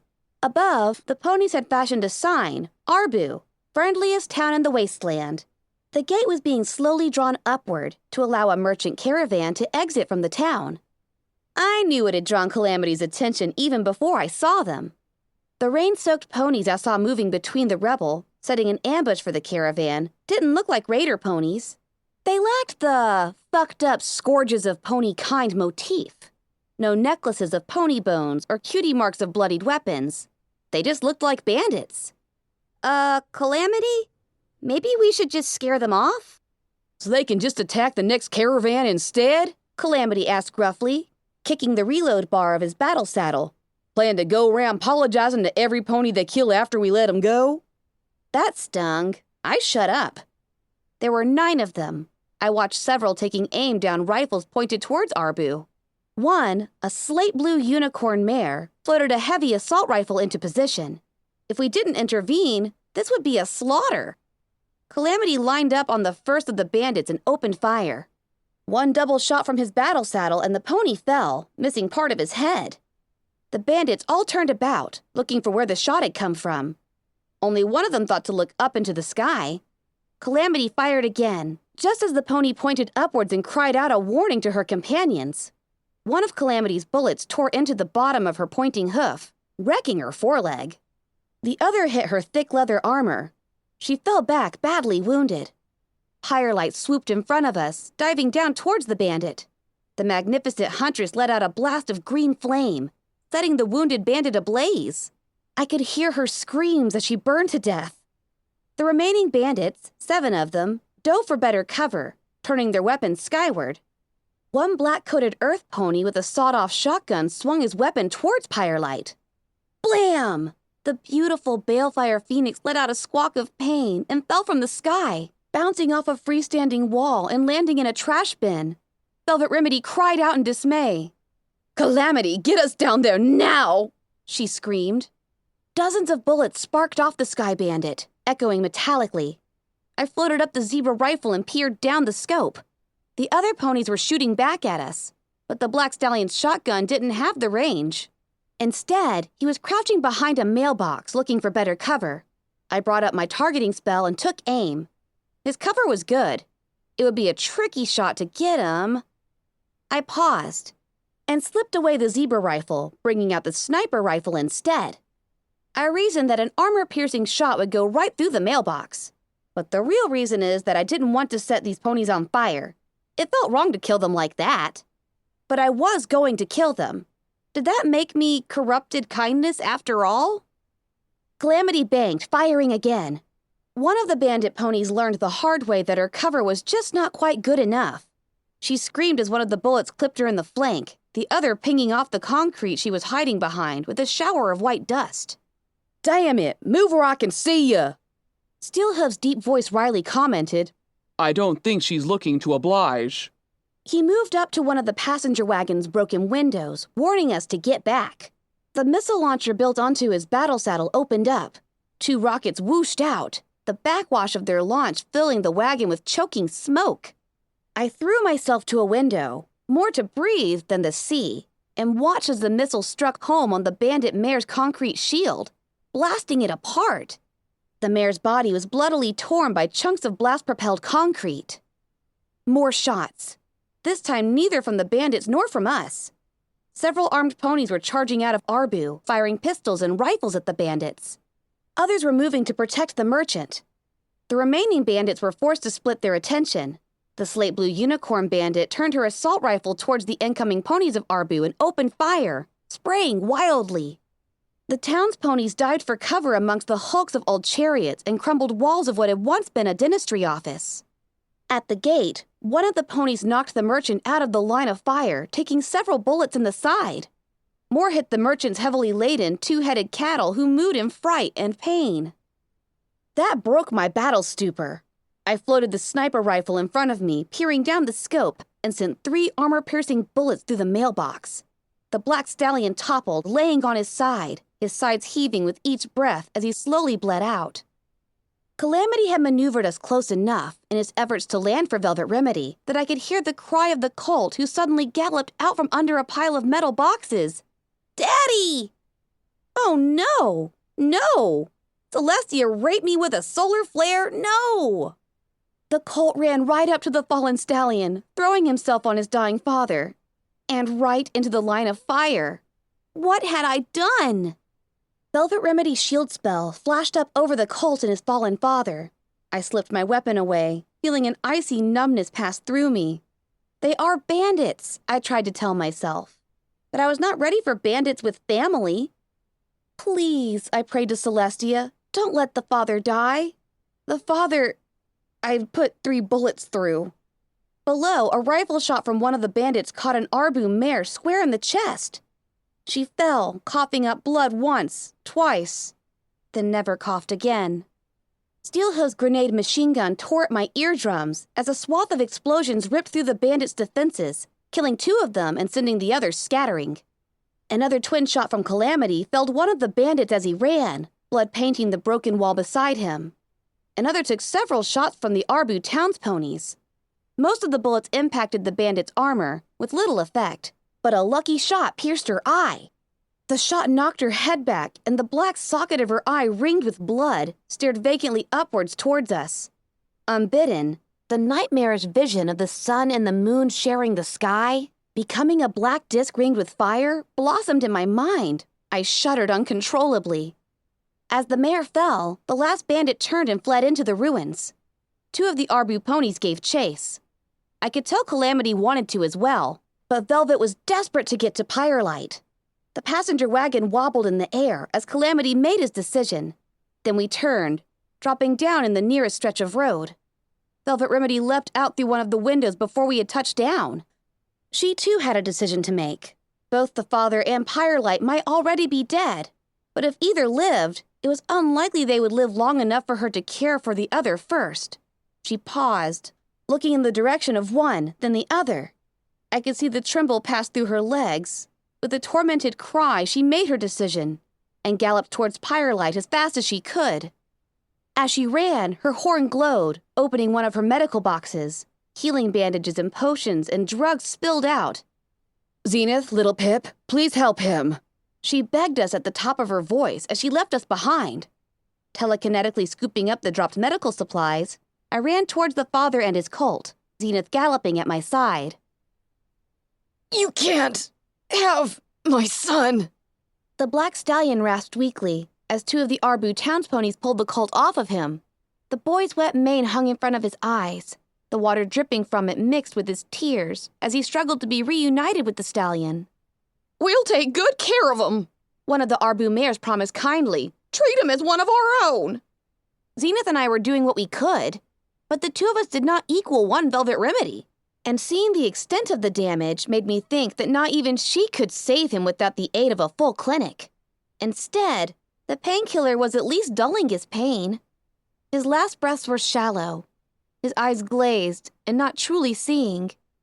I could barely see him through the tears in my eyes.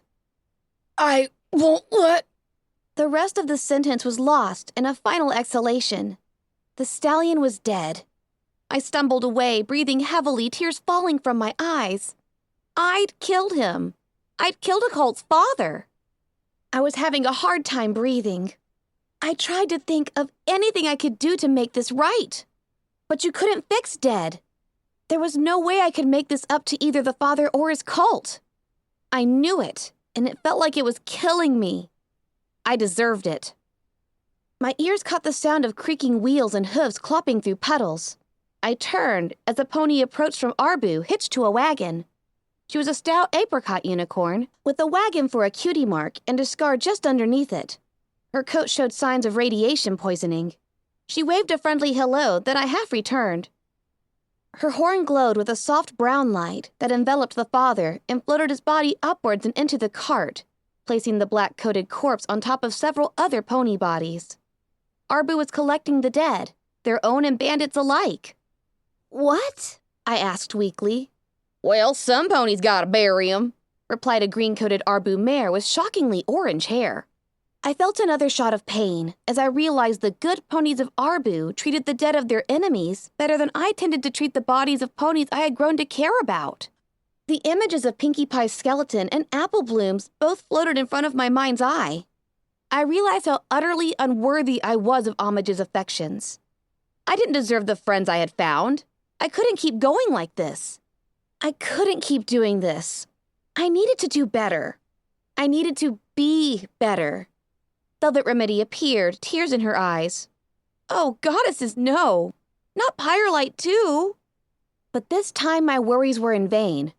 She'll live, Velvet announced. If the shotgun was in better repair, it would be another story. But she's in bad shape. We should get her to someplace radioactive in the next few hours so she can begin healing properly. If you're looking for radiation, one of the Arbu ponies, a milk-colored mare with a stringy tan mane and a birth defect that left her with only one eye, said as she trotted up, shaking Velvet's hoof in a friendly greeting.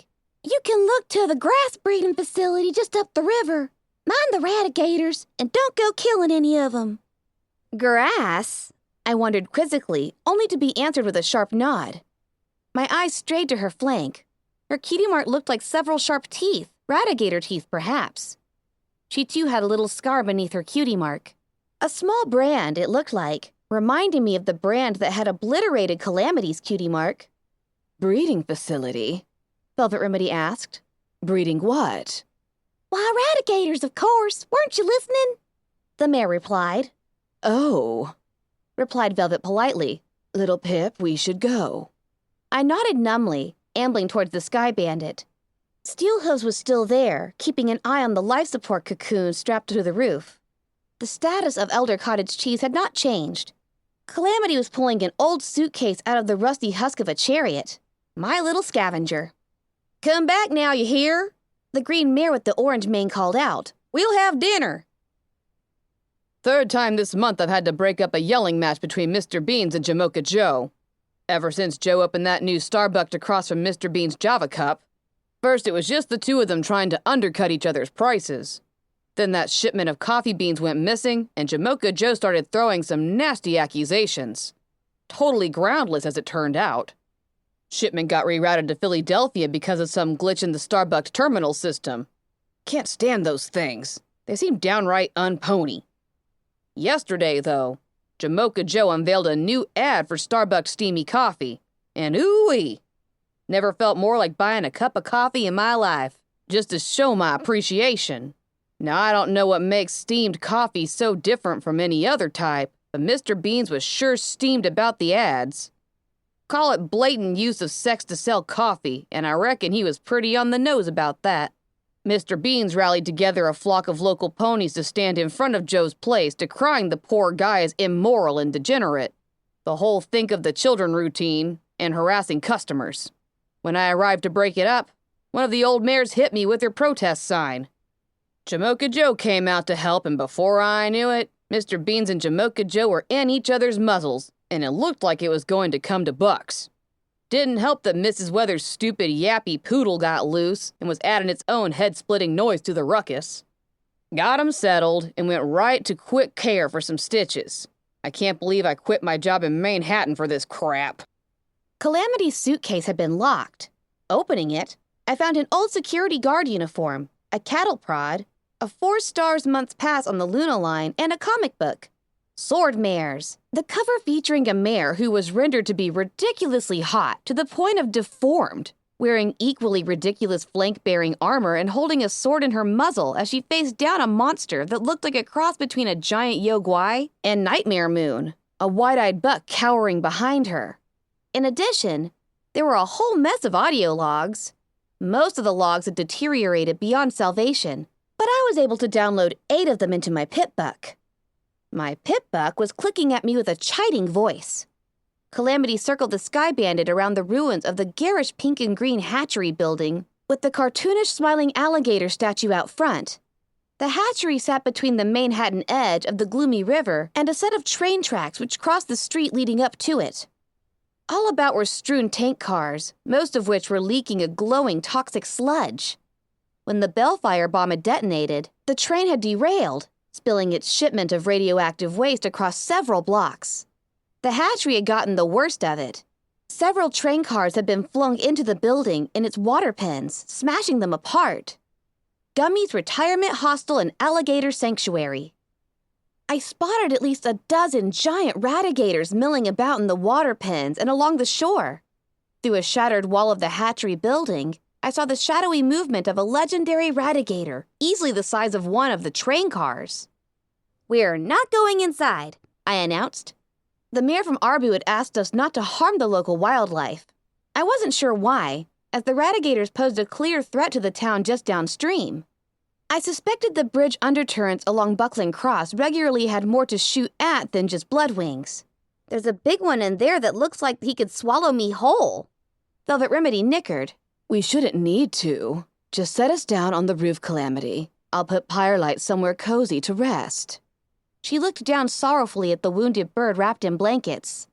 The phoenix coughed and shuddered, sending a twinge of worry through my friend. Gotcha, Calamity called back. but be quick, and don't think that roof is held up by much more than wishful thinking. Why do you believe the ponies wish us to keep these beasts alive? Zenith pondered. I'll tell you why. Calamity laughed. 'Cause Radigator is good eatin'. Velvet Remedy made a face, and Zenith looked vaguely ill. I, on the other hoof, felt like I had missed an opportunity back on my first day outside. I hadn't even thought of killing and cooking one of the Radigators near the Big Macintosh Memorial. Calamity flew us in for a landing on the rooftop. He touched down with a clop of his hooves. There was a warning groan, and the roof sagged perilously. I suspected Calamity might be right. Velvet Remedy got out, floating Pyrelight's wrapped body next to her, and began to cross towards a set of crates on the corner of the building, moving cautiously on the unstable surface. I'm going to leave you right over here for a while, Velvet cooed softly. There's lots of nice, warm radiation here. You'll be feeling your old self in no time. The click-clicking of my PipBuck insisted that she was correct, and that we should all drink some Radaway as soon as we got away from here. Velvet didn't see the pressure plate. To be fair, neither did I. The damn thing was well camouflaged. She was nearly to the crates when she stepped a hoof onto it. One of the crates burst open with an explosion of colorful streamers, confetti, and party glitter. The sound of trumpets blasted through the air, and several 200-year-old balloons did nothing but lie there in the bottom of the crate, deflated and greasy with rot. Velvet Remedy jumped back several feet in panicked surprise. She landed on all four hooves with a soft thump. The roof collapsed out from under us. I felt an awful, lurching weightlessness as the Sky Bandit tilted and began to fall into the empty space where half of the roof used to be. Calamity flapped his wings quickly, lifting us into the air again as I lashed out with my magic to wrap Velvet Remedy in pyrelight and bubbles of levitation. Several chunks of ceiling splashed into pools below, or clanged off of metal walkways as they fell. A crumbling rumble belched up from the building below us. Velvet and Pyrelight slowly floated back towards the waiting Sky Bandit. Obviously, we would have to choose someplace else to cradle Pyrelight while she recuperated. The hulking head of the legendary Radigator snapped up through the opening. I barely pulled Velvet and Pyrelight out of the way, the creature's scales brushing against Velvet Remedy and knocking her out of the levitation bubble. Velvet fell. The charcoal unicorn hit the side of the creature, sliding down its scales and splashing into a pool of much smaller Radigators below. The mammoth Radigator twisted about and opened its maw, snapping at the Sky Bandit. With a mixture of comedy and horror, I realized the monster had no teeth. The huge jaws closed into our ride, threatening to drag us down as the monster gummed at the Sky Bandit. Calamity yelped, his body slamming into a bent girder as he was swung around helplessly in the air, barely sparing his wing. Velvet Remedy splashed, struggling to keep her head above the water as the smaller Radigators closed in. Swimming was not a skill normally developed in stable life. The closest Radigator opened its maw, revealing rows of razor-sharp teeth. Frantically, she threw her anesthetic spell at it, then flung her forelegs over the paralyzed creature like it was a life preserver. The behemoth Radigator was pulling us into the hatchery, still not wanting to kill the thing. I drew out the poison dart gun for the first time in ages, firing shot after shot into the soft tissue of its gullet. The legendary Radigator released us, tottering and collapsing back into the pool below. The splash hurled Velvet Remedy over the side of the pen, along with several extremely not toothless Radigators. Calamity grunted, flapping his wings as he regained control of the passenger wagon. I threw another telekinetic field around Velvet Remedy, pulling her up from the floor as several Radigator jaws chomped at the space she had just vacated. Plan B?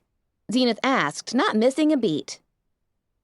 I was just starting to soak in a luxurious bath when I got an emergency call from the mall. Mrs. Weather was reporting a robbery.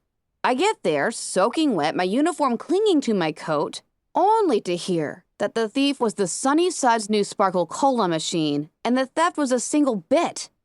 Apparently, she'd hit the button for one of those new Sparkle Cola rads, and the machine dispensed a normal Sparkle Cola. Oh, the horror. The operator at Sunny Suds naturally had no way of getting into the machine. I could probably do it with a crowbar, but then I'd probably be fined for the damages. I instead just gave her one of my bits, which she promptly put into the machine, hitting the same button and getting the same damned result. I feel I should receive an award for refraining from using the cattle prod on the old hag. An hour and a couple packets of Radaway later, the Sky Bandit flew over the designated meeting spot. The Steel Rangers had changed their configuration. Many of the backup Rangers were now hiding in places that couldn't be targeted from the air. Either that or they had left, but I didn't believe the latter was at all likely. I licked the inside of my muzzle. Radaway tasted like rancid orange juice, and it left an aftertaste that was, somehow, even less pleasant. I suspected that some pony had decided to make Radaway fruit-flavored as a marketing technique. I wish I could meet that pony so I could shoot her with a poison dart. Firelight was resting on one of the broken tank cars, bathing in radiation. The giant Radigator shouldn't be able to reach her so long as she doesn't roll off the tanker. Velvet Remedy had planted herself a safe distance away, just out of the radiation zone, keeping watch through my binoculars. She had her anesthetic spell in case Firelight should fall, or one of the Radigators should figure out how to get up to her hiding spot, and combat shotgun and plenty of ammo in case the spell wasn't enough. As Calamity circled the lot, the rain finally let up. We landed, minus our medical pony, on the edge of the parking lot facing 8 Steel Rangers whom we could see and several whom we could not. According to my EFS, one of them was outright hostile, a spot of red in the sea of lights on my compass, even though she stood her ground patiently like all the others. We waited as Calamity released himself from the Sky Bandit's harness and shook the rain out of his coat. Then he flew up and released the chains binding Elder Cottage Cheese's life support pod to the roof mounting. As I floated the pod down to hover behind us, Calamity grabbed Spitfire's Thunder and took off into the air. Steelhooves grunted and took the lead. I followed, floating the pod, Zenith behind me. The atmosphere was like a rubber band, stretched to the point of fraying, about to snap. Goddesses, I don't like this, I muttered under my breath. I had telekinetic sheaths around all my weapons, even though they were still in their holsters. Armor-piercing or magical rounds were loaded into each. My ears swiveled, trying to pick up the sounds of the Steel Rangers we couldn't see as they moved into better positions, their little lights sliding back and forth on my EFS compass. 2 of the Steel Rangers approached.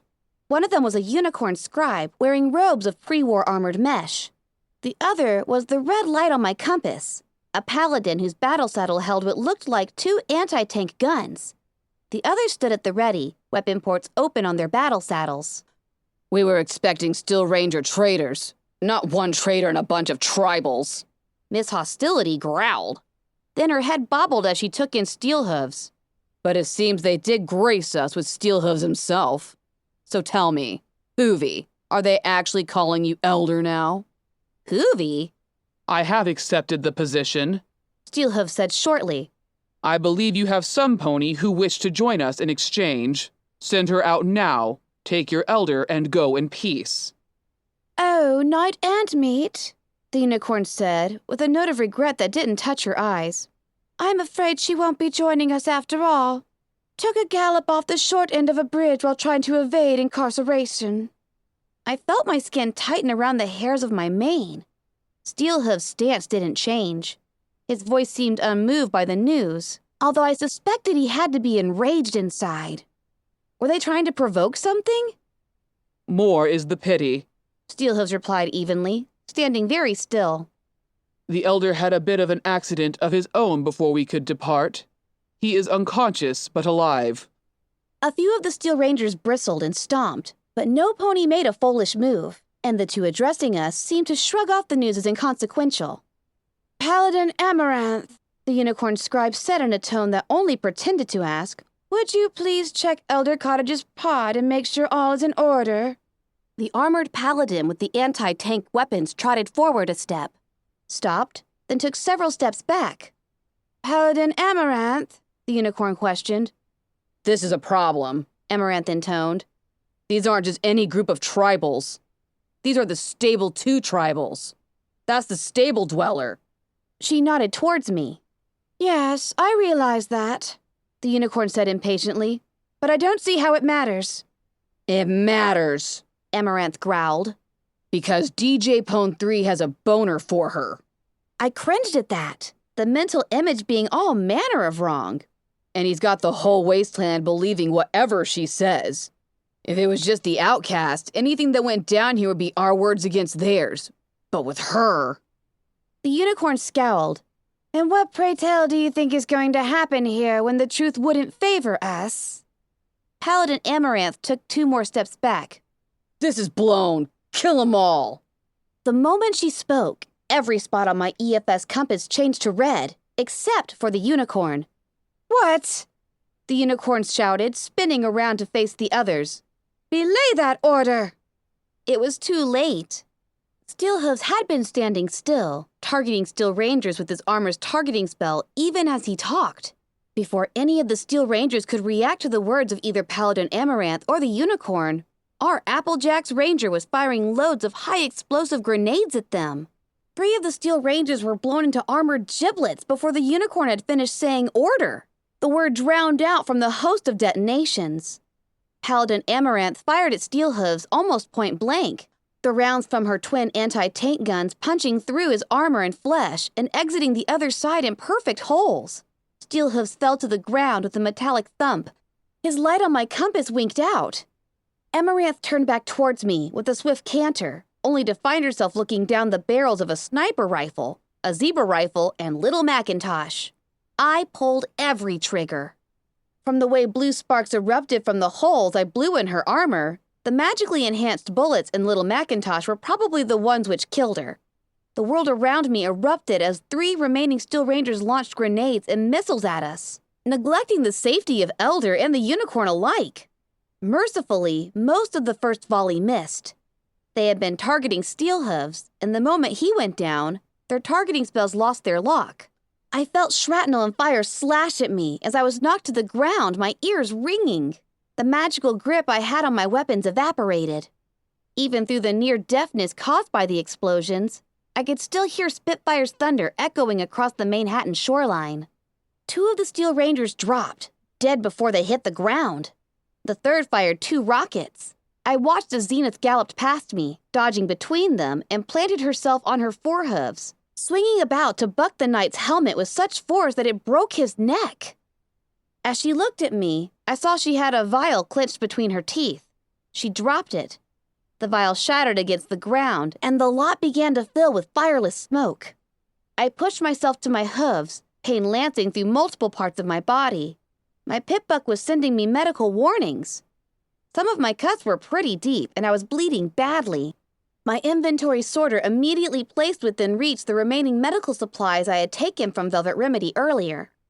I administered the last of the painkiller and downed a healing potion. More explosions tore the ground near me, throwing me back. My head hit the concrete hard enough to daze me.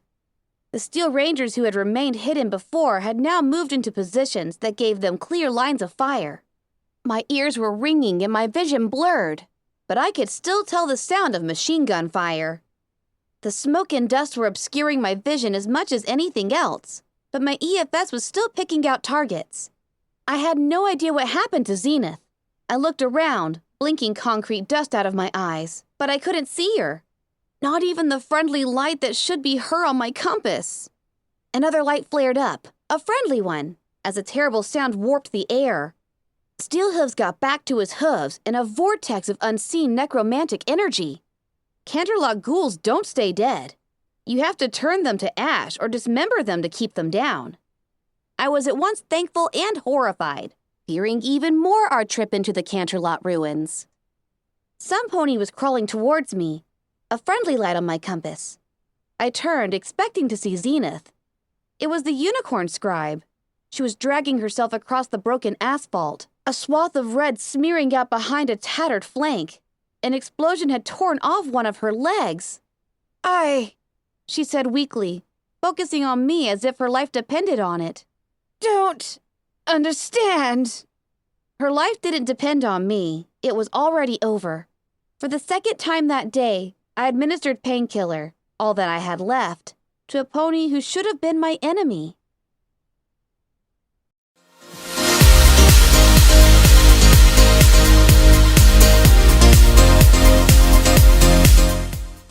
That's all, Zipsters! Like and subscribe.